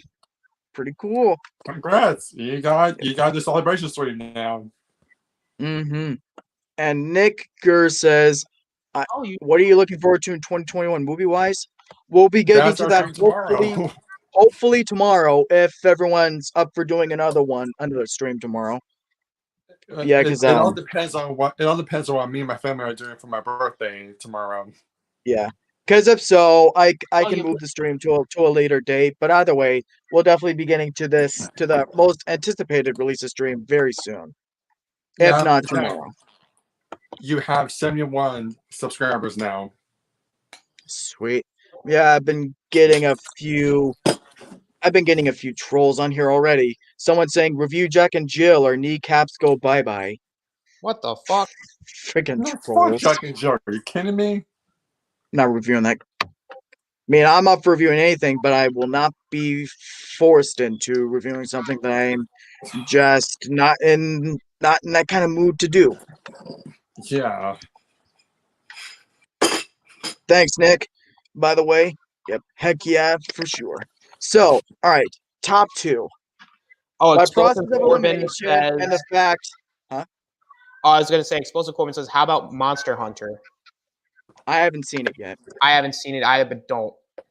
I haven't seen it either. I've heard the game and I saw the trailer, but it's like, it looks cool, like your usual sci-fi. Well, you want to know I who haven't made seen it yet. What you guys really want to know who made this movie? Paul yeah, W. the guy who did the Resident Evil films, Paul W. W. S. Anderson. Yeah, Paul W. S. Anderson. So, meaning Making Mila Jovovich another- is in this. And Yep. heck, I might watch it for her because she's a great actress, and as bad as a lot of the later Resident Evil movies got, she was the best thing about them.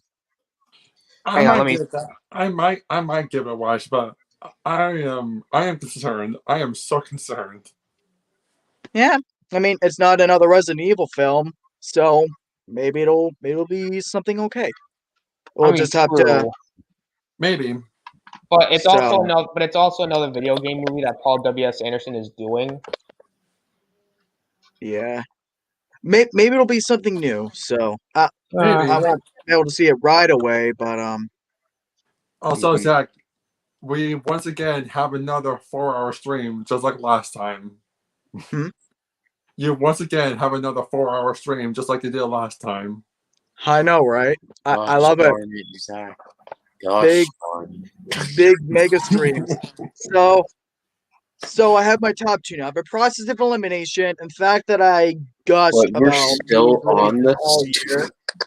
You guys might know what's left. We're still These on last this. 2 were really hard.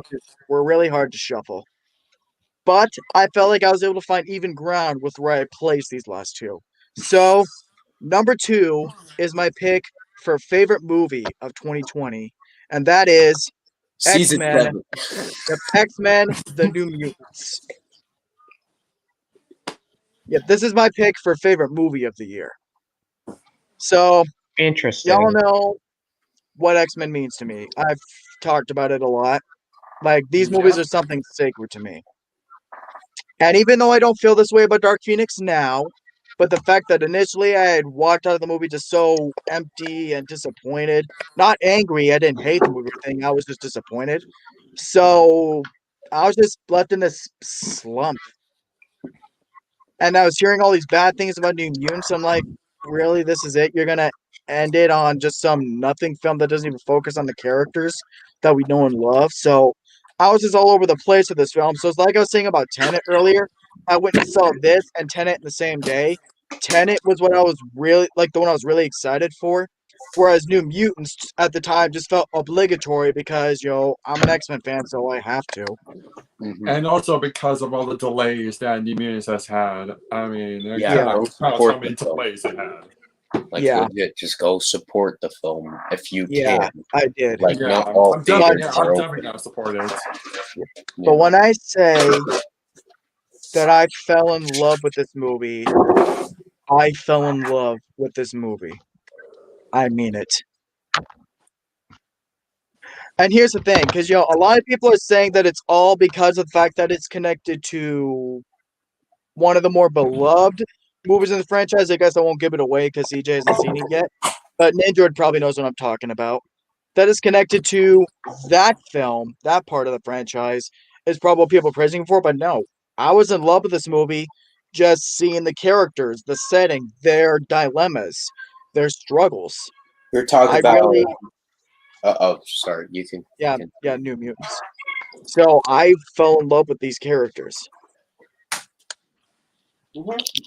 Well, I think my problem is with New Mutants. They marketed it as a scary movie, a horror movie, and Yeah, that's the problem. If they didn't market it like that, then it would be a good movie. But now I have to base it off a horror film. Is it a good horror film? No. Mm-mm. I thought it was batshit scary a couple times for sure. And that's the thing, though. The idea of that creature that shows up in the movie, being a symbol of how the theme of the movie is conquering your fears, that facing your demons and whatnot, I thought was brilliant. So while not an X-Men movie in the sense that it has the characters that we actually know and love, the ones that we always pay good money to go and see, but it's still an X-Men movie in spirit because of the fact that it's in the same universe. And so I was able to walk out of this movie getting with this sense of fulfillment and closure that I didn't think I was going to get with it going in. So, and I went and saw it twice. Nice. And I would have saw it so many more I still times. need to watch New Mutants. But yeah, if you love these X-Men films and you want that final hurrah with this universe, even though it doesn't have the characters you know and love, I would say give this a watch. It is more than worth Zach, the $25.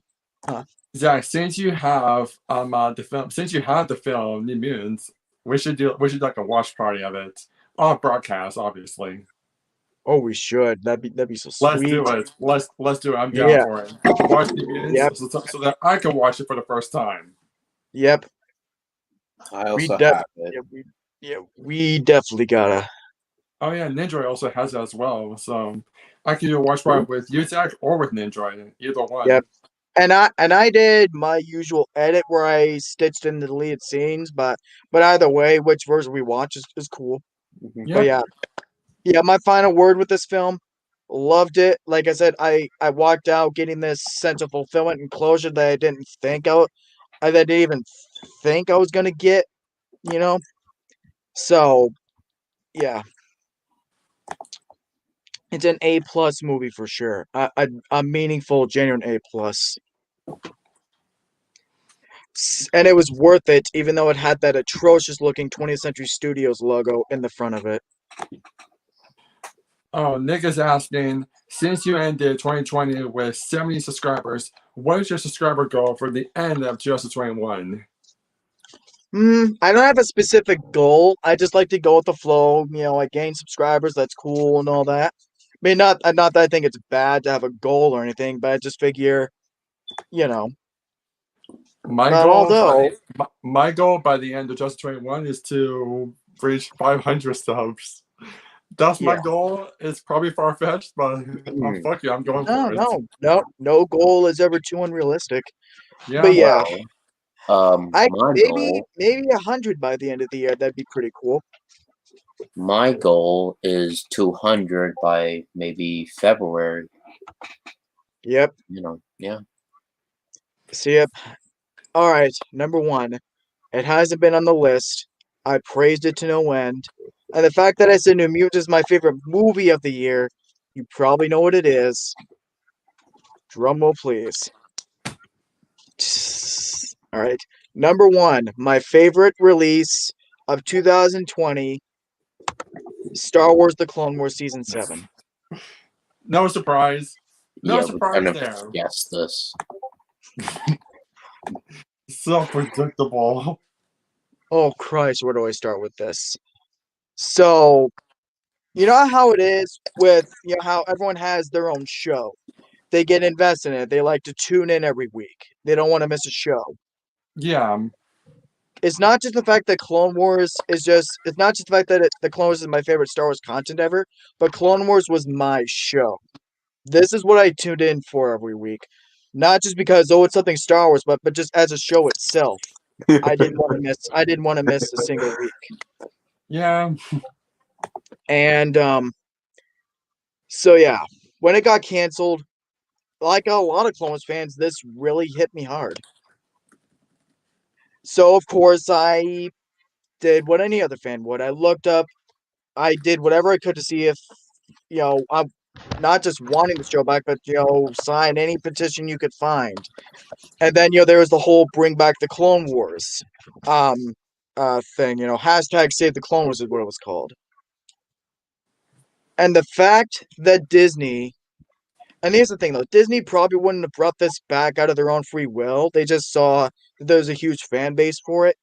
So it was brought back because of the petitions and all that. So I was in tears when they announced the show's return. And with that, and I guess I won't give anything away about any spoilers or anything, but the final scene in this movie broke me to my core, or shook me to my core, basically, in the sense that not just because the scene itself was heartbreaking and impactful because it was, but it was also starting to dawn on me the fact that this is it. My favorite show of all time, what I grew up with, like basically a 12-year journey is ending here. All that, and you had Waterworks. You sympathize? Yeah.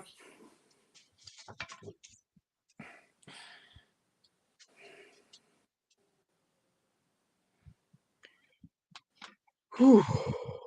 But yeah. AJ says, which movie you love and you call a masterpiece? I'm gonna interpret this as what's my favorite movie of all time, basically. We all know, yeah, Titanic. No, Hey, you of know course. Yeah, Titanic.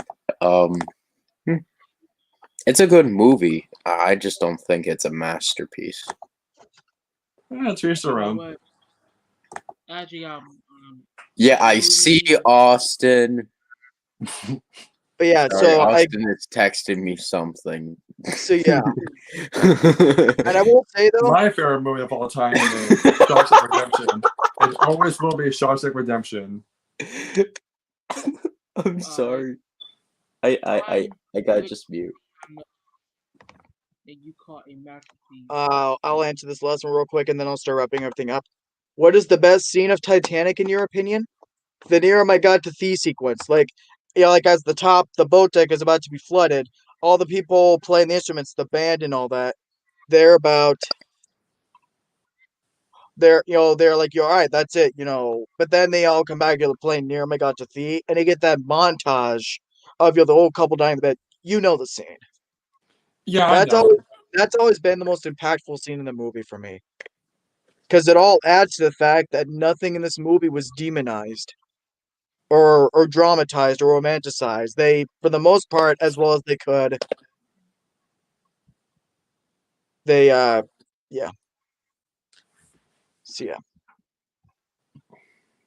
So yeah, that is my picks for the worst and the best releases of 2020. Alrighty.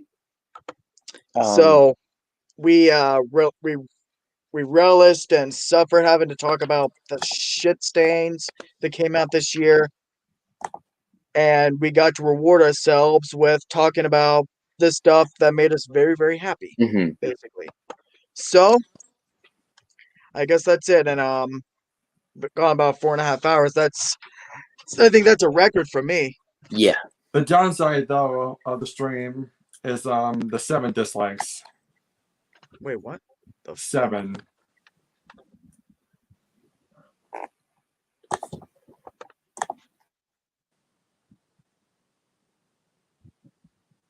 But yeah. Aside from the few, I think it's just the trolls. Like, if it's like a legit dislike from someone, and they said why, but I just look at it Zach. as just freaking trolls or whatever. Zach, What? don't you understand? Everyone here are trolls. I'm being serious. Like Nick Nick. I know what he's Kerr. saying, but he asked legitimate questions, so I figured I'd answer that. I know. I am He's not. supposed to say the Yeah. N-word. He's spelling out the N-word. And bend over. Bend over. Get it? All right? These are trolls. My suggestion is that we start blocking them right now. I actually guess that's proper. And after all, guys, I'm sorry, but I have to be on another stream for a little bit. All right, so we'll actually end it right here so we can all plug our channels. Okay, Ninja, can I my go friend. first? Yeah, Ninja, my friend, where can they find you? Okay, you guys can find me at Ninjroid243 on Twitter, and you can also find me on my own YouTube channel, Ninjroid243, where this Friday for Galactic Chat Season 4, and this Season 4 is going to be awesome, guys. It's not going to be like Riverdale Season 4 or Arrow Season 4, and once we reach Season 7, we're going to make Galactic Chat bad. Because we need Season 7 to be bad. All right. Damn. Explosive Corbin, you're fine. I didn't count you out as one of the trolls. I saw you subscribed, so thanks for that. I appreciate it. So you're all good. Yeah, you guys can find me there, and we do Galactic Chat. And yeah, so make sure that you come on our show on Friday, where you'll see. This man, yeah. See you there he later. is. All right, so send me a link to that other stream of yours. By the way, I might pop on. So, EJ, my friend, where can they find you? What stream? Oh, wherever Ninjoid's gonna be at. So where can they find you, my friend? So you guys can find me on my YouTube channel, just named EJ10, and the trivia videos that I have planned for my channel is gonna be all horror themed. I'm gonna be doing trivia for Chucky, Michael Myers, Jason Voorhees, Leatherface, and the remake of Evil Dead, and the remake of Evil Dead. So keep your eyes open for that. And then I got my Q&A live stream coming up on January 8th on Friday. My last Q&A was a huge hit, so I'm excited to do this next one. And yeah, got a lot of stuff planned for my channel, guys. So this is only the beginning. And I will start to do like movie reviews on my channel as well more often. And also subscribe to everyone here on the panel as well. Also subscribe to me as well. My goal is to reach like 150 subs next year. So so yeah, that's everything. Sweet. Deshaun, my friend, where can they find you? You can find me on my YouTube channel, Wicked 23. I might change my name back to Deshaun Wicked. Also, you could find me on my Instagram, Twitter, Facebook, Robert on Discord server, EJ Discord Club. And also that you see the title up on my thing, for your masterpiece. I think War 19 is the best movie I have ever seen in the 20th. Yep, I go all that for. So that's Sweet. my thing. So see. Alrighty. Austin, my friend. Yeah, you guys can find me on my own channel, The Austinator. I'm over 100 subs. I don't really have a subscriber goal at the moment, so if you guys just want to go and subscribe over there, I guess my goal for next year, I guess, would be maybe either 150 or 200, but I don't want to go too big though, because that's kind of overdoing it, especially because right now I'm only at 102. If you guys just want to go and subscribe, go ahead and do so. I do a bunch of streams. You can find me everywhere. I do a show called Shadow Eye on Sundays. We will be reviewing The Office Season 3. This Thursday will be Splash Talk. We're going to read more fan fiction. And Friday will be a good old wrestling where we will be doing a little tribute show to Brody Lee, a.k.a. Luke Harper, who sadly passed away a couple days ago with a TLC review. So go check those stuff out. Also, you can find me sometimes on the Real Review 3000, Chris Knight's channel, whether it's part of the weekly wrap up or the weekly rumble. You can sometimes find me on JJ, aka Sith Lord's channel, sometimes as randomness at its finest. And you can sometimes find me on Anzo, aka Big Ford Entertainment's channel, where they do their game streams, where I'm looking forward to my rematch with Anzo in Mortal Kombat. You can find me on Ninjoy243's channel, where I'm part of a bunch of streams. We just reviewed Riverdale Season 1. I believe we'll be reviewing Riverdale Season 2 next. I'm also on Galactic Chat on Fridays. And you can also find me on Sauerkraut's channel as part of Animation Takeover and his streams over there, where, we just talk animation. And I think we're going to be reviewing Attack on Titan Season 1. And you can find me on Zach's channel whenever, and you can find me on EJ's channel as well. So you can find me everywhere. Also, I have social media, Austinator17 on Twitter. Hit me up, Discord, Austinator. You can hit me up there as well. Thanks for having me on, Zach. It's a pleasure. Anytime, my friend. All right, so that is going to do it for tonight. Now I need to figure out about. You got any song suggestions for my Chucky tribute that I'm doing next month? We'll have to do a bit of a talk about that, because that's another tricky one. Yeah. See. All right, so guys. So that is going to do it for tonight's stream. Thank you all for persisting, because this was long. We all had our thoughts out, talked about the good and the bad. And then and as far as going into 2021, just hope for the best. Because regardless of whatever happens next year, nothing could be worse than this year. Yep. Don't say that. You just jinxed us. Oh, probably did. My bad. But so until then, I will see y'all next time. Peace. See you later, guys. Yep.